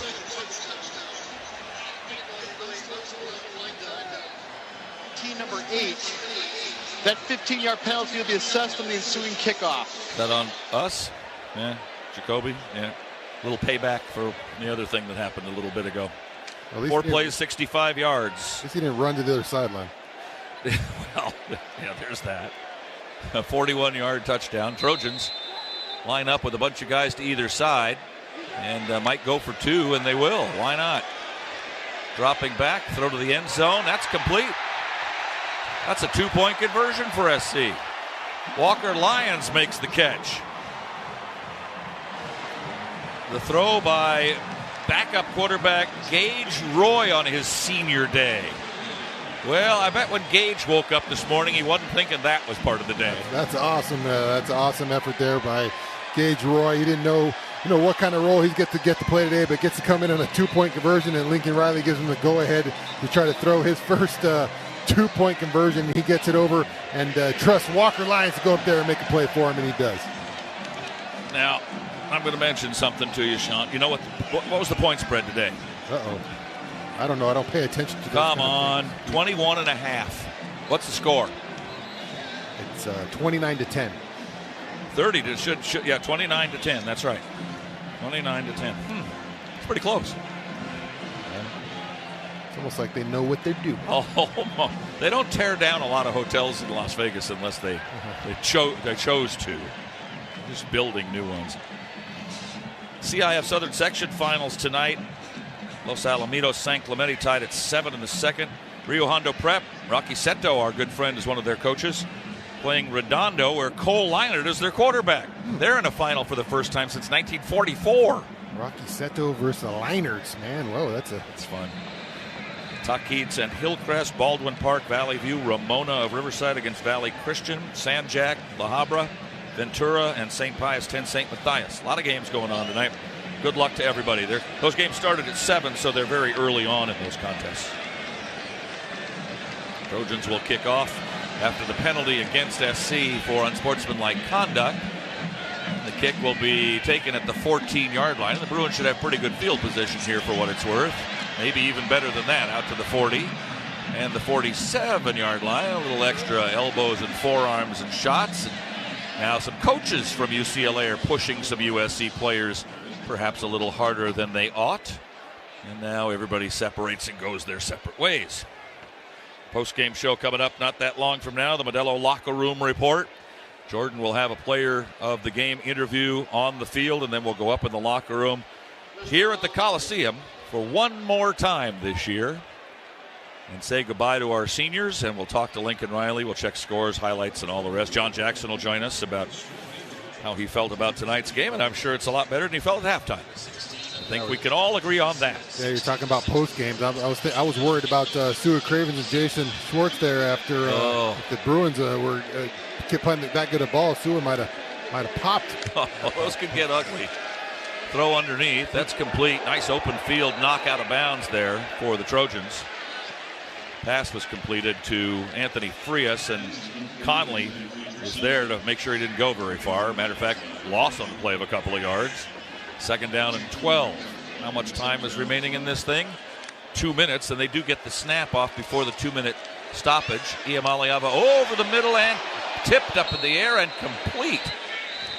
Mikey Matthews laying on his back makes the catch at the SC 34-yard line to bring us to the 2-minute stoppage. Well, they had a flag too. I think the Trojans had too many guys. They were trying to run Marcellus Williams out of there, but I think he didn't get out of there. Well, they'll decline that. The play got more than that. Well, anyway, we come to the 2-minute warning. Conference championship game next participating. That penalty is declined. Yeah. There's all the plays of first down. It'll be Ohio State and Indiana. Have you seen enough of them to make a judgment call at this point? They're both undefeated. Yeah, I've seen a little bit more of Ohio State than Indiana. Ohio State, I mean, they look tough. They look every bit of the number one seed in the country. They played a tough Michigan team today at their place and looked pretty good. Pretty tough environment, and they just kind of slowly beat them up in that game and won that game. So yeah, Ohio State pretty tough. But you can't bet against Kurt Signetti. He's did a good job. They were in it last year. I think they learned some lessons. Come out a bit tougher this year, and it would be a heck of a matchup. Unless you're an Ohio State fan, I think everybody else in the country would be rooting for Indiana. Should be an interesting game. Both of them are certainly going to head to the playoffs, the 12-team playoffs, and the conference finals coming up next week. And then a week from tomorrow will be the selection show. We'll find out who's in the playoffs, where they'll be playing, and all that. And then also where USC will go bowling. Most of the pundits, who seem to know what they're doing for some reason, think SC is going to end up in San Antonio. The opponent is supposed to be BYU, according to most. He's somebody from the Big 12. I think we would appreciate BYU more than having, say, a Texas Tech team in San Antonio, just from a crowd standpoint. How about from a San Antonio perspective? Would you like to visit the city of San Antonio? I know there. Charles Barkley is not a big fan of I like it a lot. Antonio. I like it a lot. Oh, really? The Riverwalk has a great restaurant, bar, and music scene. Okay. The Alamo is right there. You can get a little history. It's a really nice town. I have visited San Antonio. When I was in Houston. I think I took a day trip over there to check it out, and it was San Antonio. Yeah, the Riverwalk and Alamo and everything you just said wrapped up into one day. And if we go in early, which doesn't happen often in bowl games, if we go in early, We'll go see some music. We'll get some jazz going on. I was there for the puffy tacos as well. I like a nice puffy taco. Yeah, they got good Tex-Mex down there. That's no question. So that's probably where we're going to end up. The team will likely go in, if that's the bowl, probably right after Christmas or maybe even Christmas Day, and then take part in all the activities of a bowl game. We don't go in early. We usually go in the day before, maybe sometimes 2 days before. Jordan might know more than we do. I don't know. I don't know much, but one of the projections I saw that was enticing was Utah. I saw that. I would like a little USC Utah. You know, it was fun in Maui playing Arizona State in the Maui Invitational Championship, and now anytime we can sort of cross paths with some teams that we have history with, I like it. I've had a lot of success against Utah recently, I feel like. Playing at altitude in Salt Lake or in Provo is a way different thing than playing in a neutral site against those teams. It depends on who plays, of course. Last year and against Louisville 2 years ago, we got a brand new team, basically. We were looking at next year's team. Bruin ball with 2 minutes to go in this one, down 29-10. Iamaleava rolls, throws on the run, and almost picked off by Pierce.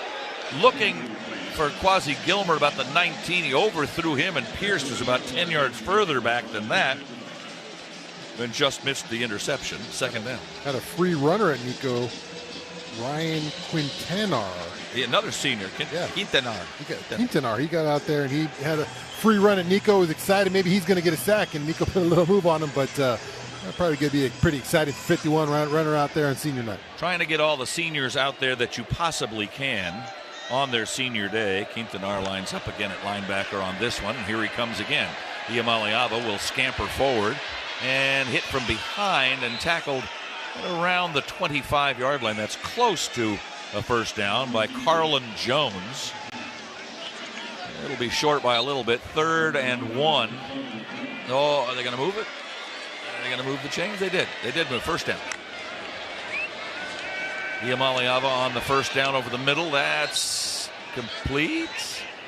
Mokiel Atamalala down to the 11-yard line. So the Bruins not quitting here. 29-10 with a minute and a half to go in the ball game. You get a touchdown and a couple of points on an extra point, and then throw in, slant into Quasi Gilmer, gets hit hard, spun around by Harvey at about the 6-yard line. It'll be second down. They can get a first at the 1. 2nd and 5. Trojan defense, certainly not most of the starters, trying to push him back. Iamaleava throws for the end zone. Diving try, no. Near sideline by Mikey Matthews. 29 catches coming in. Out of Mission Viejo, a transfer from Cal. 3rd and goal. No, well, 3rd and 5. They got to get to the 1 for a first down. 2 more plays for UCLA, you would think here. 55 seconds left. Trojan fans would love to keep them out. 29-10. SC leading. 19, too big of a deficit to overcome with this little time remaining. Iamaleava throws to the end zone, dropped. Gilmer had it in his hands, and then TJ Harvey knocked it out of his hands. 4th and 5 from the 6-yard line. Trojans trying to make it 7 straight wins. Bruins would lose 5 in a row. The streak in which road teams had won in this game 5 in a row would come to an end. And the Trojans would score their 54th win over UCLA compared to 34 for UCLA and win 20 out of 27. The Trojans have really had it going on against little brother UCLA. Iamaleava on 4th and 5 from the 6. In trouble, so much so that he is sacked, and that will end it. Jaden Walker. And the Trojans will take over and take a knee. First sack for Walker. 4th sack for the Trojans. Brought Christian Pierce and Jaden Walker on that one. It looked like both of them were going to get home, and Nico ran right into the arms of Jaden Walker. Listen to the Trojan fans across the way.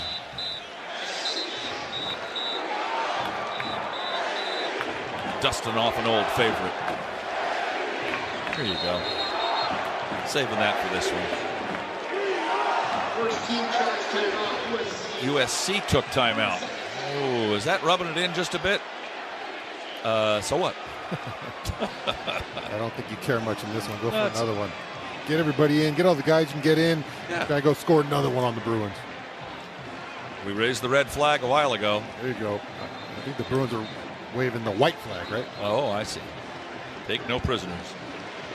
Post-game show coming up. The Modelo locker room report. Jordan will be on the field with one of our players of the game. Trojans scored on the opening drive.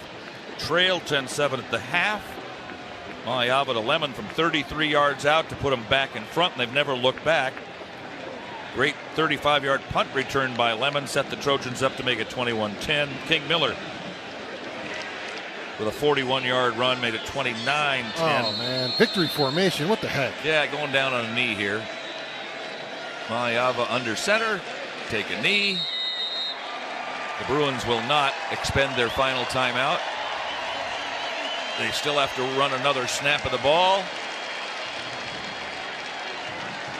As the play clock, the game clock is 1 second ahead of the play clock, so they'll have to snap it one more time. And the bell stays red, and it stays Trojan Town just like it ought to. The final snap of the game, another knee. Players coming out to the center of the field. A little bit of a chippiness going on between the two teams, as it always is. And it's SC at UCLA. Coaches hug out at the center of the field. Now the players, knowing that the game is over and there's no more to be won or lost, shake hands. Some of these guys, many of them played against each other in high school, with each other in high school. A lot of friends out there. Back to Pop Warner days and so on. And the Trojans have won the game 29-10, and let's go down to the field as Jordan Moore has one of our Trojan greats. I've got Lake McCree on senior day, man. How does it feel to go out on this field beating UCLA? It feels great. You know, this is my first time beating them in the Coli, so obviously my first time experiencing this, and it's a great feeling. You got yourself a touchdown. Take us through the play. Quarterback took care of you on senior day. Yeah, it was really nice. We're down there on the 2-yard line or whatever, and they thought we were running. I just had a quick fake block and then delayed it flat. Jaden threw a great ball, and the rest played out for itself. It's been a second-half team all season. What got you guys going tonight? The fact that we knew we were a second-half team. We started off really slow, didn't play our brand of ball, and that's exactly what Coach Riley said is we know exactly what this feels like. We know exactly what we're going to go do, and that's what we did. How important as a team what was it for you guys to cap this season, get that 9th win, and beat UCLA, finish it the right way? Yeah, anytime, you're beating your rival, it's a really good feeling, and getting to 9 wins is tough, Haven't been on too many teams where we've got to that, so it's really good. All right, go celebrate. Yes, sir. Thank you. Lake McCree, been a class act his entire career here at USC. Good to see him enjoy his final game in the Coliseum. Trojan players going over to celebrate with the fans and the band at the student section, and somebody will get up on the bandstand there. The victory bell rings loud and true here at the Coliseum as the Trojans win it 29-10. And we'll come back with a little bit more here on the ESPN LA USC Trojans Media Network. If you are a fighter, Modelo is your reward. So listen close. You put up with a lot, but you always hold it down for your people. You are strong, you are fearless, you are the baddest on the block. You are an elbow grease factory, a force of nature. You are not to be reckoned with. You are a ride or die, a powerhouse of productivity. You are a fighter, and Modelo is your reward. You've earned every last drop of this rich golden lager, so raise it up high. Modelo, the mark of a fighter. Drink responsibly. Beer imported by Crown Imports, Chicago, Illinois. Looking for the play of the day? That's easy. Fight on to victory with USC and fly on faster with ONT, the fastest and easiest airport experience in SoCal. Not to mention Ontario International Airport has over 90 nonstop flights to 30 major destinations with less traffic coming in and out. In other words, getting there is a breeze, and so is following our Trojans anywhere the season takes them. Because let's be honest, faster is always better when it comes to your airport. Start planning your next journey today at SoCalSoEasy.com. He's got the speed. He's got room. He's going to score. No one gets you closer to the game than Sirius XM College Sports Radio. For the win. Got it! Let's go! Tune in for news, talk, and analysis from the offseason through regular season and into the postseason. We've got your team covered anywhere you go. Deep to center field. Oh! Get a free trial at SiriusXM.com/College-Sports-Radio 2025. You're listening to USC football. Hear every moment of USC football on 710 ESPN and the all-new ESPN LA app. The band continues their post-game show. A lot of players and family members milling around on the field. Many of the spectators are still here enjoying one last moment of USC Trojan football for 2025 in the Coliseum. The game is over, and we will go to the Modelo locker room report shortly, the show that takes you into the Trojan locker room for interviews with our Trojan players of the game. We'll hear from Lincoln Riley. We'll have stats and highlights, scores of other games, and all the rest coming up with the Modelo locker room report, which follows immediately. Conquest sounds here as it should. Listen to it here at the Coliseum.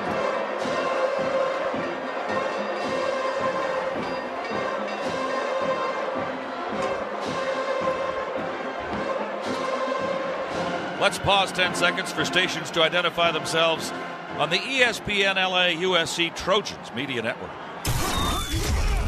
Hey, this is Lincoln Riley.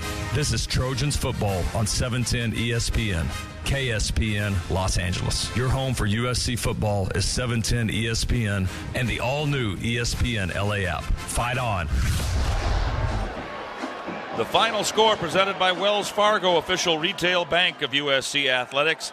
Today's final score, USC 29 and UCLA 10. It's Trojan Town once again, and this is the ESPN LA USC Trojans Media Network.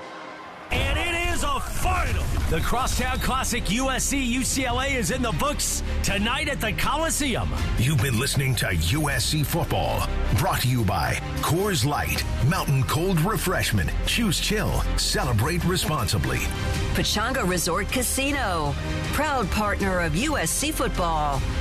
High Noon, proud supporter of your USC Trojans. And by State Farm. Like a good neighbor, State Farm is there. Stay tuned in as we break down the game, listen to highlights, and talk to the players and coach. All coming up on the ESPN LA USC Trojan Media Network. Presented by Pechanga Resort Casino. Coors Light presents To Chill or Not to Chill. When your friend skips your favorite song on the playlist. End of friendship. Or choose chill because that song lives rent-free in your head anyway. And you planned ahead by bringing Coors Light to the party. And the sound of that ice-cold can cracking open was music to your ears already. Coors Light. Choose chill. Celebrate responsibly. 2024 Coors Brewing Company, Golden, Colorado. It's time to recharge, reconnect, and rediscover your perfect combination at Pechanga Resort Casino. And with your resort favorites back in action, there's all of the excitement and comfort you love with the peace of mind you can depend on. So whenever you're ready for a little rest, a little relaxation, and a lot of fun, we'll be here. Play your perfect combination at Pechanga Resort Casino today. Hi, Trojan fans. Are you ready to fight on? Fruitist Blueberries got your back. All across the gridiron, straight into the end zone, our berries pack flavor and crunch into every bite. Get ready for Fruitist Blueberries, official superfruit snack sponsor of USC Trojans football. Delicious, healthy, and always ready to win. Snack smarter. Snack Fruitist, because even our berries fight on. Fruitist, Fruitist, for the love of fruit. Available in stores near you. No matter what you're looking for in a non-alcoholic beer, there's only one name that has it all. Athletic Brewing Co. Full flavor? It's athletic. Huge variety? It's athletic. Award-winning styles you can get online, at the bar, or the grocery store? It's athletic. In fact, when it comes to amazing non-alcoholic beer, there's no question. It's athletic. Ask for it and find out. Go to askforathletic.com to find your closest retailer today. Near Beer. That's the final whistle. It's time to go break down the Trojans' performance, the outcome, and the next opponent for USC. This is the Modelo Locker Room Report. Brought to you by Modelo, the fighting spirit of the USC Trojans. Pechanga Resort Casino, proud partner of USC football.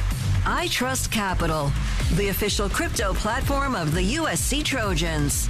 And by Salaya Tequila, proud partner of the USC Trojans. This is the Modelo Locker Room Report.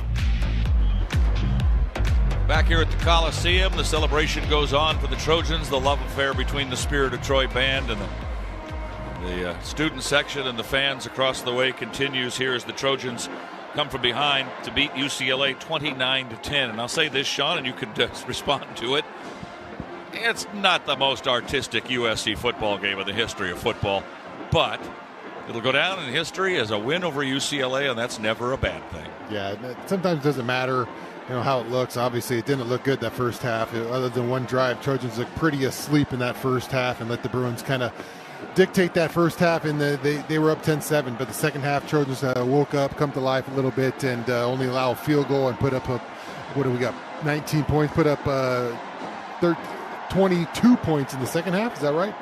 So do a good job coming to life in that second half. And we've seen that a lot from this team this year. Slow first halves and then coming to life in the second half. Game-changing moment of the game presented by Cookies, proud CBD and wellness partner of USC Athletics. And I think it was the Makai Lemon 35-yard punt return. He had just scored a touchdown, but it was still a ball game at that point. And when he got the punt return, which he had not been doing, he'd been fair catching all season long. I think he had 4 punt returns for 6 yards this year.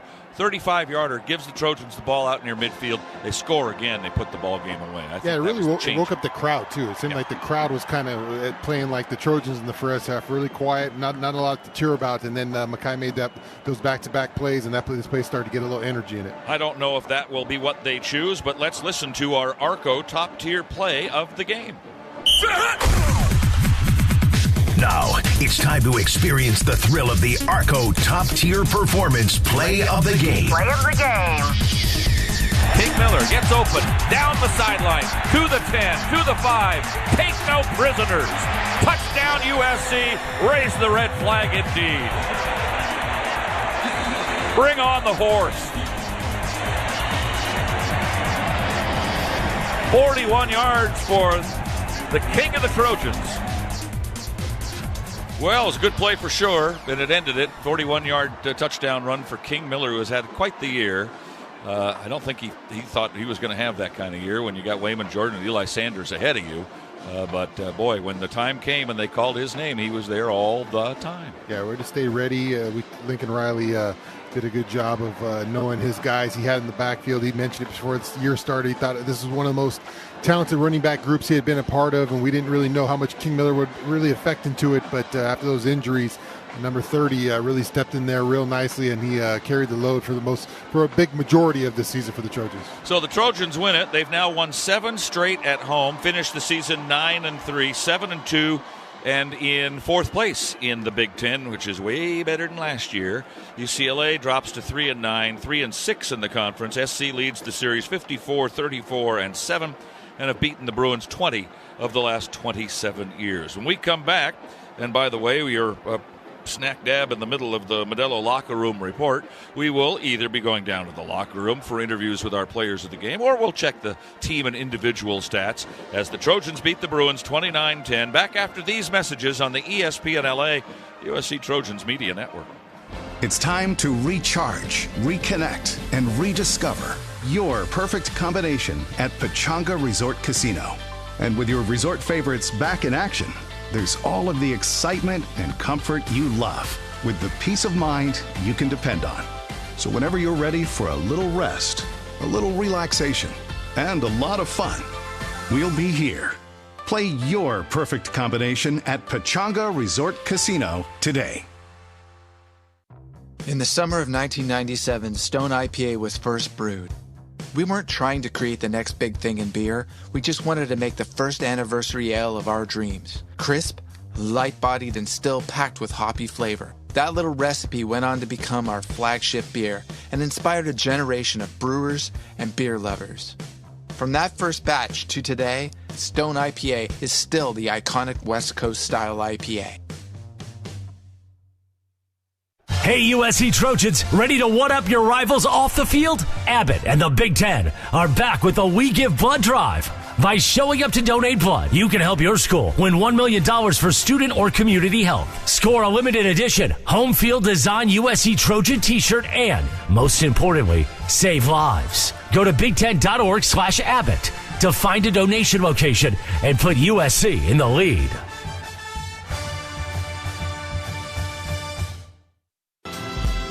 You're listening to USC Football. Hear every moment of USC football on 710 ESPN and the all-new ESPN LA app. We're going to be here a while, we think, because they haven't even started the Lincoln Riley and Players post-game conference. So we'll hang out with you for a while and talk about this. We'll bring JJ in and talk about bowl game and this season in its entirety up to this point. Net yards rushing, 131 to 108. The Trojans, that 41-yarder didn't hurt any. SC ended up with a 5.0 yards per carry. UCLA 4.2. How'd you feel about the Trojan run defense? They didn't get a lot, but they seemed to do okay at the beginning. The USC defense? Run defense. Run defense. Yeah, I didn't think it was. Gave up 108. Yeah, it was early on. It was not good, I thought. In the first half, we've seen this defense in the first half struggle with the running game, and just feel like they were kind of getting mushed off the ball. UCLA was attacking them up the middle. In the second half, a lot better job. Adjustments made. It's just the physicality. And I think for the most part, it's just the energy level in the second half that the Trojans have come out that's a lot better than the first half. 257 to 200 was the passing yardage, and the overall 55 plays, 388 for USC. 7.1 per play. UCLA 64 plays, 9 more than the Trojans, but 80 fewer yards, 308 for an average of 4.8 yards per play. One thing that's really nice for fans here today, no turnovers for either team. Kind of a mistake-free. Only 79 penalty yards, and were any of them tremendously important? I don't remember a lot. But the Jaden Mayava interception he threw, that UCLA defender had, there was a late hit and a PI. So those two were big because that was definitely an interception. The PI to me was questionable, but the late hit, I think that's what got him. 6 out of 9 on third downs for SC. UCLA on third and fourth was 5 for 14. That's a big moment in this game. Individually, King Miller, 17 for 124. So before that 41-yarder, he had 80 and 16 carries. That's still not bad. And 2 touchdowns. Mayava ran it a couple of times, 4 times. He gained 27, lost 17, so a net of 10 there. Mayava was 21 of 29. 257, 2 touchdowns, was sacked twice. His longest pass was the touchdown to Makai Lemon, the 32-yarder. Everybody was thrown short tonight. Everybody was just dinging and dunging. Yeah, it was a lot of short throws early on, especially Nico. Trojan's passing game didn't really get going early. You know, the 2 big guys sat out early. So with Makai and Jacoby out early, the pass game was a little slow to get going. But once those guys got entered back into the game, they started making some plays. Miller was the leading receiver with 4 catches for 42. Jacoby Lane caught 3, Hines caught 3, McCree caught 3 and a touchdown. Lyons caught 3. Makai Lemon only caught 1 pass. It was a big one. It was a 32-yard touchdown. It's the only one he got. Yeah, I thought they would have had a more aggressive approach with Makai, especially with the Blitnikoff maybe in jeopardy there or on the line to have a little more aggressive. It didn't really seem to target him too much until they needed it, and then he made a play. Ryan Sari's last 3 field goals have been no good. Miss, and a block. Worried a little bit? Yeah, a little bit concerning, especially, it's such a mental approach to kicking, and when your mental's a little off, in that area when you bonk that kick up in Oregon, just got to get back on track, get the mentality right that he was using before that kick. You got to like Quasi Gilmer of UCLA, number 3, receiver, caught 11 balls for 95 and a touchdown, and he's very fast and very good with his hands, and only a true sophomore, so he'll be back. Okio Adamalala's gone. Nico Iamaleava is a redshirt sophomore. How do you feel about his future? Does he stay at UCLA? Does he go somewhere else? He's a local kid from Downey. Does he go? Does he leave early? It depends who's the coach next year. Does he believe in the coach and the directions they're going to go? Obviously, money plays a part in all these decisions now. It's different these days now. Yeah, there's a lot of things. As a player, he's got to look at and find out what's the best situation for him. And if it's with the next coach, it is. If it's not, I'm sure he can try to find another home. 27 of 38 for 200 yards and a touchdown. His longest pass was 24. He was sacked finally towards the end of the game when The Trojans went after him, and he got four times he was sacked. Gilmer, as I said, caught 11 for 95 and a score. The next closest was the backwoods, who caught 5 for UCLA. Defensively for the Trojans, they had 4 sacks to 2 for the Bruins, 5 tackles for loss to 3 for the Bruins. Leading tacklers were Desmond Stevens and Alex Graham, I thought played a good game today. Had 6 tackles and 1 tackle for loss and a couple of deflections. He had his hand in there a couple of times. That makes me feel good about his coming along next year. Yeah, it definitely seemed like he was something that the Trojans had penciled in early to play a major role in this defense. Just unfortunately, I think injury really sidetracked that, and we didn't get to really see him till later in the year. But he did look productive out there today. Was chasing down a lot of guys. I really like that. I think the most is just the open space tackling, and that's something that a lot of guys can't learn. You got to really have a knack for that. We always wonder who's going to get the sacks because there's more than one guy in there some of the time, and so here's how it broke down. Abasiri had 1.5.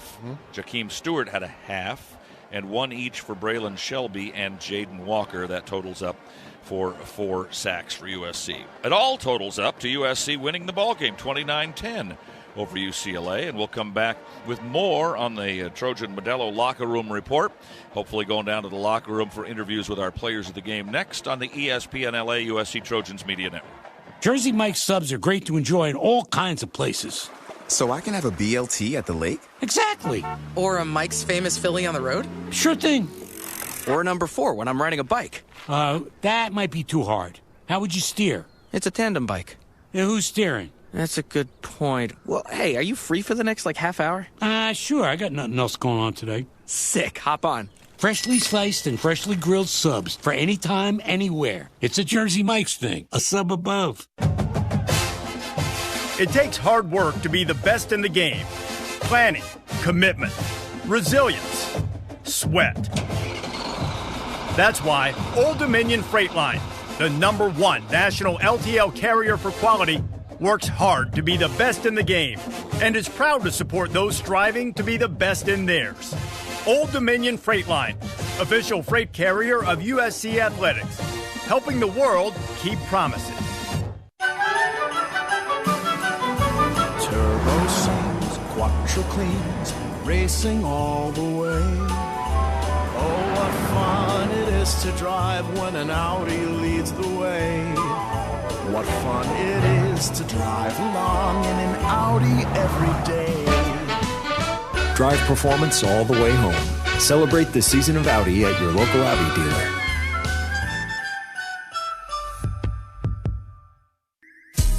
This is USC football on the home of the Trojans. 710 ESPN and the all-new ESPN LA app. Your destination for LA sports. Fight on! Well, if you beat UCLA, you're 2/3 of the way to a perfect day, but I don't think we're going to get one. Notre Dame's leading Stanford 14-0 in the first quarter, so it's probably not going to happen. Fresno State out in front of San Jose 6-0 in the early second. UNLV leading Nevada 35-10, 12 to go in the third. SMU 35, Cal 31. There with 2 minutes to go in Berkeley. Cal's got the ball second and 1 at their own 34. Alabama with 2 minutes to go, leading Auburn 27-20. Auburn has the ball, however, out at midfield, so don't count that one out just yet, as the Trojans win here tonight over UCLA 29-10. The last strains of the alma mater playing across the way, and the fans singing that, and then the band will head out, and we'll be done with college football here at the Coliseum for 2025. It goes fast, snap of an eye, boys. Yeah, a lot faster when you're winning games, too, it feels like. 9-3 was a much faster season than last year. So, 7 straight home wins. Yeah. Trojans starting to build something here at the Coliseum and making it a tough environment for opposing teams to come into.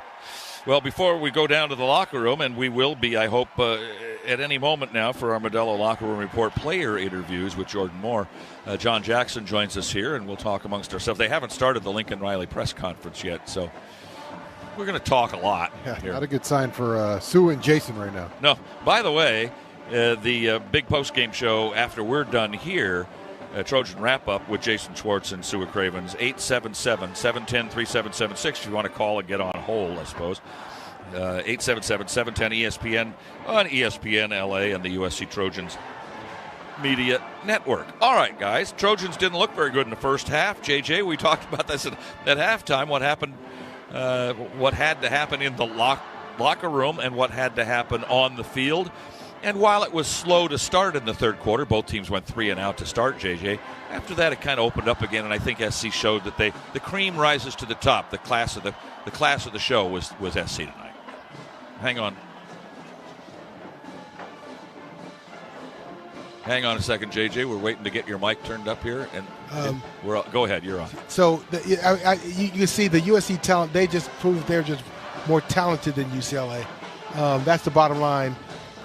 The one thing I thought outside looking in was Deanton Lynn made some good run fit adjustments at halftime, because in the second half they really shut down UCLA's run game, so they couldn't stay two-dimensional where they'd have EMI Lieva. I can't say it. You're getting close. EMI Lieva. I didn't practice. We know who you're talking about. I didn't practice it all week, but he was less effective than he usually is. He's a big guy, by the way. I went down the field before. He's got to put on some weight if he's going to play in the pros. He's 6'6". He weighs about 210. He's too skinny. Yeah, well, especially standing next to me, Pete. Well, they'll bust him. They'll bust him up in the NFL. Yeah, JJ makes a good point, I think, about the defense, and not just in the run game, but the stuff in the run in the second half. But they also were able to get home to Nico in the second half. 3 sacks in the second half. So that was making him one-dimensional, having to go to the air was a big key to the Trojans' defense in the second half. That turned to momentum. I'll point this to both of you, but specifically Shaun, because it's about defense. We have seen this before this year. It's kind of the MO of this team, where they're not great in the first half and they make halftime adjustments and come out flying. Didn't give up a point. Couple of games gave up a field goal and roll offensively enough where they win the ball game, what feels fairly comfortable. Why can't, at some point during the middle of the first quarter, that happen? Yeah, it's just been the MO of this defense. They just need that halftime. Cut it out. Need that halftime to bring. And to me, like Lincoln said, it's not adjustment stuff that's coming up. It's just more it's more energy. It's more we're getting embarrassed a little bit, and they turn it up in the second half. You can do that, and I think they got away with it against maybe the second tier of teams or the third tier teams here with UCLA, but getting away with that against Iowa and Nebraska. But when it came to Notre Dame and Oregon, you couldn't get away with that in the first half. Let them get that lead, and it seemed insurmountable in those 2 big games. I've seldom been on the sideline. Once, actually, for a college football game. And, I'm on the sideline some for high school games. But when things aren't going well, don't they sit you guys all down on a little semicircle and show you a piece of film and say, guys, we got to do this? It's usually less film and more just yelling at people, right, JJ? It's. I don't remember a lot of film going on. I remember just saying, hey, a lot of expletives and do a better job. Got it. And we didn't have iPads then. Jordan's ready with his first player of the game. Go ahead, Jordan. Yeah, I've got Eric Gentry trying to do all seniors tonight, guys. EG started with the run out on the field, man. I mean, it's obviously a different one for you. You run out and be a part of the senior day celebration, and then start the game. But all the emotions for you that goes into it at the end of your USC career. Man, you always say you prepare for the moment, and then when the moment comes, it's like, ooh. So, I feel more than blessed, to be honest. We haven't had a 10-win team in over 8 years. Besides the time Coach Link first came here, SC hasn't won, or any of them, SC or FUCLA hasn't won hasn't won a home game since 6 years. So this is more than important to us, and we really understood that it was whoever had more fun and wanted to play the game more. So the whole week we was trying to get each other ready for this and get each other hyped. But more than anything, we just came out and tried to do our best. And, man, it feels great, to be honest. It feels beyond great. Man, I feel so blessed, to be honest, to have these guys. Man, this year has been so fun, to be honest, because Link said something, man. It's the years that you had the most fun that fly by. But, man, it's so memorable in a good way. So no regrets. It's been amazing. It's been more than amazing. So. All season, but really over the last month, few weeks, this defense has been so much better in the second half. These guys were just talking about it before you came on. What is it as the leader of this defense? What got you guys going mid-game? How are you guys able to turn around some, sometimes some not so great starts and then just be completely dominant in the final 30 minutes? I guess they was making a joke about it. We do got film in the locker room now, so I don't know about the yelling by the by the coaches, so we're able to see what the mistakes are now. So I don't know. I mean, it's adversity. We had trained ourselves for adversity this whole year, to be honest. Since Coach True has came in the summer, man, just being calm under pressure in times, and I don't know. We just feel great. Feel great every time of just doing it day by day, and every play of just focusing. So I feel more than blessed, to be honest, of having another group of especially defensive guys who can adjust and be able to have stuff on the fly and different plays on the fly, and coaches that trust in listening to the players and understanding like certain things that we need to do. So I put so much respect on, D-Lin and all the defensive staff too, of just being in an open ear to hear what we got to say in halftime a lot of times too. Guys, go ahead for EG. Eric, Shaun, in the booth here, man. Awesome finish here to the last one here. Take us through your journey, Eric. Start off in Philly, PA, and then to Arizona State, and then finally to wrap it up here with the Trojans. What's it like, this football journey been for you? It's been surreal, but I will be lying if I say I didn't manifest it or imagine it, to be honest. Especially not coming from Philly, going to SC, but definitely when I was at ASU and stuff was troubling for us, I was thinking of coming here, and it's been more than a dream come true. It's been reality for me of living in LA, and being here and representing the Trojans. And more than anything, it's nothing like a Trojan family that whenever you hear a fight on, wherever you at in the world, you always going to say it back and you always going to recognize. And it's a big pride, just like how it is of being from Philly, to be honest, of just being proud for where you're from and what you represent. So I've been more than blessed. And more than anything, the Trojan fans have been so supportive every time through in and throughout, through injuries and through different stuff. So I'm so proud and happy for myself, but more than anything for the team of what we got going on. So, yeah. EJ, one more game here, looking like a bowl game coming up, and then what's the plan, man? Are we trying to make the NFL dreams come true? Oh, for sure. They're going to come into reality. So it's better to play for a 10-3 team than a 9-4 team. So I'm happy to be able to try to help as much as I can. And, turn it into reality for sure. Appreciate y'all so much too, honestly. Hey EG, it's John Jackson up in the booth. I have to thank you, man, because every time I watch you play, I tell all my friends to key in on 18 because the coach calls defenses to put you in a position to make the play all the time, and you always come through. Yes, sir. What is it about Deonton's defense that get you in the right place at the right time? Honestly, what I was saying earlier, honestly, D-Lin is so open ears for a lot of stuff. D-Lin has been so open ears of listening to what we got to say. And he always tell me, you're the best player on the field, no matter what time, no matter when or what field we on. So, he trusting in his players more than anything. And, man, I got more than love for D-Lin. It's been amazing. Pete, Eric's got to head to the main stage, apparently. So I'm gonna cut you off. Appreciate y'all. Love y'all. Appreciate y'all. Fight on. All right, EG. Thanks, Eric. Thank you so much, Eric Gentry. And we'll give it a sec before we get our second guest. All right. We'll stay back here and talk amongst ourselves again. You want to take a break? Yeah, let's do that then. Trojans win. Beat UCLA 29-10. Back to the locker room as the Modelo Locker Room Report continues after these messages on the ESPN LA USC Trojans Media Network. Invesco QQQ is the official ETF partner of the USC Trojans. The future isn't scary. Not realizing its potential, however, could be. In the game of football, the goal is to build a winning team that strives for excellence on the field. And how do you do that? By fulfilling each player's potential for growth. That's like having your starting quarterback throw the perfect spiral for a touchdown. Let's rethink possibility. Invesco Distributors, Inc.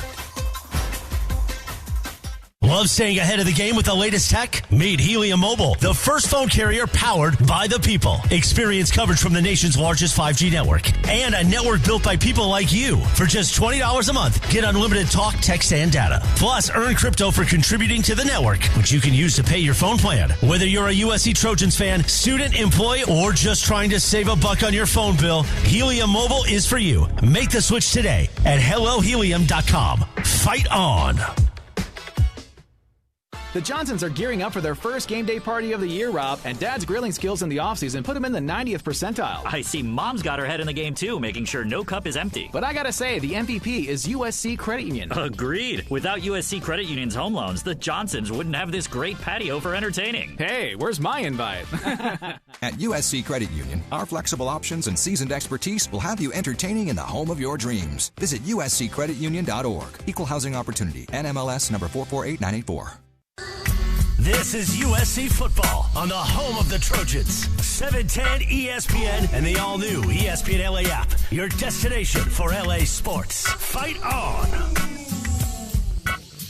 We were talking before we got our first guest, and our second guest to be coming up, and we understand we got King Riley coming up.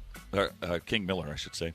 We're thinking about Lincoln Riley, but we're watching him on the post-game press conference going on with the assembled media. We were talking about defensive adjustments for USC and how they seem to make them in the second half, and it seems to work out well. I would think. Now, who knows who's going to be playing in the bowl game, whatever that might be. The last couple of years, it's been a bunch of guys who are playing for spots the following year, and it's worked out well. Beat Louisville in a great, exciting game. Beat Texas A&M in an even more exciting game in Las Vegas.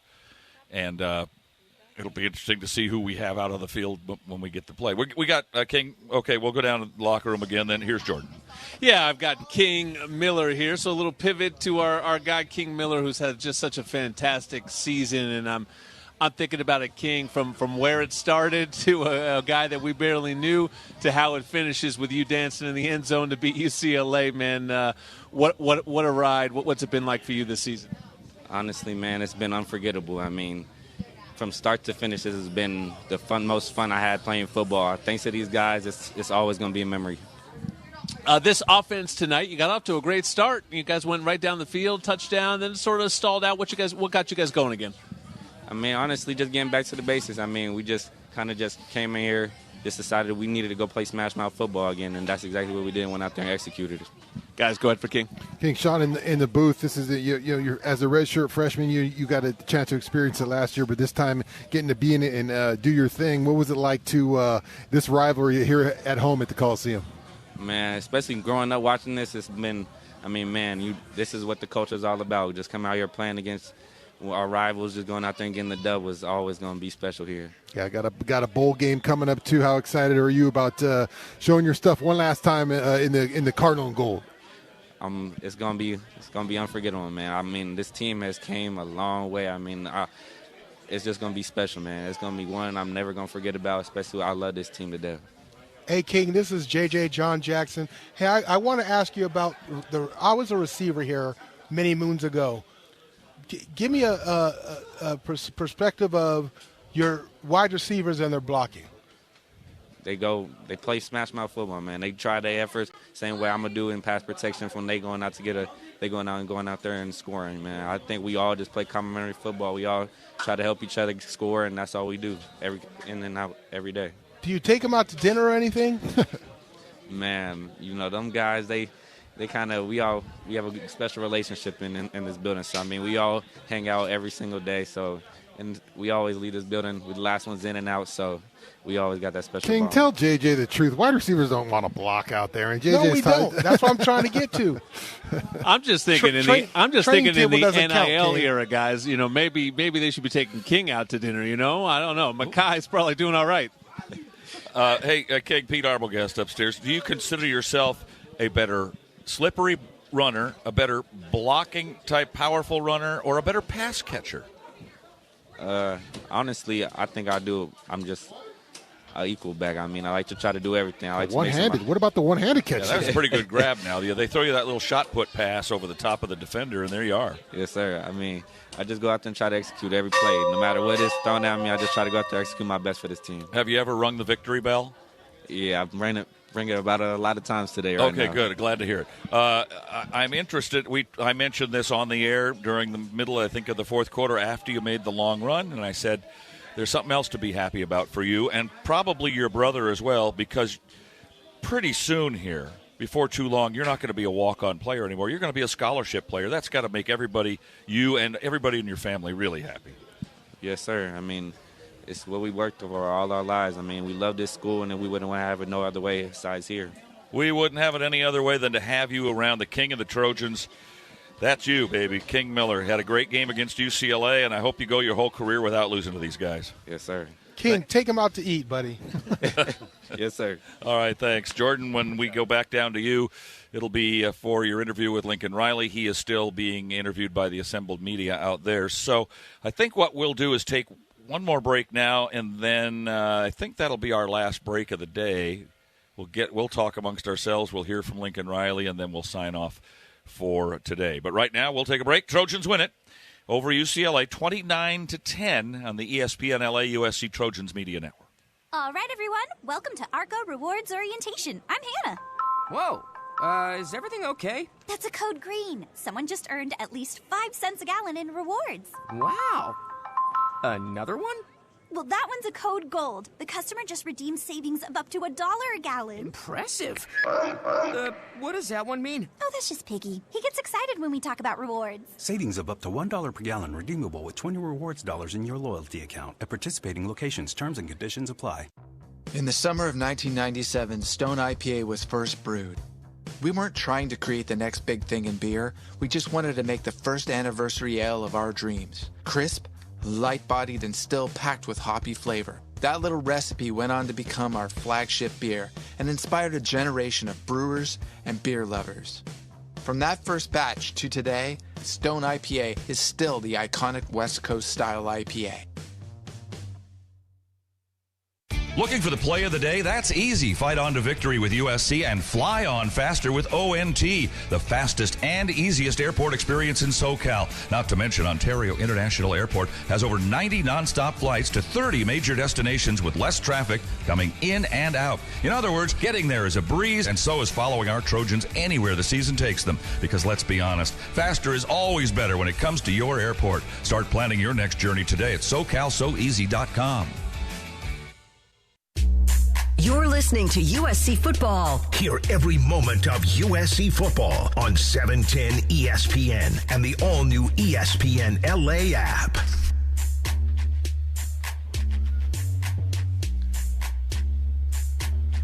Go.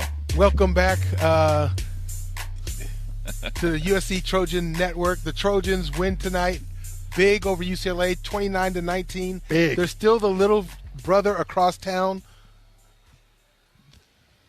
The Trojans come out victorious in dominating fashion, and they held up on them in the second half not to run the score up. Unfortunately, I didn't win my bet because I had to give up so many points. For all you Bruins out there, feel thankful that I didn't all the Bruins that talk trash to me, Matt Stevens across the way, make sure you try to talk trash to me after tonight's win so you guys need to fess up and apologize for even thinking you were going to win tonight. And no more talk until next year, till the week of the game probably. Won't hear from these guys anymore.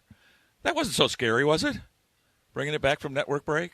Was that okay? You're okay? Yeah, you're good. I need a little bit of work. I need to work in the mirror a little bit. I hear you. Trojans win at 29-10. Eric Gentry and company working the media right now. Lincoln Riley's still there. As soon as he's done, he usually jumps out of the chair and jumps into the chair next to in Jordan's lap. Yeah, pretty much. And so we will spend a little more time here together. By the way, Alabama held on to beat Auburn 27-20.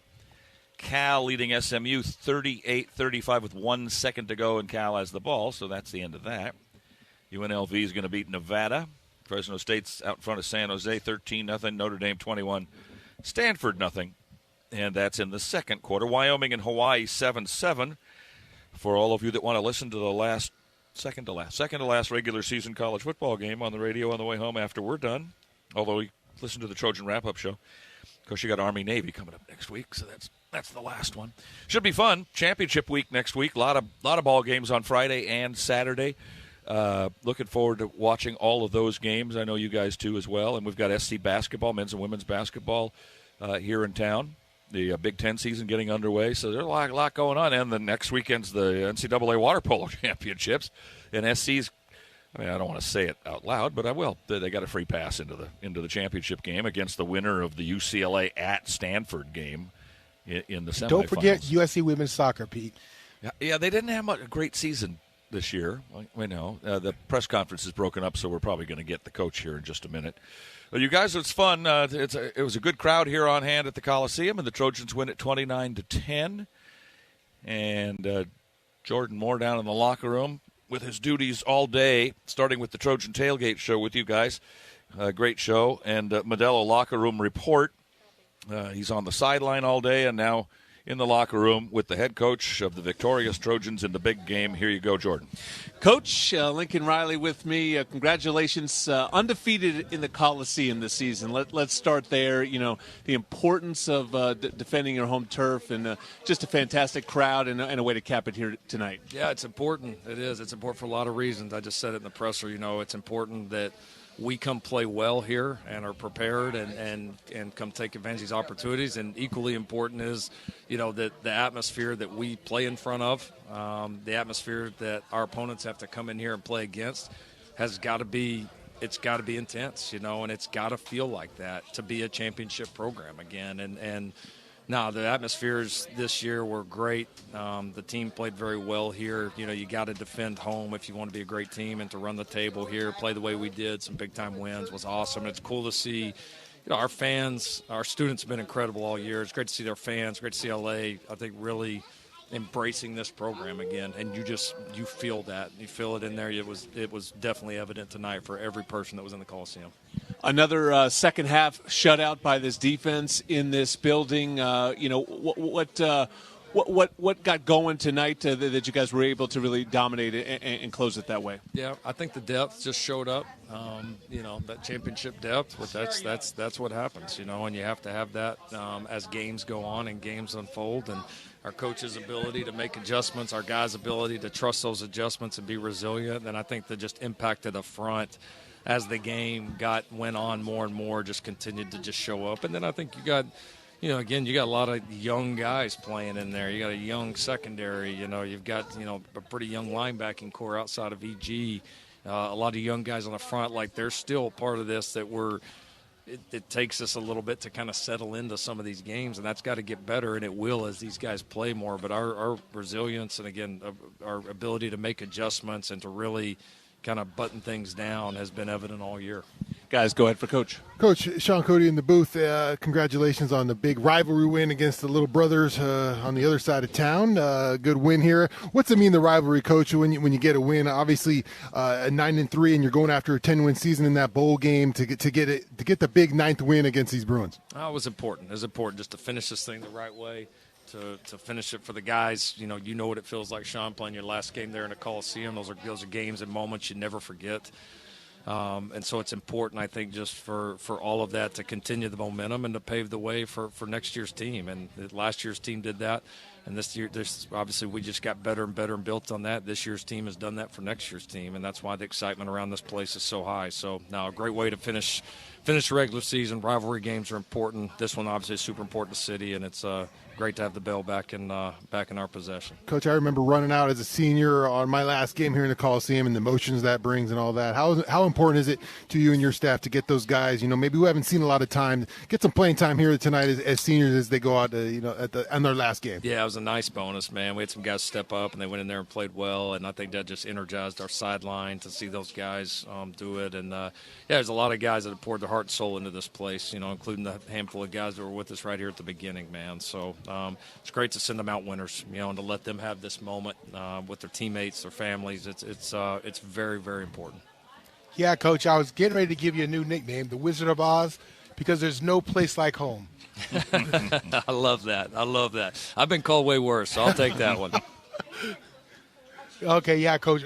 My question to you is, as things started to unfold for Jordan, you've had different strategies throughout the whole year of how to get him started and on track. What was the game plan today coming into it, and did it work out to get him on track and comfortable, you know, early in this game?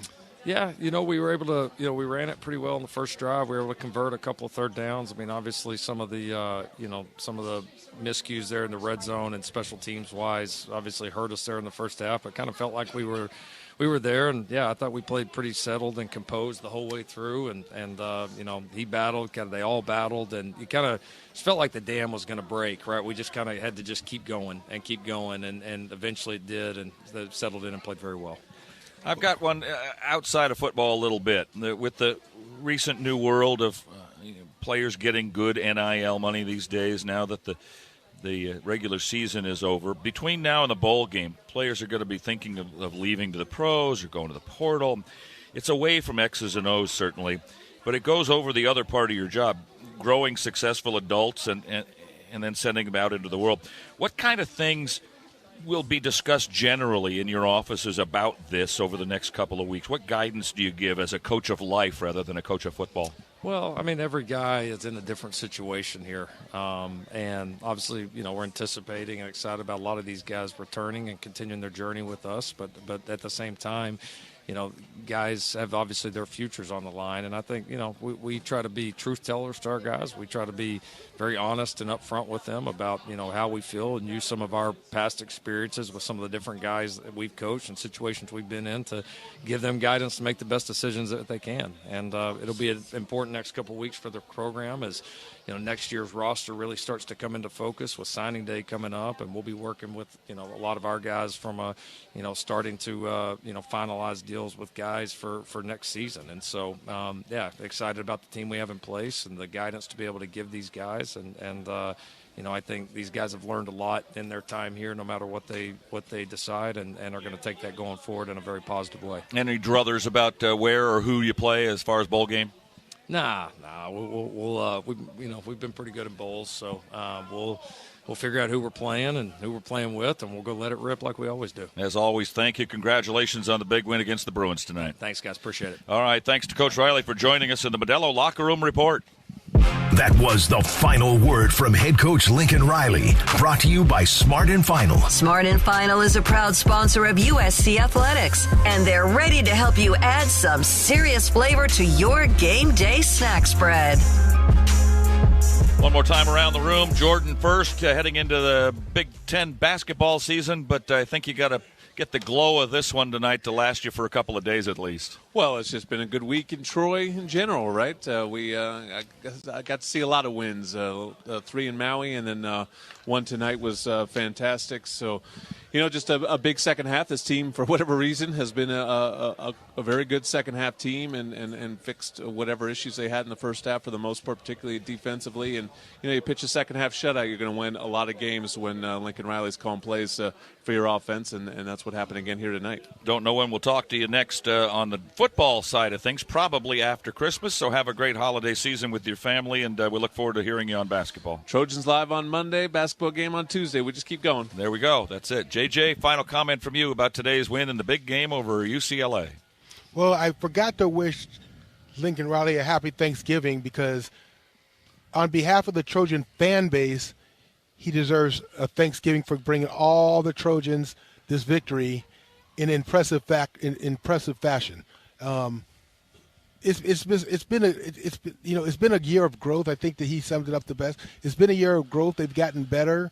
They haven't played particularly well at the beginning of games, but for whatever reason, this team is a second half team that comes up big in the second half, and we'll take wins whatever any way he brings them. I'd prefer a little less excitement, but. What would life be without some excitement? Shaun, final from you. 9-3 feels good, guys. You looked at this season, and a lot of predictions were made about it to start it. Obviously, the two that were circled were Notre Dame and Oregon. Looked like those were going to be tough ones. Obviously, going on the road against really, top 5, top 10 teams that were going to be challenging games, and we lost those ones, and we learned some lessons in those. Obviously, the tough one was Illinois early, trying to figure out who you were still, and this team turning into that second half team. I think that they kind of embraced that identity this year. Sometimes you can look at being a second half team as a negative, but you only can win the game in the second half. So they really did a good job in these second halves of football games, turning the energy around, turning the adjustments around, whatever it was, turned into a team that could finish games off the right way, as opposed to last year who couldn't get it done in the second half. This team was able to lock up a lot of wins in the second half and really take a lot of good steps as a program moving forward. Guys, have a great holiday season. We'll see you after the Christmas holiday is my guess. Yes, let's do it, Pete. I'll be waiting for your phone call as soon as we know where we're going. All right. Our next broadcast is, I think it's going to be the Alamo Bowl on December 30th, and the Trojans will take on a team from the Big 12. We don't know kickoff time or any of that stuff, but our broadcast will start 2 hours before kickoff with the Trojan Tailgate Show, and then 30 minutes before kickoff from the press box with Countdown to Kickoff on the ESPN LA USC Trojans Media Network. Stay tuned now for the USC Trojan Wrap-Up Show as Jason Schwartz and Sua Cravens talk Trojan football and take your calls at 710-3776. That's 877-710-ESPN on the ESPN LA USC Trojans Media Network. Thanks, as always, to our in-studio board operator, Kasim Diakate. Highlights provided by Jose de la Roca. Our spotter and statistician, Bert Awada. Our producer-engineer, Rick Cutler. Producer-director, Gia Laras. And the executive producer celebrating his final game here at the Coliseum for Playfly Sports. The executive producer of USC Football is Matt Wells. Thanks also to all of you on the Trojan Radio Network, all of our board ops, and everybody that helps us all year long with getting these games on the air wherever you may be. Now for Shaun, Cody, and Jordan Moore, and John Jackson, this is Pete Arbogast, the voice of the Trojans, reminding you again the final score once again, USC 29, UCLA 10. It's Trojan Town. Fight on, everybody. You've been listening to the Modelo Locker Room Report, brought to you by Modelo, the fighting spirit of the USC Trojans. Pechanga Resort Casino, proud partner of USC Football. I Trust Capital, the official crypto platform of the USC Trojans. And by